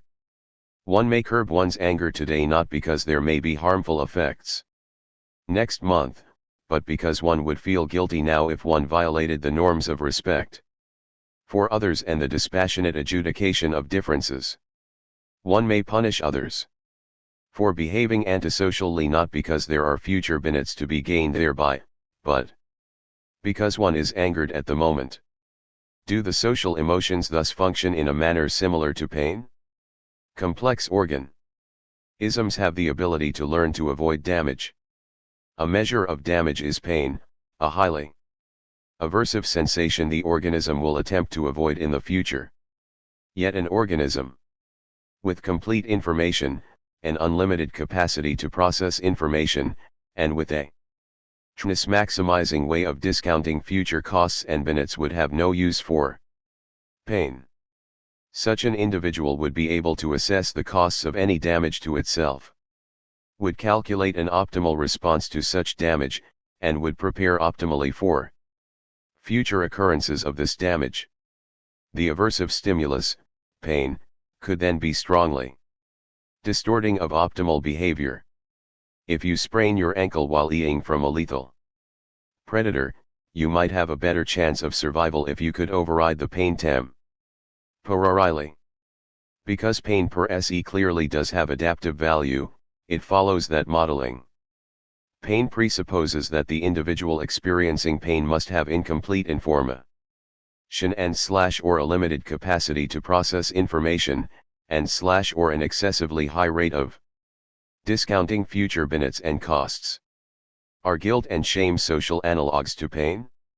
If being socially devalued has costs, and if the amount of guilt or shame that a given action induces is closely correlated with the level of these costs that would otherwise not be taken account of, then the answer is affirmative.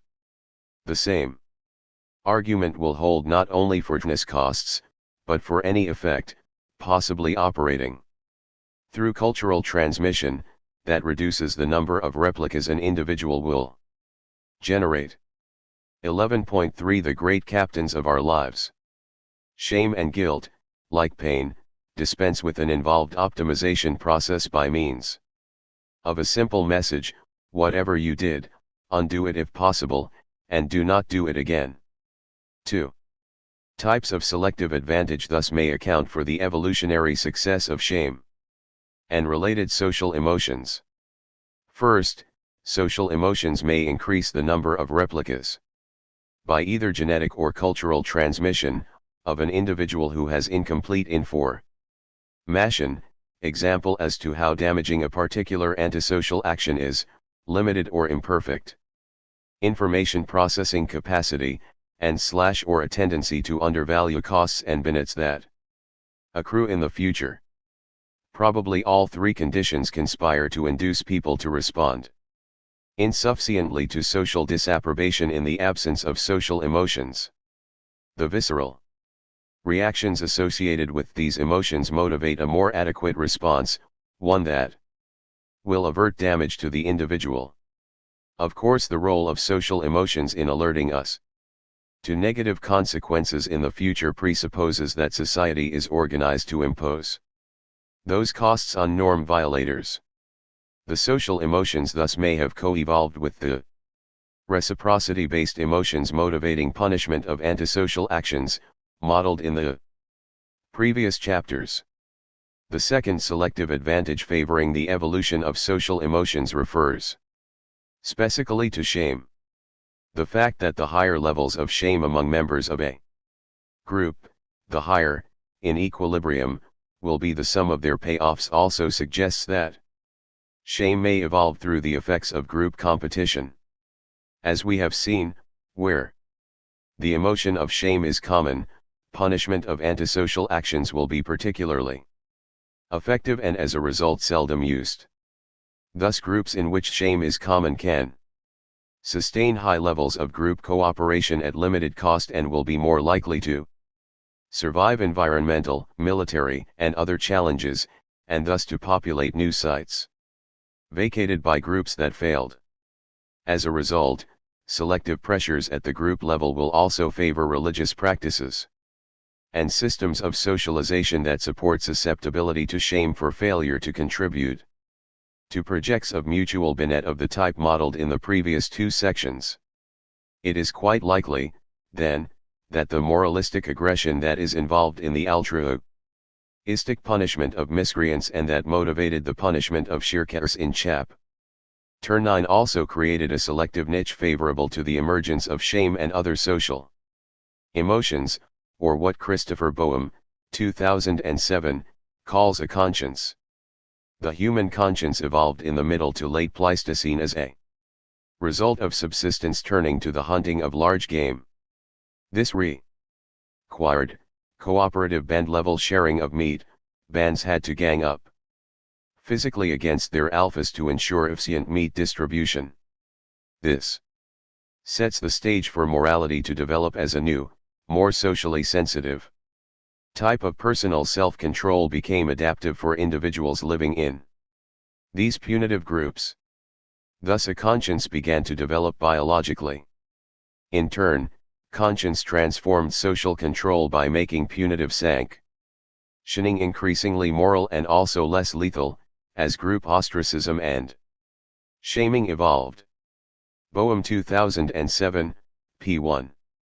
Combining the model of this chapter and that of Chapter 9, the emergence of shame would have reduced the costs of punishing transgressors incurred by the strong reciprocators.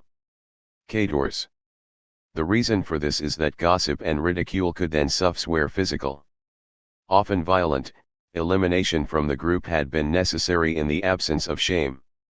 The proliferation of strong reciprocators engaging in altruistic punishment that this cost reduction allowed would then have enhanced the advantages of shame. Thus the moralistic aggression motivating the altruistic punishment of defectors may have co-evolved with shame, each providing the conditions favoring the proliferation of the other. The groups in which this occurred initially, perhaps among our aging ancestors in Africa, would have enjoyed survival advantages over other groups. Symbol meaning. I individual I contribution to the project. IJ equals I.AJ. 1/. Each individual receives a 1. C. A 2/ from project. I individual is guild coefficient. I, J2 players. I.AJ. 1/ is the value I placed on J's contribution. IJ level of punishment of J by I individual is shame coefficient. And group size. I material payoff to I. Table 11.1. Definition of symbols. 12. Conclusion, human cooperation and its evolution. It is true that certain living creatures, as bees and ants, live sociably one with another, and yet have no other direction than their particular judgments and appetites, nor speech, whereby one of them can signify to another what he thinks expedient for the common benefit, and therefore some man may perhaps desire to know why mankind cannot do the same. Thomas Hobbes, Leviathan Chapter 8, 1968 1651. Any animal whatever, endowed with well-marked social instincts, the parental and filial affections being here included, would inevitably acquire a moral sense or conscience, as soon as its intellectual powers had become as well developed, or nearly as well developed, as in man. Charles Darwin, The Descent of Man Chapter 4, 1998 1873, pages 71 to 72. About 55,000 years ago, a group of hunter-gatherers left Africa and began to move eastward along the shores of the Indian Ocean.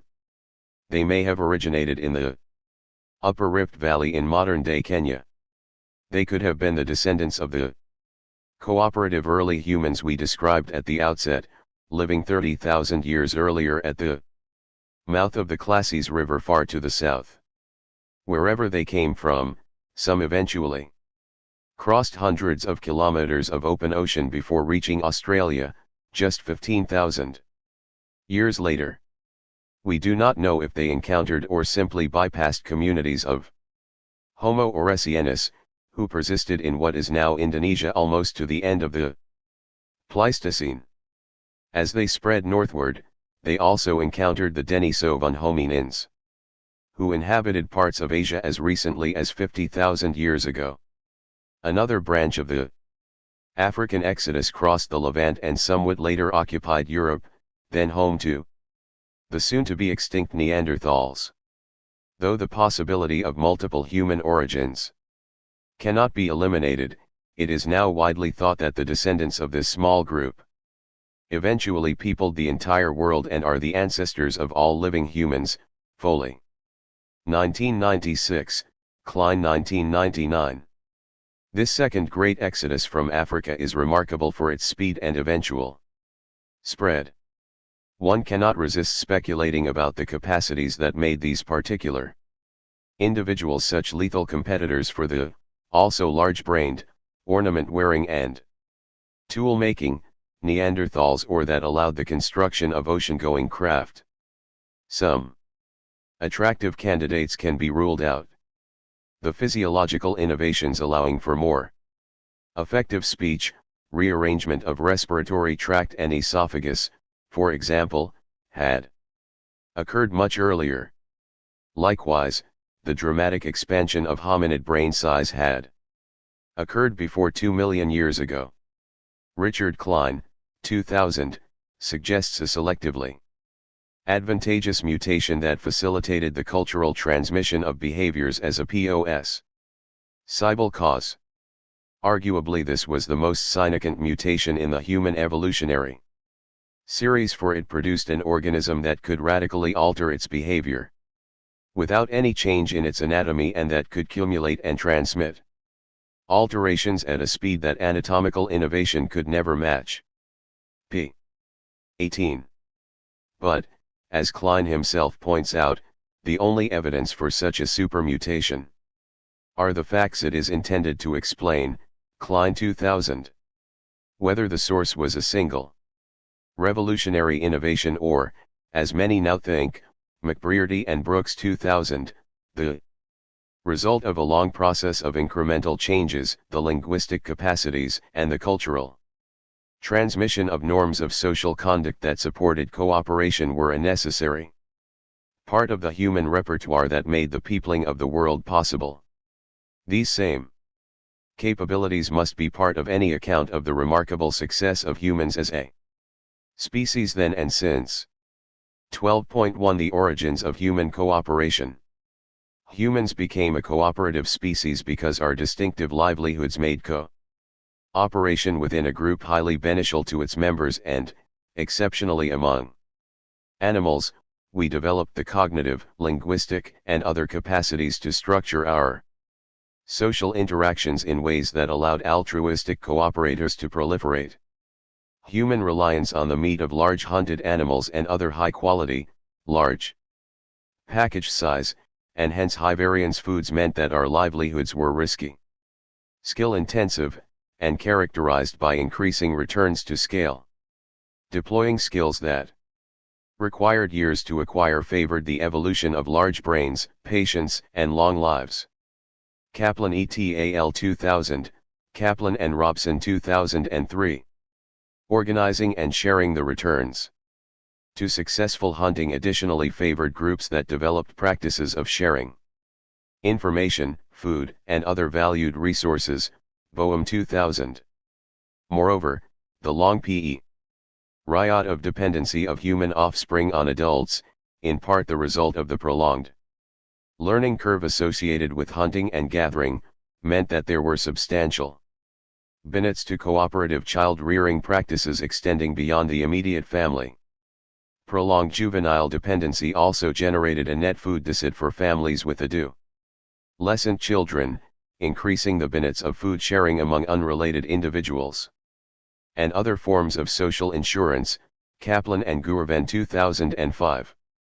Our experimental evidence, presented in Chapter 3, shows that among today's small-scale societies, those that are especially reliant on big game, like the Lamalira whale hunters that we studied in Indonesia, and those for whom livelihoods require either joint efforts in acquisition or sharing in distribution, are especially likely to exhibit the social preferences that underpin altruistic cooperation. One of the reasons for the connection between the potential benefits of cooperation and the prevalence of cooperative behaviors that we discovered in our models and simulations is that where the benefits associated with cooperation relative to the costs are substantial, it is more likely that the evolutionary processes of gene culture coevolution will support populations with large numbers of cooperators, whether altruistic or mutualistic. A high ratio of benefits to costs makes cooperation an evolutionarily likely outcome because, as our models and simulations, for example, figures 4.6, 9.1, and 9.4, confirmed, in virtually any plausible evolutionary dynamic in which stochastic shocks to payoffs and to behaviors play an important role, the likelihood that a population will develop and maintain cooperative practices is higher, the greater are the net benefits of cooperation. But the fact that cooperation was group beneficial in the environments of early humans does not explain why it evolved, for individuals bear the costs of their cooperative behaviors, while it is often others who enjoy the benefits. Thus, the distinctive human livelihood and associated cognitive capacities and longevity are necessary but not sufficient to explain the extent and nature of human cooperation. While benefits of cooperation accruing to the individual cooperator may sometimes offset the costs, this is not likely to have been the case in many situations in which cooperation was essential to our ancestors, including defense, predation, and surmounting environmental crises. In these situations involving large numbers of individuals facing their possible demise, people with self-regarding preferences would not cooperate, regardless of their beliefs about what others would do. As a result, for cooperation to be sustained, social preferences would have to motivate at least some of those involved. The distinctive human capacity for institution building and cultural transmission of learned behavior allowed social preferences to proliferate. Our ancestors used their capacities to learn from one another and to transmit information to create distinctive social environments. The resulting institutional and cultural niches reduced the costs borne by altruistic cooperators and raised the costs of free riding. Among these socially constructed environments, three were particularly important: group-structured populations with frequent and lethal intergroup competition, within group leveling practices, such as sharing food and information, and developmental institutions that internalized socially beneficial preferences. These culturally transmitted institutional environments created a social and biological niche favorable to the evolution of the social preferences on which altruistic cooperation is based. We can only speculate, of course, about the initial appearance and proliferation of these preferences. But their emergence was highly likely for two reasons. The RST is that the preferences that constitute strong reciprocity and some other social preferences could appear de novo as the result of only a small behavioral modification of either kin-based altruism or reciprocal altruism. In the case of kin-based altruism, those behaving altruistically toward kin may have simply ceased discriminating against the non-kin members of their groups. Likewise, a reciprocal altruist could become a strong reciprocator by simply deleting the proviso that one should condition one's behavior on expectations of future reciprocation. The second reason why the emergence of social preferences among early humans would be highly likely is the vast number of foraging bands during the late Pleistocene. and earlier. Even if strong reciprocity initially emerged in a very small fraction of the human population, it is highly likely that over tens of thousands of generations, and something like 150,000 foraging bands, it would have occurred that the strong reciprocators or other altruistic cooperators were prevalent in one or more such groups.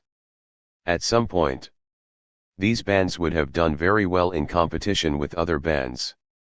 We have sought to explain how humans came to develop these exceptional social preferences and the cooperative social practices that supported them, taking the distinctive nature of human ecology, diet, and life course as pre-existing. This analytical simplification is almost surely historically inaccurate. The distinctive nature of human livelihoods, the importance of hunted and extracted as opposed to collected foods, apparently does not predate and is not the cause of the emergence of cooperation. Rather, it appears that the two developed in tandem.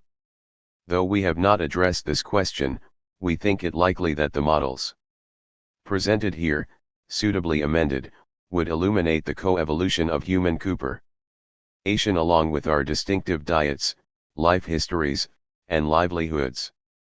The presence on the African savanna of large mammals vulnerable to attack by cognitively advanced predators must have given substantial advantages to the members of groups that develop at means of coordinating the hunt and sharing its sporadically acquired prey.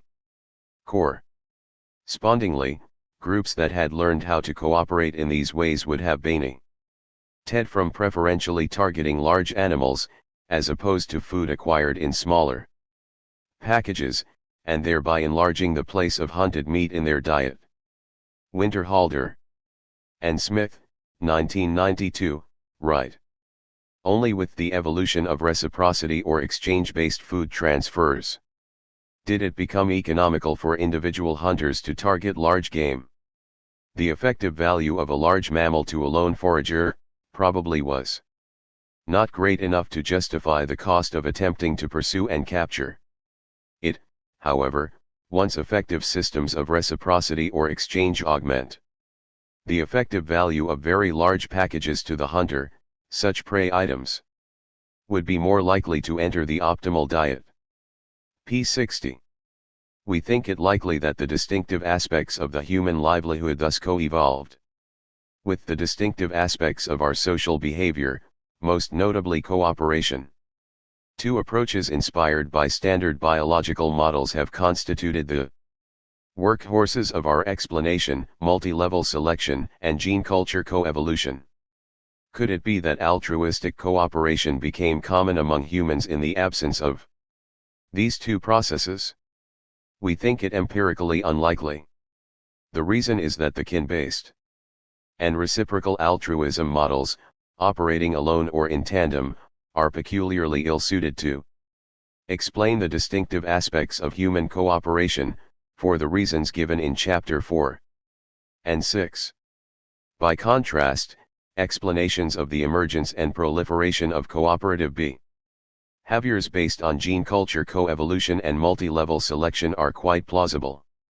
First, the models and simulations of our evolutionary past presented in the previous chapters provide strong evidence that in the relevant evolutionary environments, selective pressures based on the positive assortment of behaviors arising from the group structured nature of human populations could have been a significant influence on human evolution. Second, we have also demonstrated the important contribution to the evolution of social preferences that could have been accomplished by the cultural transmission of empirically well-documented behaviors such as the internalization of norms within group leveling and between group hostility. Third, the nature of preferences revealed in behavioral experiments and in other observations of human behavior is consistent with the view that genuine altruism, a willingness to sacrifice one's own interest to help others, including those who are not family members, and not simply in return for anticipated reciprocation in the future, provides the proximate explanation of much of human cooperation. These ethical and other regarding group beneficial social preferences are the most likely psychological consequence of the gene culture, coevolutionary and multi-level selection processes we have described. 12.2 The future of cooperation. Conclusive evidence about the origins of human cooperation will remain elusive given the paucity of the empirical record and the complexity of the dynamical processes involved. As in many problems of historical explanation, perhaps the best that one can hope for is a plausible explanation consistent with the known facts. This is what we have attempted to provide. The challenge of explaining the origins of human cooperation has led us to the study of the social and environmental conditions of life of mobile foraging bands and other stateless small-scale societies that arguably made up most of human society for most of the history of anatomically modern humans. The same quest has made non-cooperative game theory, which assumes the absence of enforceable contracts, an essential tool. But as Ostrom, 1990, Taylor, 1996, and other authors have pointed out, most forms of contemporary cooperation are supported by incentives and sanctions, based on a mixture of multilateral peer interactions and third-party enforcement, often accomplished by the modern nation-state. It would thus be wise to resist drawing strong conclusions about cooperation in the 21st century solely on the basis of our thinking about the origins of cooperation in the late Pleistocene. One may doubt, for example, that lethal intergroup conduct today contributes to the altruism, civic-mindedness or other social preferences that could underpin the more cosmopolitan forms of cooperation required to address global challenges such as climate change and epidemics. But the fundamental challenges of social living and sustaining a livelihood that our distant ancestors faced are in many respects not fundamentally different from those we face today. Modern states and global markets have provided conditions for mutualistic cooperation among strangers on a massive scale. But altruistic cooperation remains an essential requirement of economic and social life. The reason is that neither private contract or governmental at singly or in combination provides an adequate basis for the governance of modern societies. Social interactions in modern economies are typically at best quasi-contractual. Some aspects of what is being transacted are regulated by complete and readily enforceable contracts, while others are not. Transactions concerning credit, employment, information, and goods and services where quality is difficult to monitor provide examples of quasi-contractual exchanges. Where contracting is absent or incomplete, the logic of Adam Smith's invisible hand no longer holds. Decentralized markets fail to implement efficient allocations. But governments typically lack the information, and often the motivation, necessary to provide adequate governance where markets fail or are absent. We now know from laboratory experiments that subjects in market-like situations with complete contracts tend to behave like the Homo economicus of the Adam Smith of the wealth of nations, but when their contracts are not complete their behavior fortunately resembles more the virtuous citizens of the Adam Smith of the theory of moral sentiments. Thus, where the invisible hand fails, the handshake may succeed. Kenneth Arrow wrote, 1971. In the absence of trust, opportunities for mutually beneficial cooperation would have to be foregone. Norms of social behavior, including ethical and moral codes, may be reactions of society to compensate for market failures. p. 22. Thus, social preferences such as a concern for the well-being of others and for fair procedures remain essential to sustaining society and enhancing the quality of life.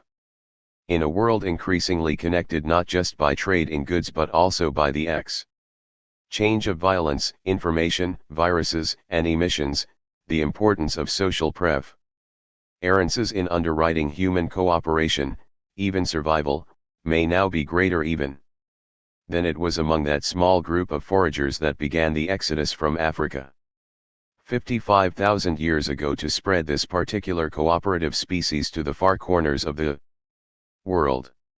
Appendix A1 Altruism deemed. In chapters 1, 2, and 4 we provide two definitions of altruism, one concerning preferences, other regarding or self-regarding, that motivate behavior, and the other based on its effects on the actor and others. The standard biological definition of altruism concerns not the motives for an action but rather its effects.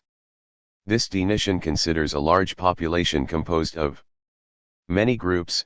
The behaviors induced by an altruistic genotype increase the expected averageness of members of the group of which the focal individual is a member, but the focal individual would have higherness were he not the bearer of the altruistic genotype. To make this clear, following Kerr et al.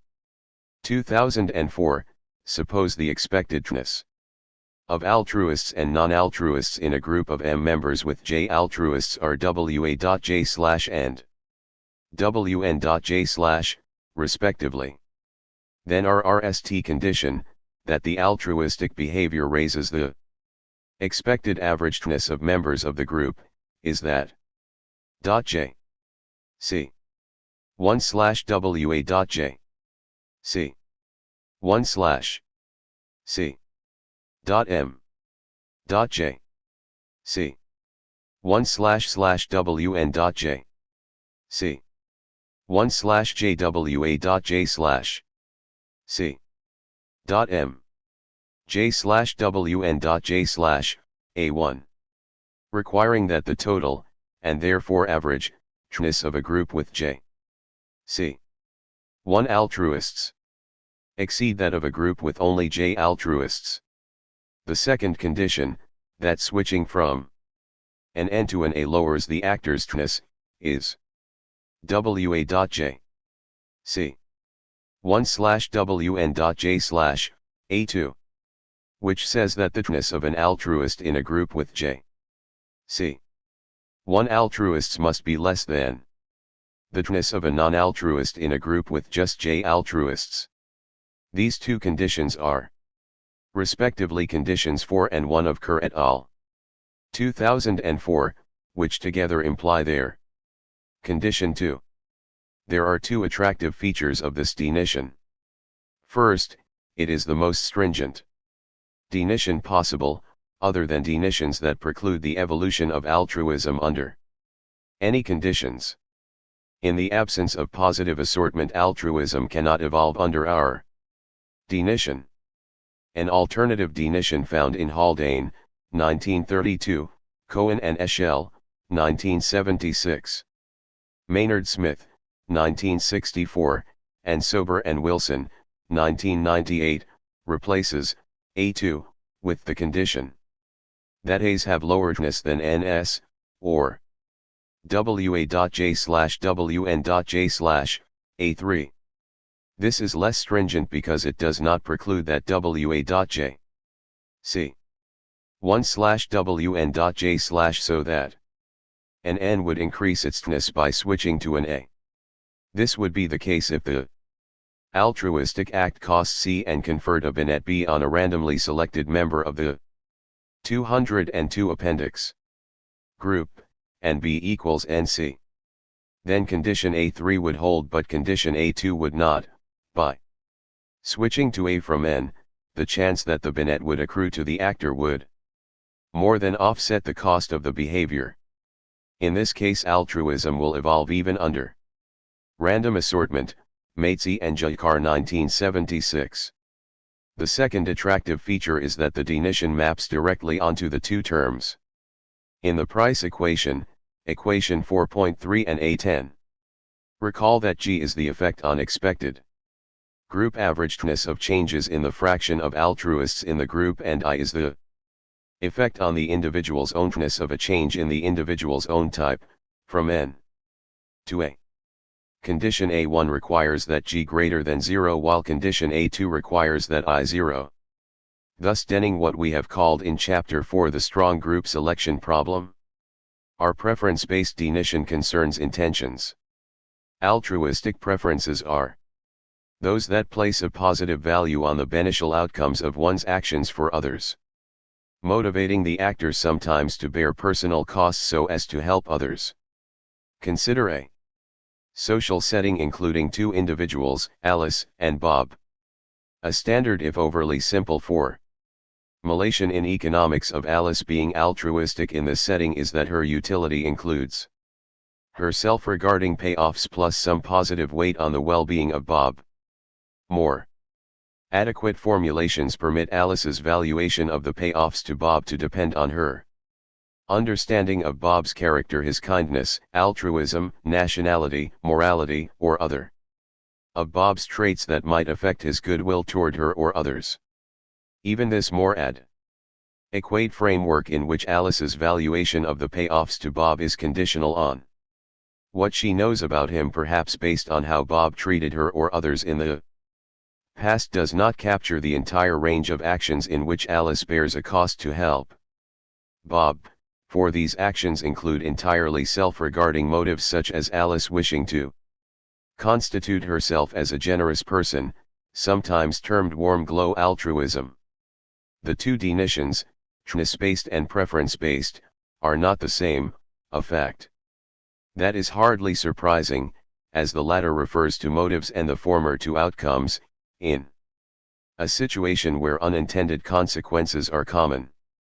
If Alice helps Bob because she places a positive weight on Bob's payoffs, this could motivate Bob to help Alice, even though this was not the motivation for her beneficence. In this case both Alice and Bob may be altruistic according to the preference-based definition. But if the payoffs under consideration are in choice terms, as in the choice-based definition of altruism, and if Bob's actions more than repay Alice's costs in benefiting Bob, then Alice's behavior is biologically self-regarding rather than biologically altruistic. By reciprocating Alice's generosity, however, Bob may be an altruist. Two agent-based models. Agent-based modeling is a tool for analyzing complex dynamical systems as a complement to explicit mathematical analysis where the latter is either impossible or uninformative. In these models, the actors are individual agents who share many characteristics, but differ on key characteristics that affect their relative reproductive success. Material payoffs or other results that affect the differential replication of distinct types of individuals. The agents operate semi-autonomously, but are linked through a network of structured interactions. The individual characteristics in a complex system evolve through a process of replication, mutation, and Nally selection that favors relatively successful individuals.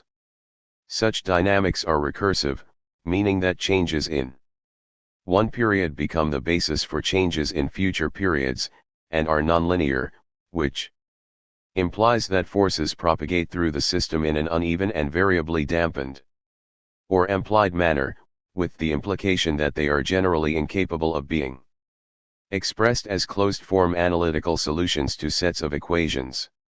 For instance, the individuals may be workers competing for jobs, or males and females interested in ending a good mate, or predators trying to catch prey and prey trying to avoid being caught.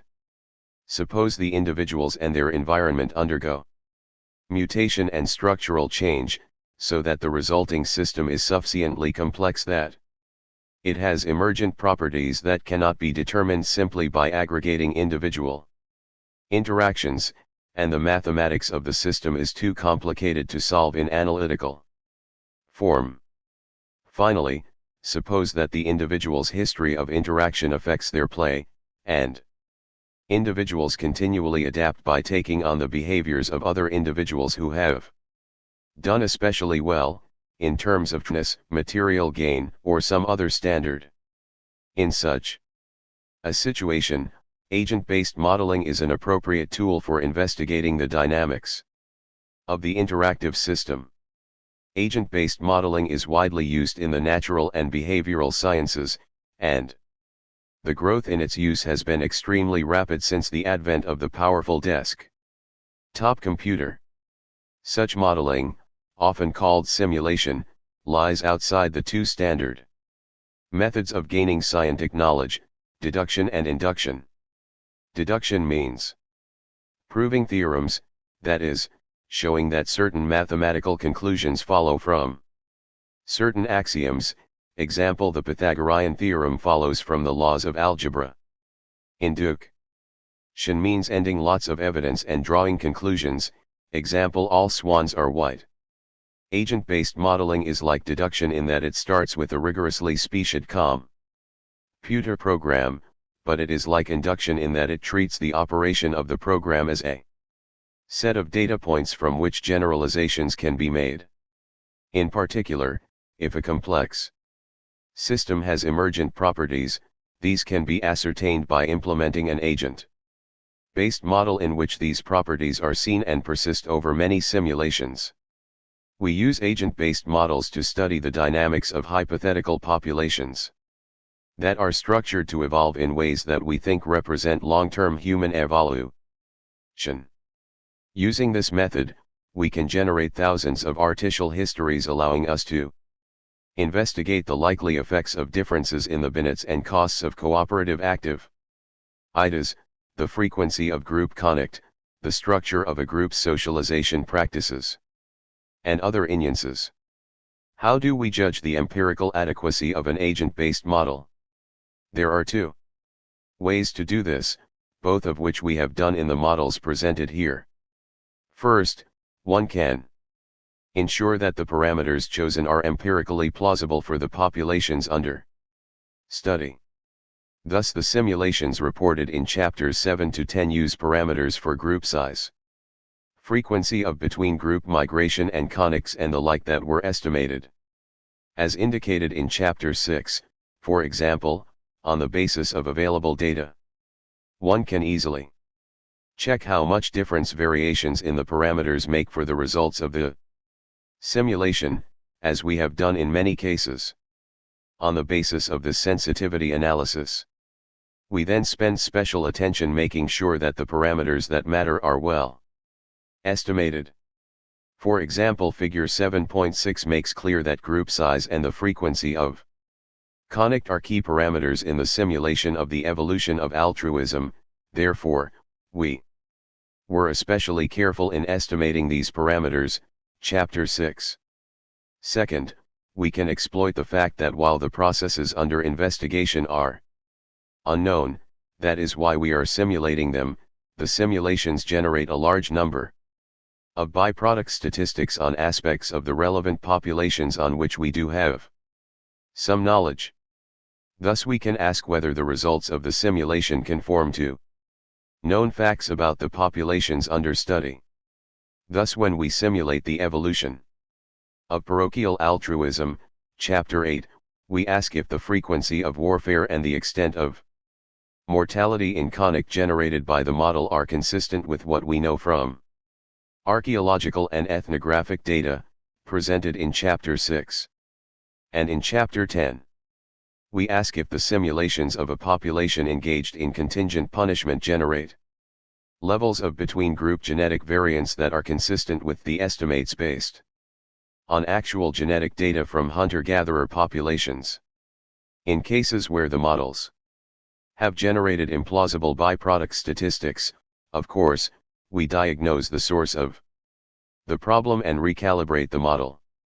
While agent-based modeling is important because many dynamic strategic settings are too complicated to admit standard mathematical analysis, it should not be thought that agent-based models are necessarily second best. The assumptions made to poor MIT explicit analytical solutions are often sufficiently unrealistic, example continuous time, finite numbers of individuals, that the agent-based model behaves more like the situations we are trying to model than does a tractable analytical model, Herbert and Levin. 1994. Nevertheless, agent-based models require extensive experimentation to ensure that results accurately read the properties of the system. The forefather of agent-based modeling in the behavioral sciences was Nobel Prize winner Thomas Schelling's, 1978, study of residential segregation. Schelling did not use a computer simulation or evolutionary updating, but rather simple physical models of social processes. In one of his most famous studies, he used a chessboard, each square of which represented a place in which one family could live, and he used pennies and nickels to represent white and black families. He began by placing the coins randomly on the board, and assumed a family would stay put if at least 1/3 of its neighbors were the same type as itself, and otherwise would move to a nearby home that satisfied the 1/3 rule. Schelling showed that in the long run, family relocation is likely to lead to a high degree of segregation, even though obviously each family was perfectly happy in a neighborhood in which it was a minority. In this case, neighborhood segregation is an emergent property of the system because no individual family wanted this or sought it, and it was not predicted as the logical consequence of the system's initial conditions using some analytical model. We can study residential segregation using Schelling's idea by varying the number of ethnic groups, varying the intensity of preference for uniformity and diversity, and by varying the rules of neighborhood formation and population movement. For instance, Schelling predicted the tipping phenomenon often found in residential dynamics. When the fraction of residents of a minority group in a community reaches a certain tipping point, the community more or less rapidly shifts toward that group becoming a majority. An evolutionary agent-based model, in addition to a stage game representing the interaction of agents, has a replication phase, in which individuals replicate proportional to their success in the stage game, relative to the average in the population. As a result, old individuals disappear, and their offspring inherit their behavior, perhaps with some mutation. In an evolutionary agent-based model, the more successful strategies are permitted to increase in frequency at the expense of the less successful. Thus, evolutionary agent-based models possess the three main characteristics of Darwinian evolution: replication, mutation, and selection according to fitness. Among the RST behavioral science applications of evolutionary agent-based modeling was Joshua Epstein and Robert Axtell's Growing Artificial Societies, 1997, which produced a wide variety of emergent behaviors from simple rules governing individual behavior inscribed in a chromosome that could evolve over time, much as DNA. The computer genes being used to represent different strategic behaviors. They modeled migration, environmental externalities, conflict, and even disease transmission in a population of individuals competing for food. More recently, agent-based models of political competition, stock market dynamics, and investor strategies, as well as models of parasitism and disease transmission, have become standard components of behavioral research. Gintis 2006, 2007a, Miller and Page 2007, Epstein 2007, Farmer and Foley 2010. For a useful overview of the application of such models to various fields in the natural and behavioral sciences, see Tesfatchen and Judd, 2006, Gintis, 2006, 2007. Miller and Page, 2007, Epstein, 2007, and Farmer and Foley, 2010. Figure A1 shows the programming structure of a typical evolutionary agent-based model. In the GUR, game parameters refer to the specifics of the stage game being simulated, including the payoffs, the probabilities with which various events occur, and the like. The number of generations species, how many rounds of replication you want to take place. This may be as small as 10 or as large as 10 million. The Number of rounds/generation refers to the speed of play as compared to the speed of replication. By the law of large numbers, the more rounds per generation, the more accurately the actual success of individuals wreaks the expected payoff of the strategies they represent. Group all individuals captures the matching phase of the simulation, as well as the notion that a strategy in a game wreaks a social practice occurring in the population, rather than the carefully thought out optimizing strategy of classical game theory. Note that in some situations, we will want some structure to the stage of the model. For instance, neighbors may meet more frequently than strangers, or individuals who play similar strategies may meet more frequently than individuals with different strategies. The individuals replicate box is worth a diagram of its own, which we present in figure A2. First we set various parameters, including the rate of mutation of new individuals and the extinction rate of old individuals. We then eliminate the appropriate number of unsuccessful individuals, and make an equal number of copies of the high success individuals, giving them the same strategies as their replicators, except that we allow some mutation.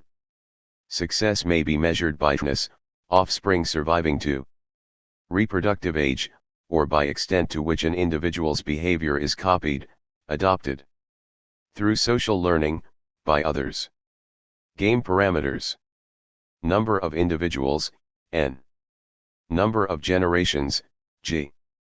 Number of rounds/generation, k. Create n individuals. Group all individuals. Individuals in each group play game. Update individual payoffs. Repeat k times. Individuals replicate, see figure A2. Repeat g times. Done. Figure A1. Structure of an evolutionary agent-based simulation. Appendix 207. Number of individuals, n. Replication error rate. Drop one relatively low payoff individual. Replace with a copy of one relatively high payoff individual. Repeat n times. Replication finished. Error with probability. Fraction of population replaced in a reproduction period. Figure A2. Structure of replication process. In each reproduction period, an individu ALS die and are replaced by copies, possibly mutated, of other agents. More successful individuals have a higher probability of being copied. A 3-game theory. Game theory is a mathematical tool for the study of strategic interactions, namely those in which the payoffs of individuals depend on their own actions and the actions taken by others. Gintis, 2009b, is a text on the kinds of game theoretic methods used here. Suppose we have individuals I, D, 1, n involved in a social interaction, each individual I has a set Si of possible actions available to him, and each individual chooses an action Si. 2. Si independently from the others. To each action prol.S1, Sn/. Resulting from these choices, each individual I receives a payoff I.S1, Sn/. We call the various actions Si pure strategies, and we call this social situation a game in strategic or normal form. This definition extends readily to a mixed strategy where players use probability distributions over their pure strategies. An example of a game in strategic form is the Prisoner's Dilemma, 3.1, in which each player I, D, 1, 2 has pure strategy set Si, Df, H, D, G, where H stands for help and D stands for defect, and 1.H, H/, D, B, C, 1.H, D/, D, C, 1.D, H/, D, B and 1.d, d/d. 0 The payoffs to player 2 are 2.h, h/d. b. c, 2.h, d/d. b. 2.d, h/d. c and 2.d, d/d. 0. Suppose players choose strategies.s1, sn/. We say si is a best response to the remaining n1 strategies of the other players if there is no strategy for player I that can give player I a payoff greater than I.s1, sn/. We say .s1, sn/ is a 208 appendix. Nash equilibrium if every player's choice is a best response to the choices of the other players.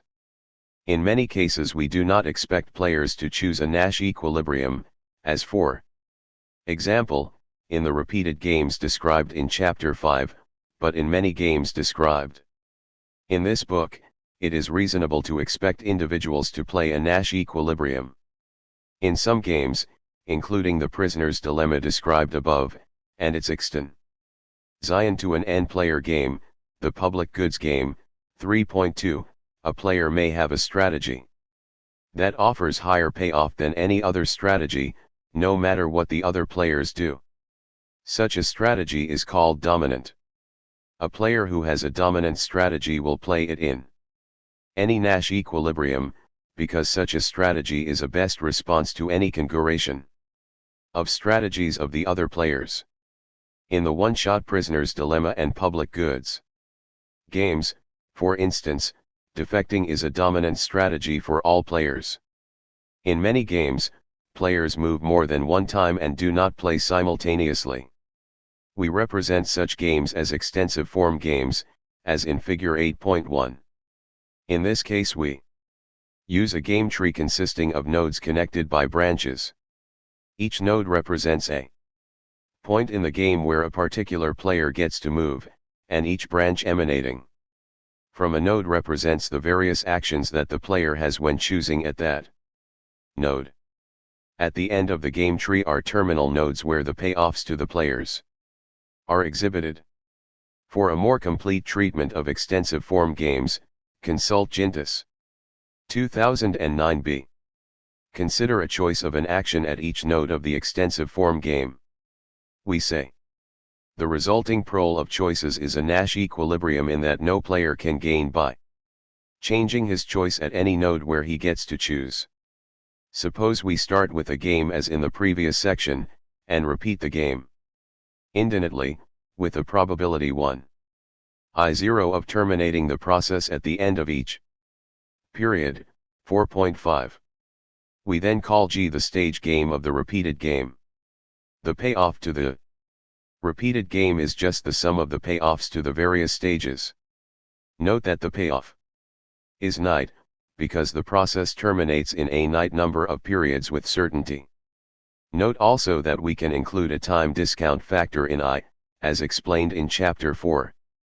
The most important fact about the repeated game based on stage game G is that it can support cooperative equilibria in situations where G cannot. Consider, for instance, the prisoner's dilemma, 3.1. The only Nash equilibrium of the stage game has both players defecting, hence earning payoff 0. But suppose the players follow the strategy in the repeated game of cooperating until the RST player defects, and then defecting forever. We call this the trigger strategy, 5.1. By following the trigger strategy, the players earn .b c/equals 0.1 I/, as analyzed in 4.2. The gain from defecting right away is b, so following the trigger strategy is a Nash equilibrium as long as .b c/equals 0.1 I/b, which reduces to IBC. The evolutionary game models that we use in this book are distinct from classical game theory. The key idea in evolutionary game theory is differential replication. rather than best response. The so-called adaptive agents in evolutionary games adopt behaviors in a manner similar to the way people come to have a particular accent or to speak a particular language. Forward-looking payoff-based calculation is not entirely absent. Example, those aspiring to upward mobility may adopt upper-class accents, but conscious optimizing is not the whole story. The answer to "why do you talk like that?" is generally, because I was born where people talk like that, not because I considered all the ways of speaking and decided that speaking this way best serves my personal. Appendix 209. Goals. Successful strategies in an evolutionary game are those that make more than the average number of replicas in the next period, either because they are favored in the process by which people learn new strategies, or the genotypes expressing the straight geese are induced to proliferate by the process of natural selection. The institutional and behavioral characteristics of individuals and societies that we commonly observe are those that have been copied, diffused, in short replicated, while competing rules, beliefs and preferences have suffered extinction, or have been replicated only in marginal niches. The models developed in this book explain why altruistic human behaviors, like strong reciprocity, and the institutional environments, like reproductive leveling, that supported them could have outreplicated alternative behaviors and institutions. The dramatis personae of evolutionary game models thus are not individuals but behavioral rules, or in population genetic models, the alleles accounting for these behaviors. How they fare is the key, what individuals do with whom they are matched in a stage game or in an updating opportunity, for example, is important for how this contributes to the success or failure of behavioral rules. Analytical attention is focused on the success or failure of these behavioral rules themselves as they either diffuse and become pervasive in a population or fail to do so and are conned to minor ecological niches or are eliminated. Anal difference is that because evolutionary approaches explicitly model the process by which replication takes place, whether by genetic transmission or updating behaviors by social or individual learning, they allow an explicit analysis of the dynamics by which the distribution of traits in a population changes. Figure 8.3 is an example of such a dynamic. This in turn permits the study of the states of a population that are likely to be often attained, and when attained to persist for long periods.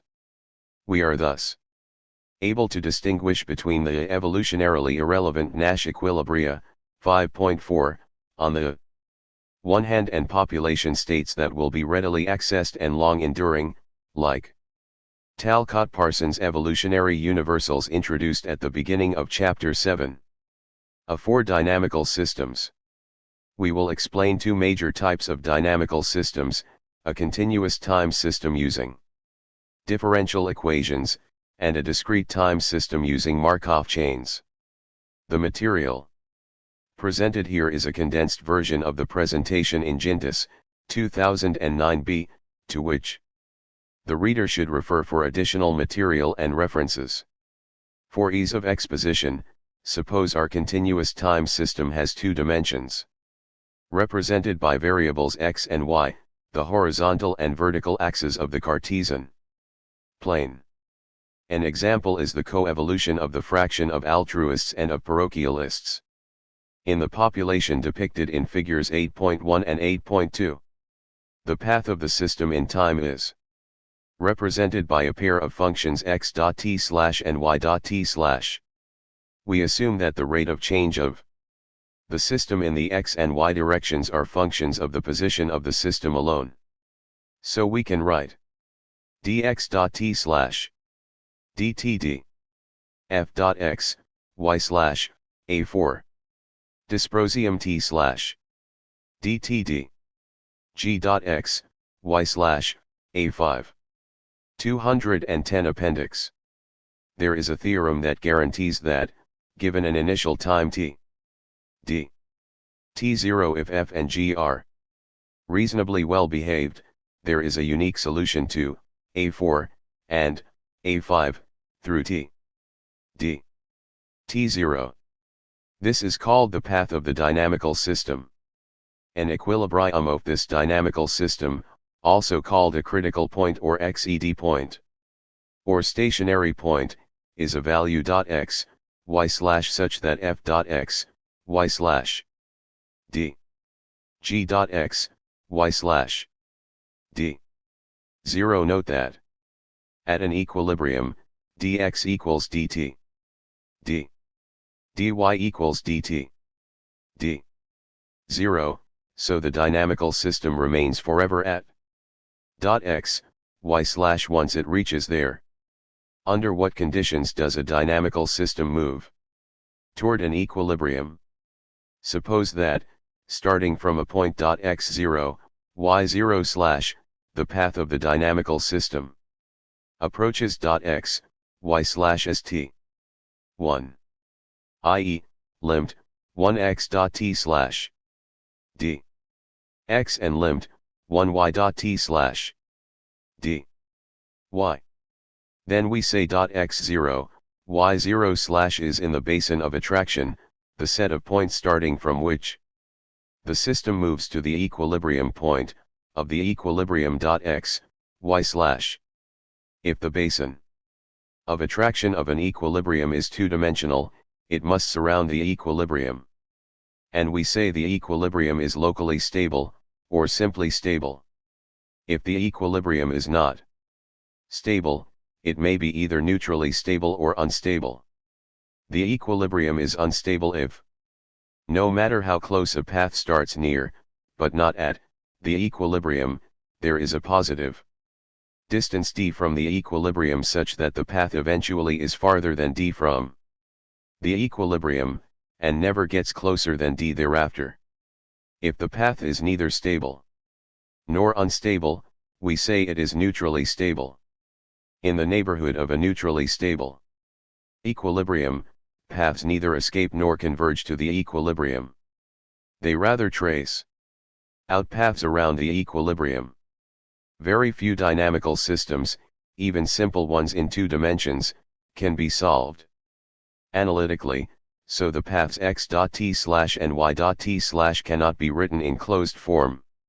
Nevertheless, there are well-developed methods for determining when an equilibrium is stable, unstable, or neutrally stable, using tools from algebra and calculus. A Knight-Markov chain is a dynamical system that can be in any of n states. S1, Sn, and if the system is in state I in time period t, it will be in state j in time pe. Riad t. C. 1 with probability pij. Of course, for this to make sense, we must have pij 0. For all I, j, d, 1, n and p, n, j d1 pij d1.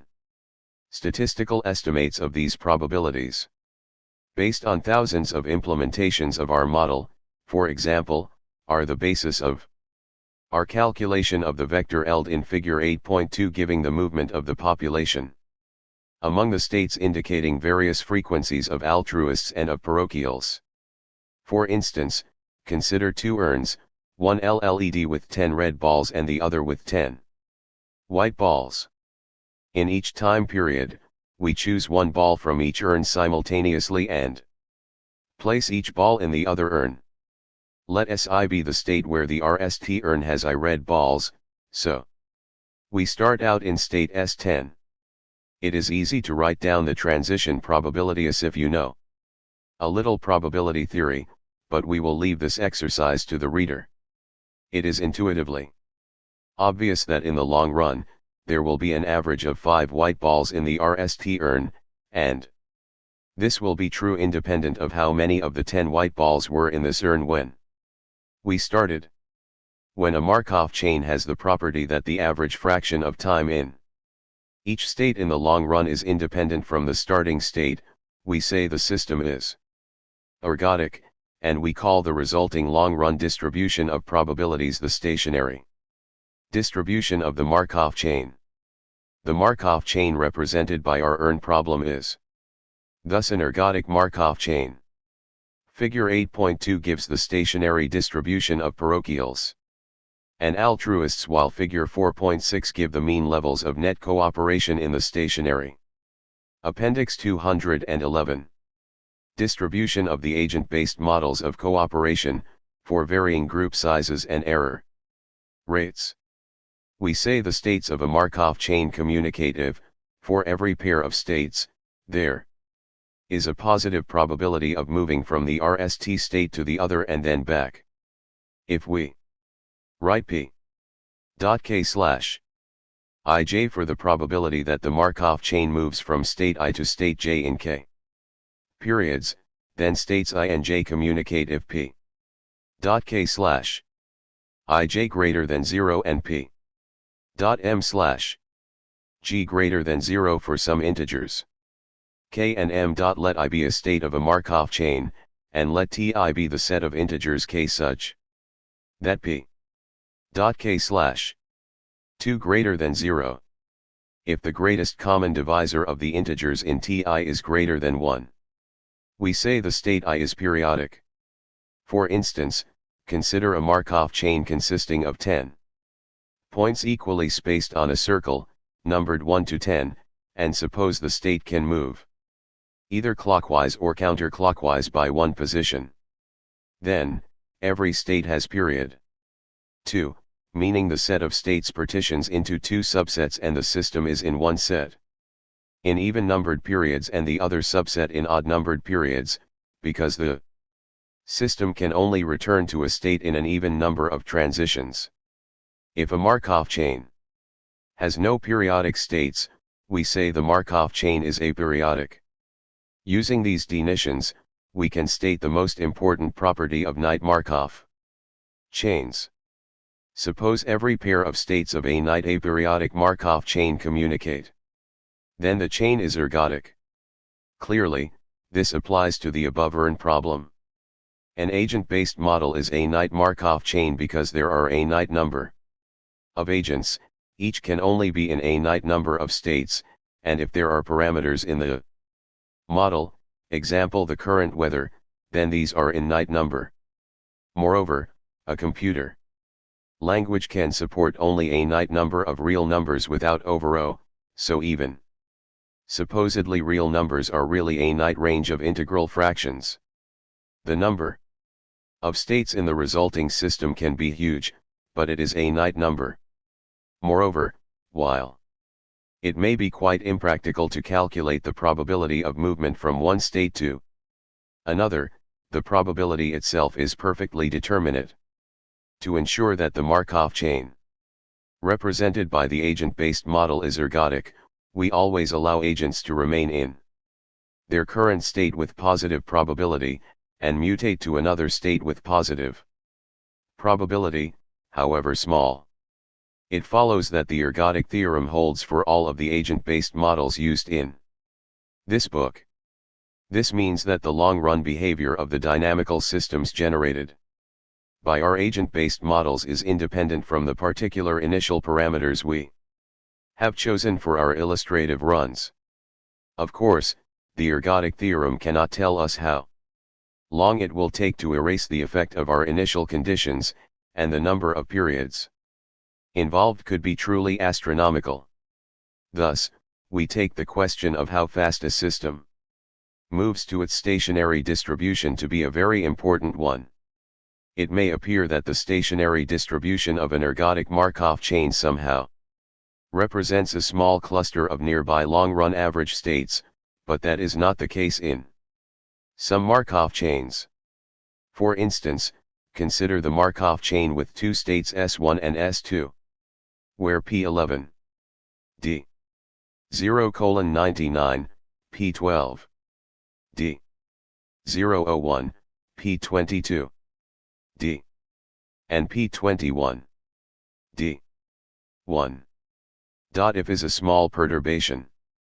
This chain spends almost all its time in state 1, but it does spend a positive amount of time, about periods, on average, in state 2.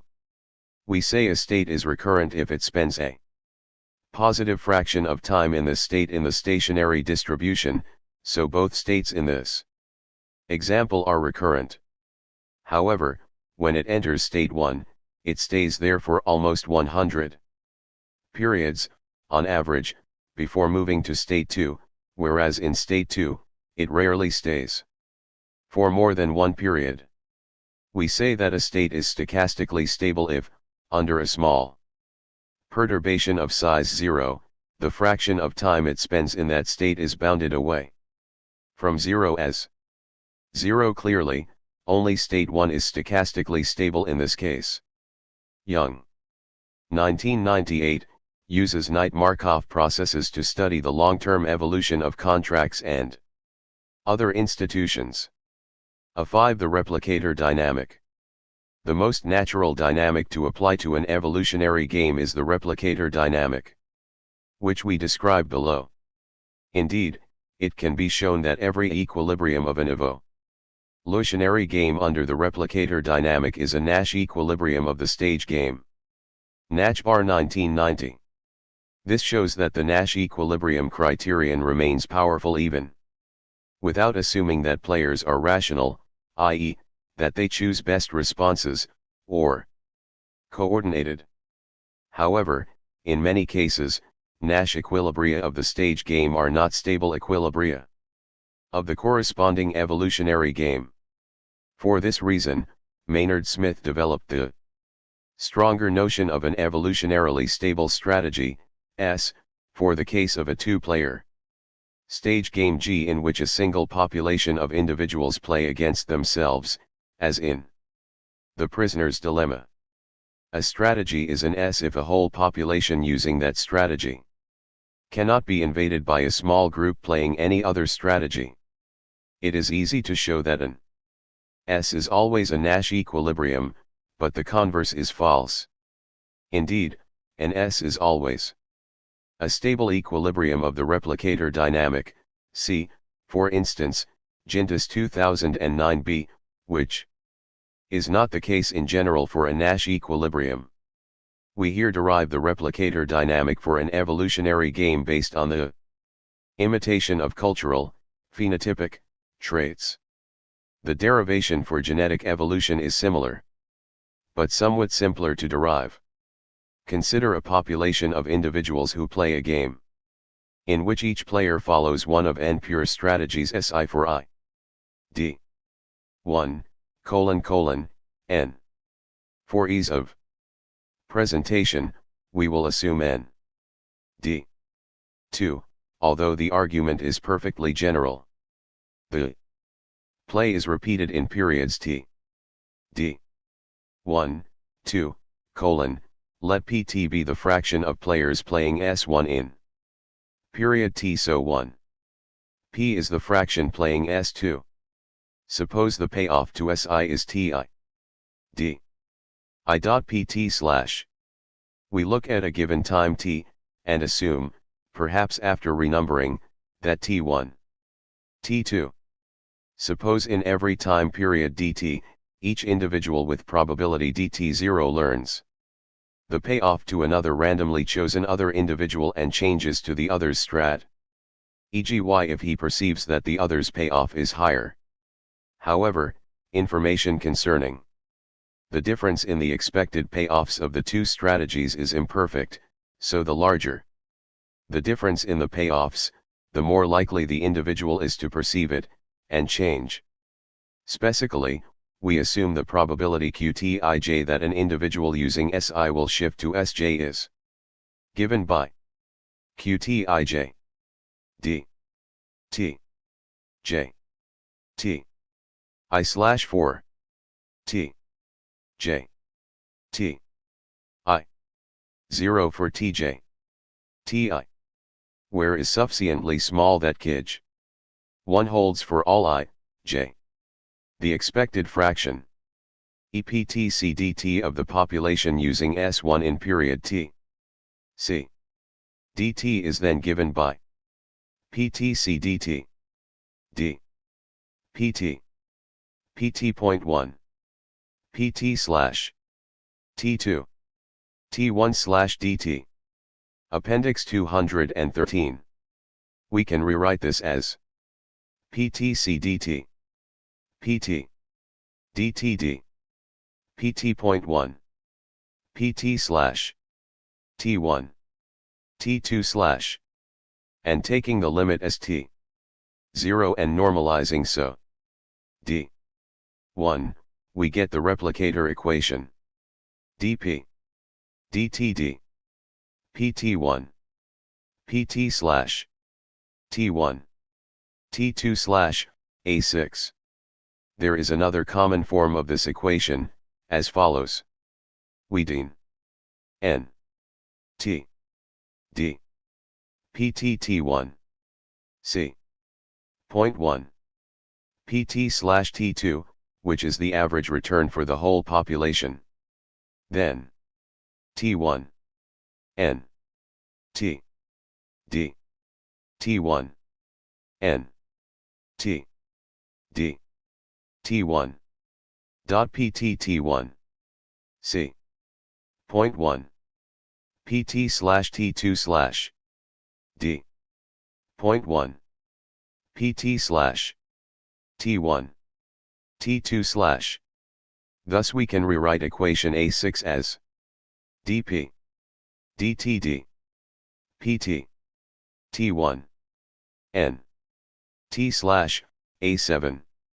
Several points are worth making concerning the replicator dynamic. First, under the replicator dynamic, the frequency of a strategy increases exactly when it has above average payoff. Second, while a particular strategy can become extinct, example P.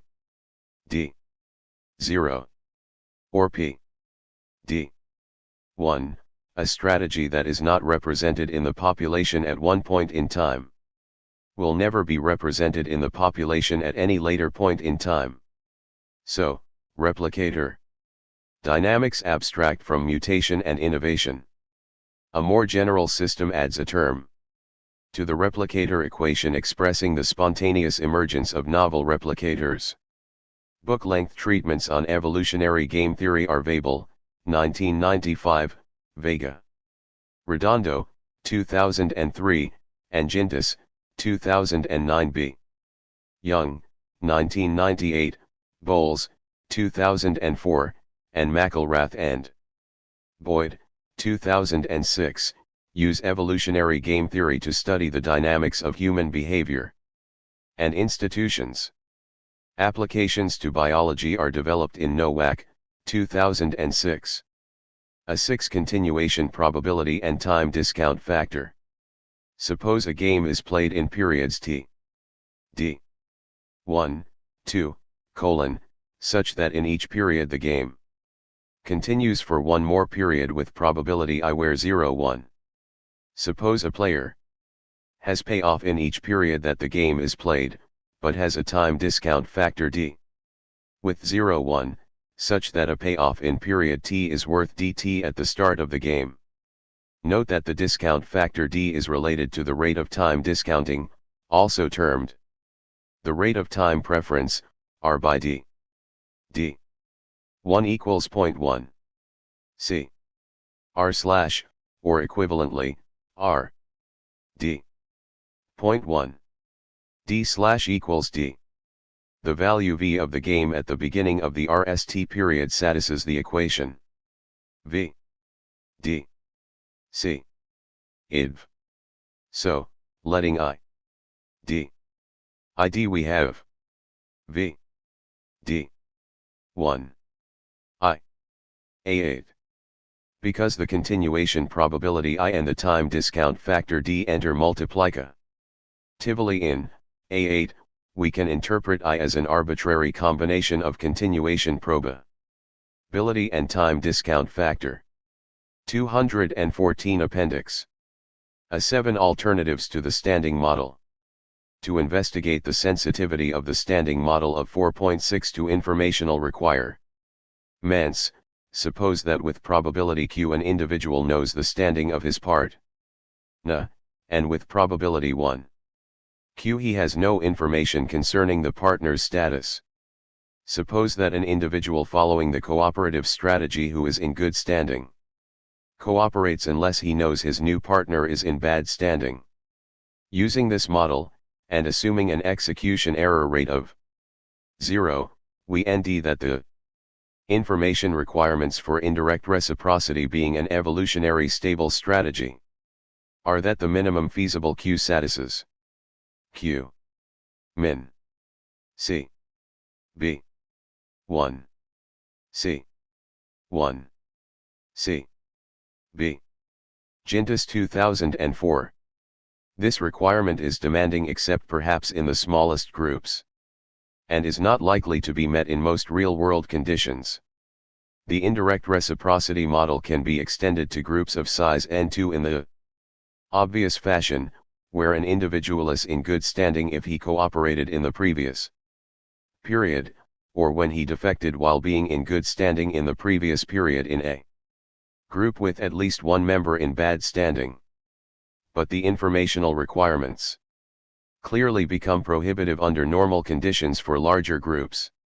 Nowak and Sigmund, 1998b, addressed the problem of the excessive informational requirements of the standing strategy by investigating an indirect reciprocity strategy which they term image scoring. Nowak and Sigmund show that the strategy of cooperating with others who have cooperated in the past, independent of the standing of the cooperator's partner, is stable against invasion by defectors, and weakly stably against invasion by cooperators once defectors are eliminated from the population. I.e., when there are no defectors in the population, cooperators and image scorers have equal payoffs. However, Punchinathan and Boyd, 2003, showed that if execution errors, however small, are introduced into the model, cooperation becomes unstable, and universal defect becomes the only stable equilibrium of the system. Nowak and Sig. Mund, 1998a, use an agent-based model, A2, to analyze the stability of a somewhat more complex image scoring strategy. Butler and Hammerstein, 2001, show that a strategy not considered by Nowak and Sigmund, in which one's own image score is low, independent of the image score of the recipient, can invade the image scoring strategy. The weakness of image scoring lies in the fact that in an image scoring model, there is no incentive for a self-regarding individual to care about the status of the potential recipient when deciding whether or not to help. However, the image scoring model is considerably less information demanding than the standard indirect reciprocity model, so it is useful to investigate conditions under which it could survive where a standing model would not. Thus, Brandt and Sig. Mund, 2004, show that the robustness of image scoring dramatically increases when there are perceptual errors in judging whether an individual has defected. This is because in such circumstances, there is extreme lack of agreement as to who is in good standing, and hence when a defection is to be considered a reason for falling into bad standing. Because the image scoring process does not take into account the status of the recipient of help, it makes far fewer errors where perceptual errors are frequent. Brandt and Sigmund, 2005, investigated an alternative scenario in which each player I in the indirect reciprocity game knows the status of chi other players, and the average level of information Q D P I chi equals n increases from period to period. For instance, when an individual helps another individual, he may add his new partner to his circle of friends, and may have a way of retaining information concerning his friend's status in future periods of play. Brandt and Sigmund show that under these conditions, image scoring can resist invasion by defectors. A8 The prisoner's dilemma with public and private signals. Suppose in 5.3 that the signals are public, and the continuation probability I an error rate are such that cooperation can be sustained with the obst. 1 bad signal. Triggers defect, strategies, and if R is the expected payoff to playing obst, we must have R D 5 C. Point 1/2 IR A9. Here, the RST term represents the payoff in the RST period assuming mutual cooperation, and the second term reeks the fact that signals with probability 0.1/2 NEI. Their player receives a defect signal in error, so the game continues another period with probability 0.1/2 I. Thus we have, in the case of public signals, R D 5 1 I.1/2 A10. And that playing obst beats intentionally defecting, which has expected payoff 8. Provided I 3 8.1/2. If the error signal is private, but players still use obst, then A9 becomes R D 5 C. Point 1/2 IR 3 I.1/C 8 I.1/C 2.0/A11.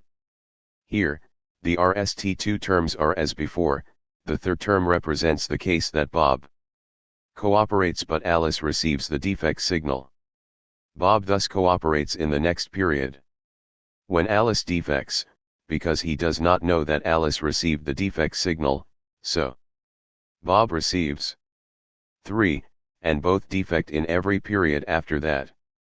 The fourth term reeks the case that Alice cooperates but Bob receives the defect signal. The null term is 0.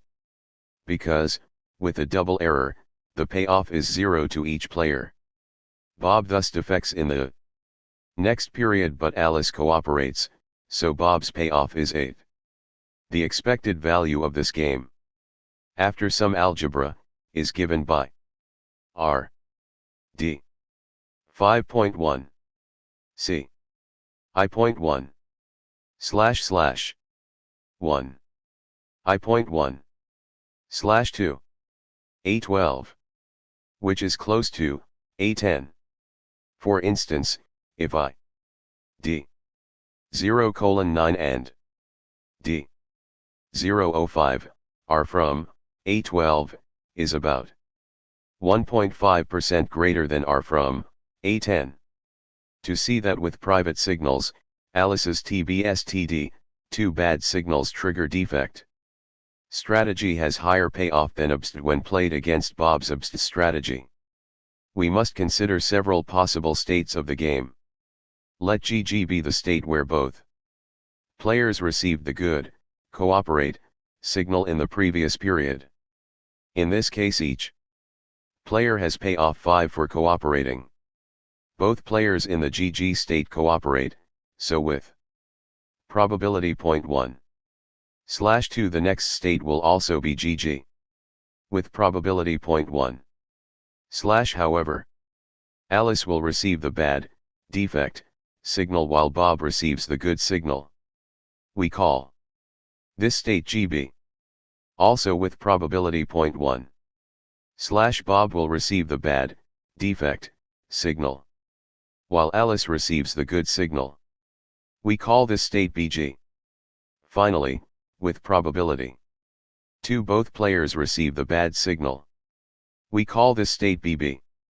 If we write S for the expected payoff of the game starting in state S, we then have the equation GG D 5 C IOE.1/2 GG C. Point 1 slash BG C GB slash C 2 BB.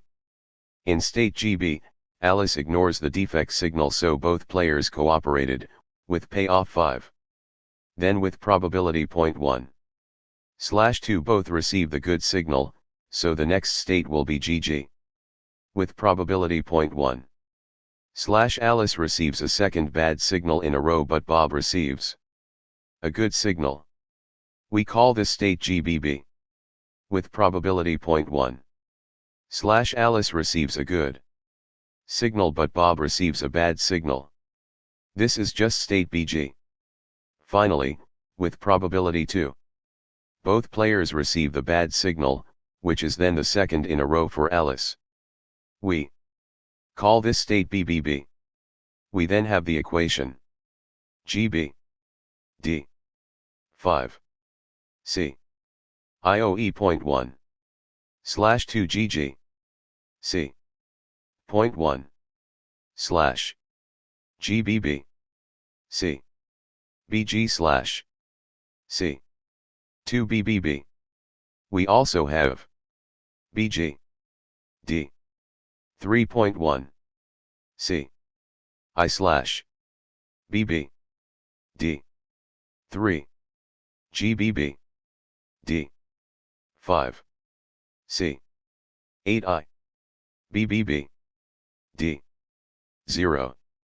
The RST equation follows from the fact that Bob defects unconditionally forever, while Alice ignores the RST bad signal. The second equation is the same, except Alice only cooperates once. In the third equation, Bob has actually cooperated twice, but Alice received 2 bad signals, so she defects on a cooperating Bob in the second round. The null equation is obvious. If we solve these 6 equations simultaneously, we will get a value R D GG for the original game. The resulting equation for R is long and complex, so we won't present it here. Comparing this payoff with A12, we ND that unless is very large. Alice's TBSTD strategy is better than UBST against UBST. To ND a Nash equilibrium in the private signal case, following Sekigakai, 1997. And Bhaskar and Obara, 2002, suppose players cooperate with probability less than 1 on the RST round, and then in following rounds, they use a trigger strategy in which the RST time a player receives a defect signal, he defects forever. To explain the RST period, and assess the efficiency properties of the equilibrium, assume that from the second period on, Bob and Alice play the prisoner's dilemma depicted in 5.1, which they play repeatedly with termination probability 1. Now suppose Bob cooperates on the RST round with probability PO.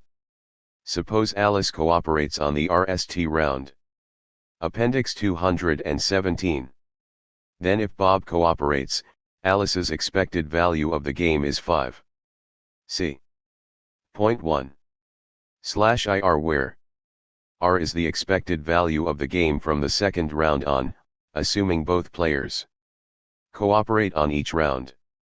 The second term represents the probability 0.1 / that Alice does not accidentally defect, times the probability I of continuation, times the expected value R of the game from the second round on. Thus Alice's expected payoff from cooperating is C D 5 PO 3.1 PO / C 0.1 / IR, and if she defects, her payoff is D 8 PO. To get Alice to cooperate, we must have C D. Assuming equality, and noting that R satisfies R D 5 C 0.1 / 2, we get the equilibrium probability PO given by PO D 3.1 I.1 / 2 / 5 I.1 / A13. This PO is a probability, so it must lie between 0 and 1. We certainly have PO greater than 0. And we will have PO 0:8. Hence for plausible Values of the parameters, a private signal equilibrium exists in this case. The problem is that this equilibrium is extremely inefficient. For instance, with I, D 0:90 and D 0:05, the efficiency is about 3%. By contrast, as we have seen, in the public signal case with the same parameters, efficiency is over 50%. A 9 student and non-student experimental subjects. Are students who volunteer for experiments more processual than the general public? The following studies suggest not. Belmar et al. 2008, in an inequity aversion study, write that extending the subject pool from students only to a more representative population of Dutch city Zens generates a distribution with much greater levels of inequity aversion. In other words, students are considerably less inequity averse than the more general Dutch SAM. PLE studied. Carpenter et al.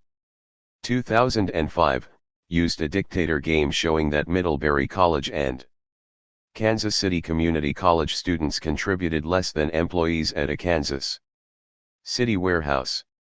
Kansas City Community College students offered more in an ultimatum game than warehouse workers, who in turn offered more than Middlebury College students.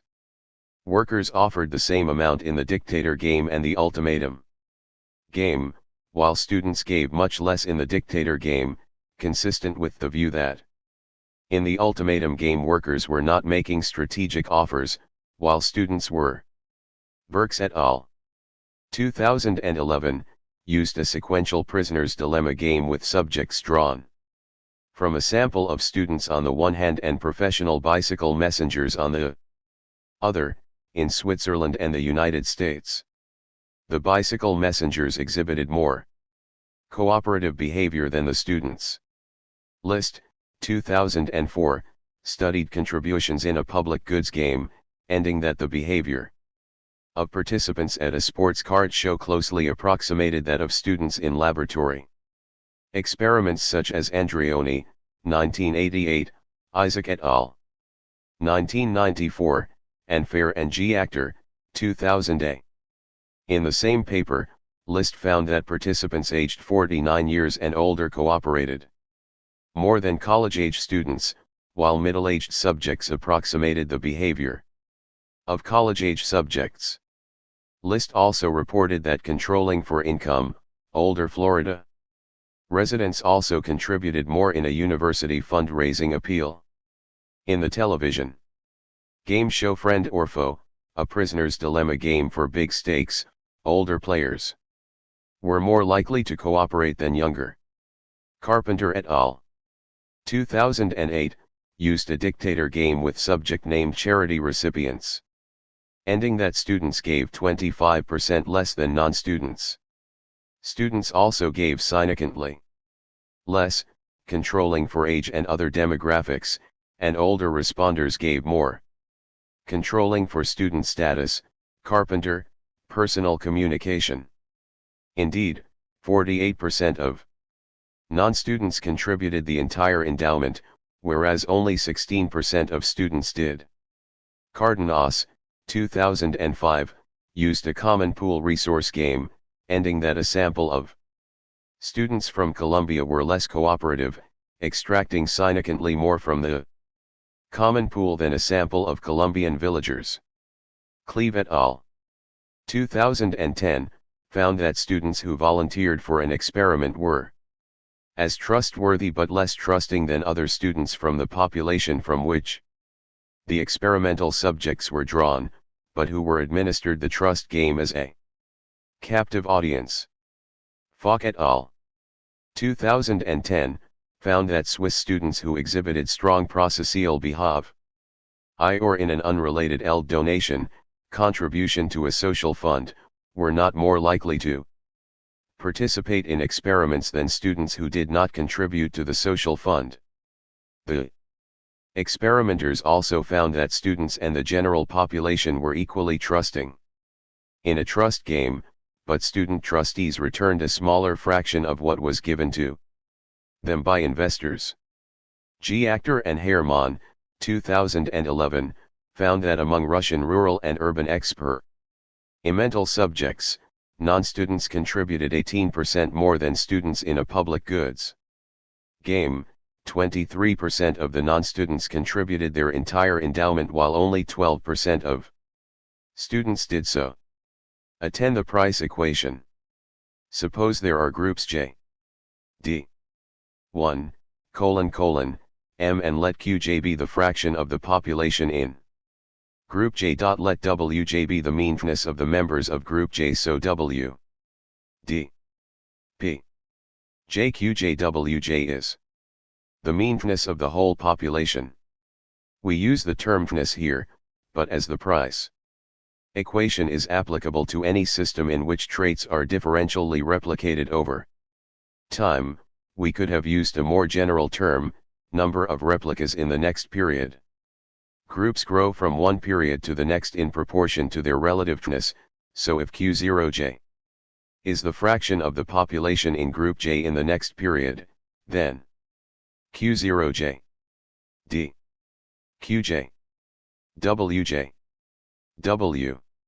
Suppose there is a trait with frequency Pj in group J, so the frequency of the trait in the whole population is P, D, P, J Qj Pj. If P, 0, J and P, 0 are the mean frequency of the trait in group J and the frequency of the trait in the population in the next period, respectively. Appendix 219.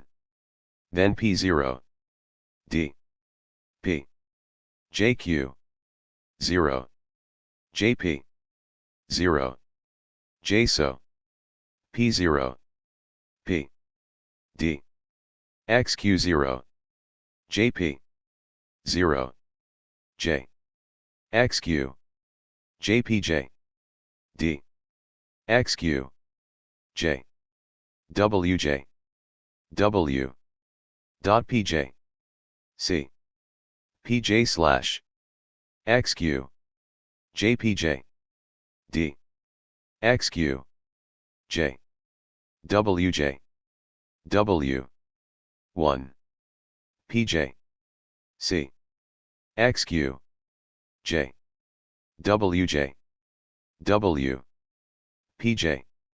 Now writing P, D, P0, P and multiplying the above expression by W, this becomes WP, D, XQ, J.WJ, with PJ, C, XQ, JWJPJ, A14. Because PQJWJ, D, W and PQJ, D, 1 we have XQ, J.WJ, with P, D, XQ, JWJP, WPXQJ, D, QP, QP, D, 0. Noting that X, QJ.WJ, W slash dot PJ, P slash, COV PJ, and X, QJWJPJ, EOJPJ. We can rewrite A14 as WP, D, COV PJ, C, EOJPJ, A15. Where the covariance and expectations are taken with respect to the population fractions. QJ. We interpret A15 as follows. The trait measured by P will increase in frequency if the left-hand side of the equation is positive. Because W0, this will occur only if the right-hand side is positive. If the trait measured by P is altruistic, as in the conventional application of the price equation, then the RST term COV PJ will be positive, because groups with higher fractions of the trait will have supernormal average-ness of their members. But the second term, EREOJPJ, will be negative, because the altruists are disadvantaged within each group, so their within-group frequency declines. And PJ will be negative for all J. The trait will then spread only if the between group advantage of the high altruism groups is sufficient to overcome the within-group disadvantage of the altruists. In Chapter 9 we apply the above equation to the case of non-punishing cooperators, who may be considered within-group parasites rather than altruists, because they free ride on the punishment meted out by strong reciprocators against selfish individuals. In this case, the term G, D, COV or EOJ, PJ may be negative, because groups with higher fractions of cooperators may have been invaded by selfish individuals and hence have below averagedness, unless the fraction of cooperators is very high. Within groups the situation is inverted. As long as there is a sufficient number of strong reciprocators and sufficiently few selfish individuals, the term I, D, EREOJPJ will be positive, because the cooperators are advantaged within each group. The reason is that they are never punished and do not bear the costs of punishing others. As a result, they are advantaged within each group, so their within-group frequency increases. The parasitic trait will then spread as long as the between-group disadvantage of the high cooperator groups is insufficient to overcome the within-group advantage of the cooperators. For very high or very low fractions of cooperators in the population, of course, this situation would not obtain. But the accounting of the within and between group effects in Figure 4.2 shows that for the simulations we have studied, our interpretation of the parasitic nature of cooperators is indeed true. In 4.2, we apply the price equation to altruism in a social dilemma, where altruists supply a bin at B to other members of the group at a cost C to themselves. In this case, adding 4.2 over all I in group J, of which there are QJN where N is total population size, and dividing by N wedget QJWJ D QJO C QJPJG C QJPJI A16.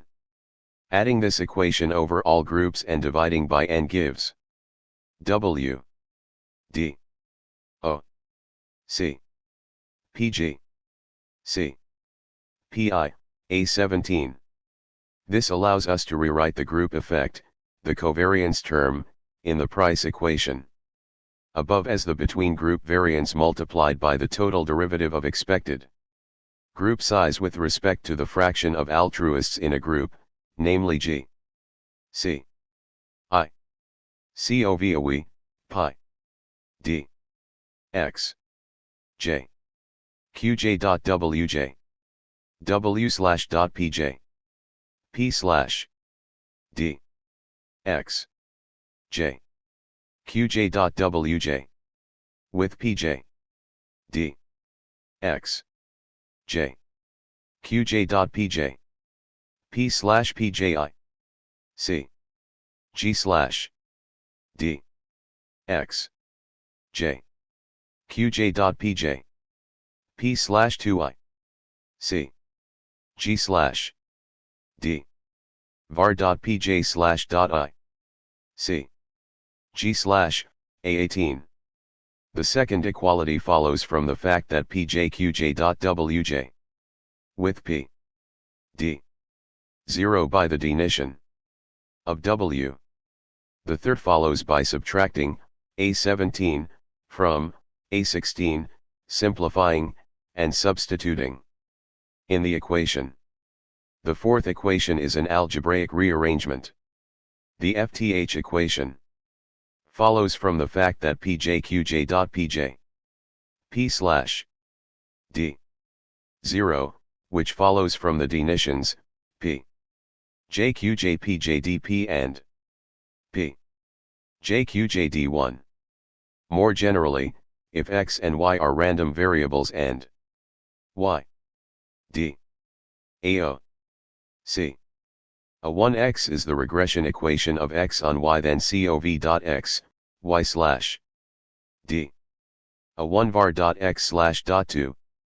Evaluate EOJPJ, we note that P0J, PJ, D, X, I, Q0J P0G, X, I, QJPG, D, X, I, QJ, OG, WJ, G, X, I, QJPG, D, 1, WJ, X, I, QJ.OG, WJ slash G.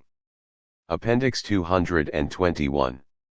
So, EOJPJ, D, X, I, QJ.OG, WJ slash G, D, JX, I, QJ.G, PJ slash G, D, JVAR.G slash A19. Thus, substituting equations A18 and A19 into the price equation, we have WP, D, var.pj slash G, I var.pij slash A20, where var.pij slash is the within group genetic variance as defined in the text, equation 4.4. Substituting the costs and benefits of the altruistic behavior, defined in figure 3.1, 4. The S in this equation we have WP, D, var.pj slash dot B, C slash, C var.pij slash, A21. Where, as before, W is the population-wide average of the number of replicas, which we normalize to unity.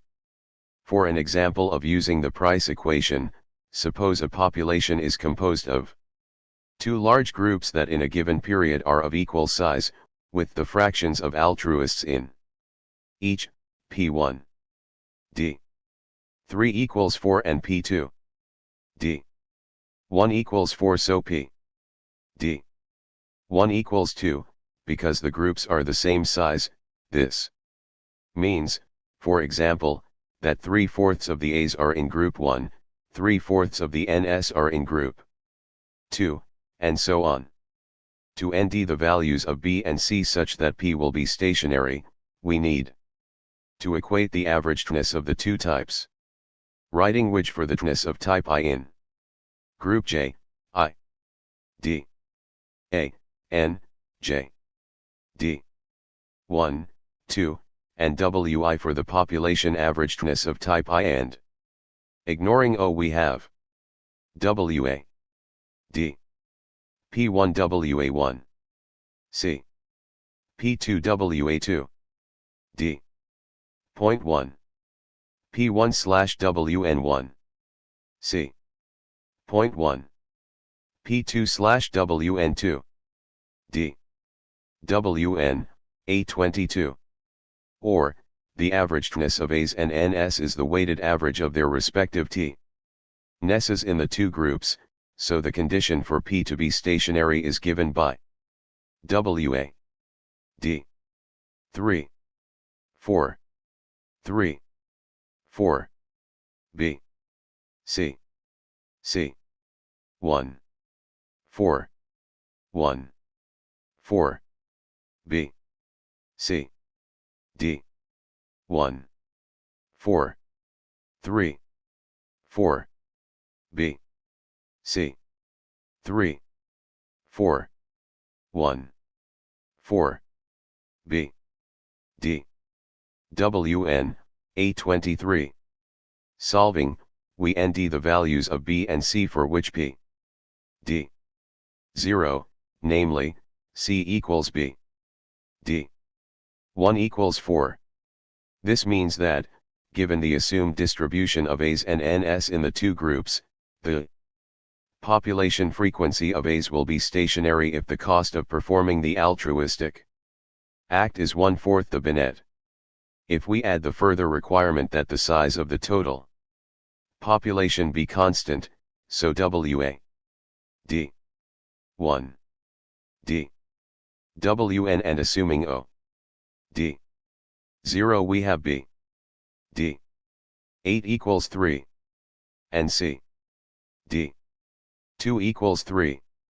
An equivalent method is simply to use equation A21, along with the facts that var.pij D pj.1 pj D 3 equals 16 for J D 1, 2 and var.pj D 1 equals 16, so, using A21, we have from the price equation 4.3 WP D dot B C slash equals 16 3C equals 16 222 appendix, which, for W unspecified currency 0 gives C equals B D 1 equals 4 as a condition for P D 0, reproducing the above result. Further, reproducing the condition for the stationarity of P, given by 4.10, and using the empirical values from the example gives us C BD FST var.pj var.pij C var.pj D 0.1 equals 16 equals 0.3 equals 16 C 1 equals 16 D 1 4 A24, as we would expect. Thus, for values of B4C, the frequency of the altruistic trait will increase, exceeding 1/2 in the next period. This occurs because the relative size of the more altruistic group grows, offsetting the decline in the fraction of altruists in each group. The proliferation of the group beneficial but individually costly trait is explained by the group structure of the population, which accounts for the fact that altruists tend to be paired with other altruists more frequently than the population average, despite random pairing within groups. Because a fraction P1 of all A's are in group 1 in which the likelihood of being paired with an A is P1, and analogously for the fraction P2 of A's in group 2, the probability of meeting an altruist conditional on being an altruist is P.A J A slash D P21 C P22 D 5 equals 8. Non-altruists meet altruists with probability P.A J N slash D 0.1 P1 slash P1 C 0.1 P2 slash P2 D 3 equals 8. The difference between these two conditional probabilities, 1/4, is a measure of the degree of positive assortment in this population, and it is the expected advantage enjoyed by the altruistic trait by dint of its favored distribution among groups. Thus, reproducing 4.9 and 4.10, we have an equivalent way of representing A24 C BD P.A J A slash P.A J N slash D 1 4 A25 A 11-week multi-level selection. We assume all agents are genetically identical and there is clonal reproduction. We assume also that altruist phenotypes, A's, pass their cultural preference onto their offspring, as do the non-altruists, NS. As this is a cultural model, the term THIRD means the number of replicas that an individual will make in the next period, which may be 1 if the individual retains the status quo trait, or greater if the individual is copied by another, or 0 if the individual abandons the trait. The THIRD of an N due to material payoffs is now MNJ. D. BPJ, where Pj is the fraction of A's in group J, and the tness of an A due to material payoffs, we term this material tness, is Ma J. D. BPJ. C. Suppose Waj is the average tness of A's, including the contribution Ma J, as well as the net probability that Ns switch to A's through socialization and from A's by imitation. Similarly, Wnj is the average tness of Ns, including the contribution. Appendix 223. Mnj, as well as the net probability that A's switch to Ns through imitation. Let A be the rate per non-altruist at which Ns are socialized into A's, and let N be the rate per unit of payoff difference per altruist at which A's revert to Ns through imitation. Since the payoff difference between A's and Ns is Mnj, Ma J. D. C, we have Waj. D. BPJ. C. A.1. PJ slash NCPJ. C. C. O. A26. WNJ. D. BPJ. A.1. PJ slash C. NCPJ. C. O. A27. Where 0 is baseline tness. There is then an equilibrium when Waj. D. Wnj with a fraction Pj of altruists within the group given by Pj. D. 2a. C. 2a. C. Cn slash the average material tness of a member of group J, which depends only on the material payoffs and not the phenotypic movements, is then Pj Ma J. C. Point 1. Pj slash Mnj. D. Dot B. C slash point 2a. C slash 2a. C. Cn slash C. 0. Because in equilibrium this is greater than 0 provided AC equals 2, a group with an effective socialization process will have higher mean material tness than a group without such a process. Therefore any intergroup dynamic that favors wealthier groups will lead to the spread of the socialization process by group selection. A 12 Cooperation and punishment with quorum sensing. We explored the effect on our results of plausible variations in the parameters, reported in the supplementary online materials for Boyd et al. 2010a. We calculated variance of figures 9.1 to 9.4 to investigate the effect of a. Eliminating economies of scale in punishment can stabilize in a population only with a very high threshold, thereby making its emergence very unlikely. B. Raising the cost of punishing reduces the range of parameters under which punishment can evolve. C. A greater error rate increases the frequency and cost of punishment, impeding its evolution. D. Variations in the number of periods in the interaction. Longer interactions, unsurprisingly, facilitate the evolution of punishment, and E. Raising group size to 72, very little effect. 4.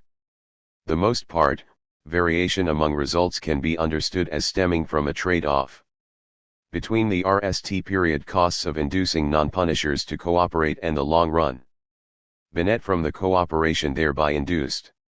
Here we report the effect of varying degrees of relatedness, R. As can be seen from figure A3, for R. D. 0:035, punishment may proliferate when rare only for a low threshold, while for R. D. 0:125, the threshold can be as large as VE without preventing the proliferation of punishment when rare. We subjected the agent-based model of 9.2 to a battery of sensitivity tests. We found that when cooperation is established, the average shirking rate is below 25% even For very high costs of punishing. K/, and 1 standard deviation of the shirking rate in Figure A3.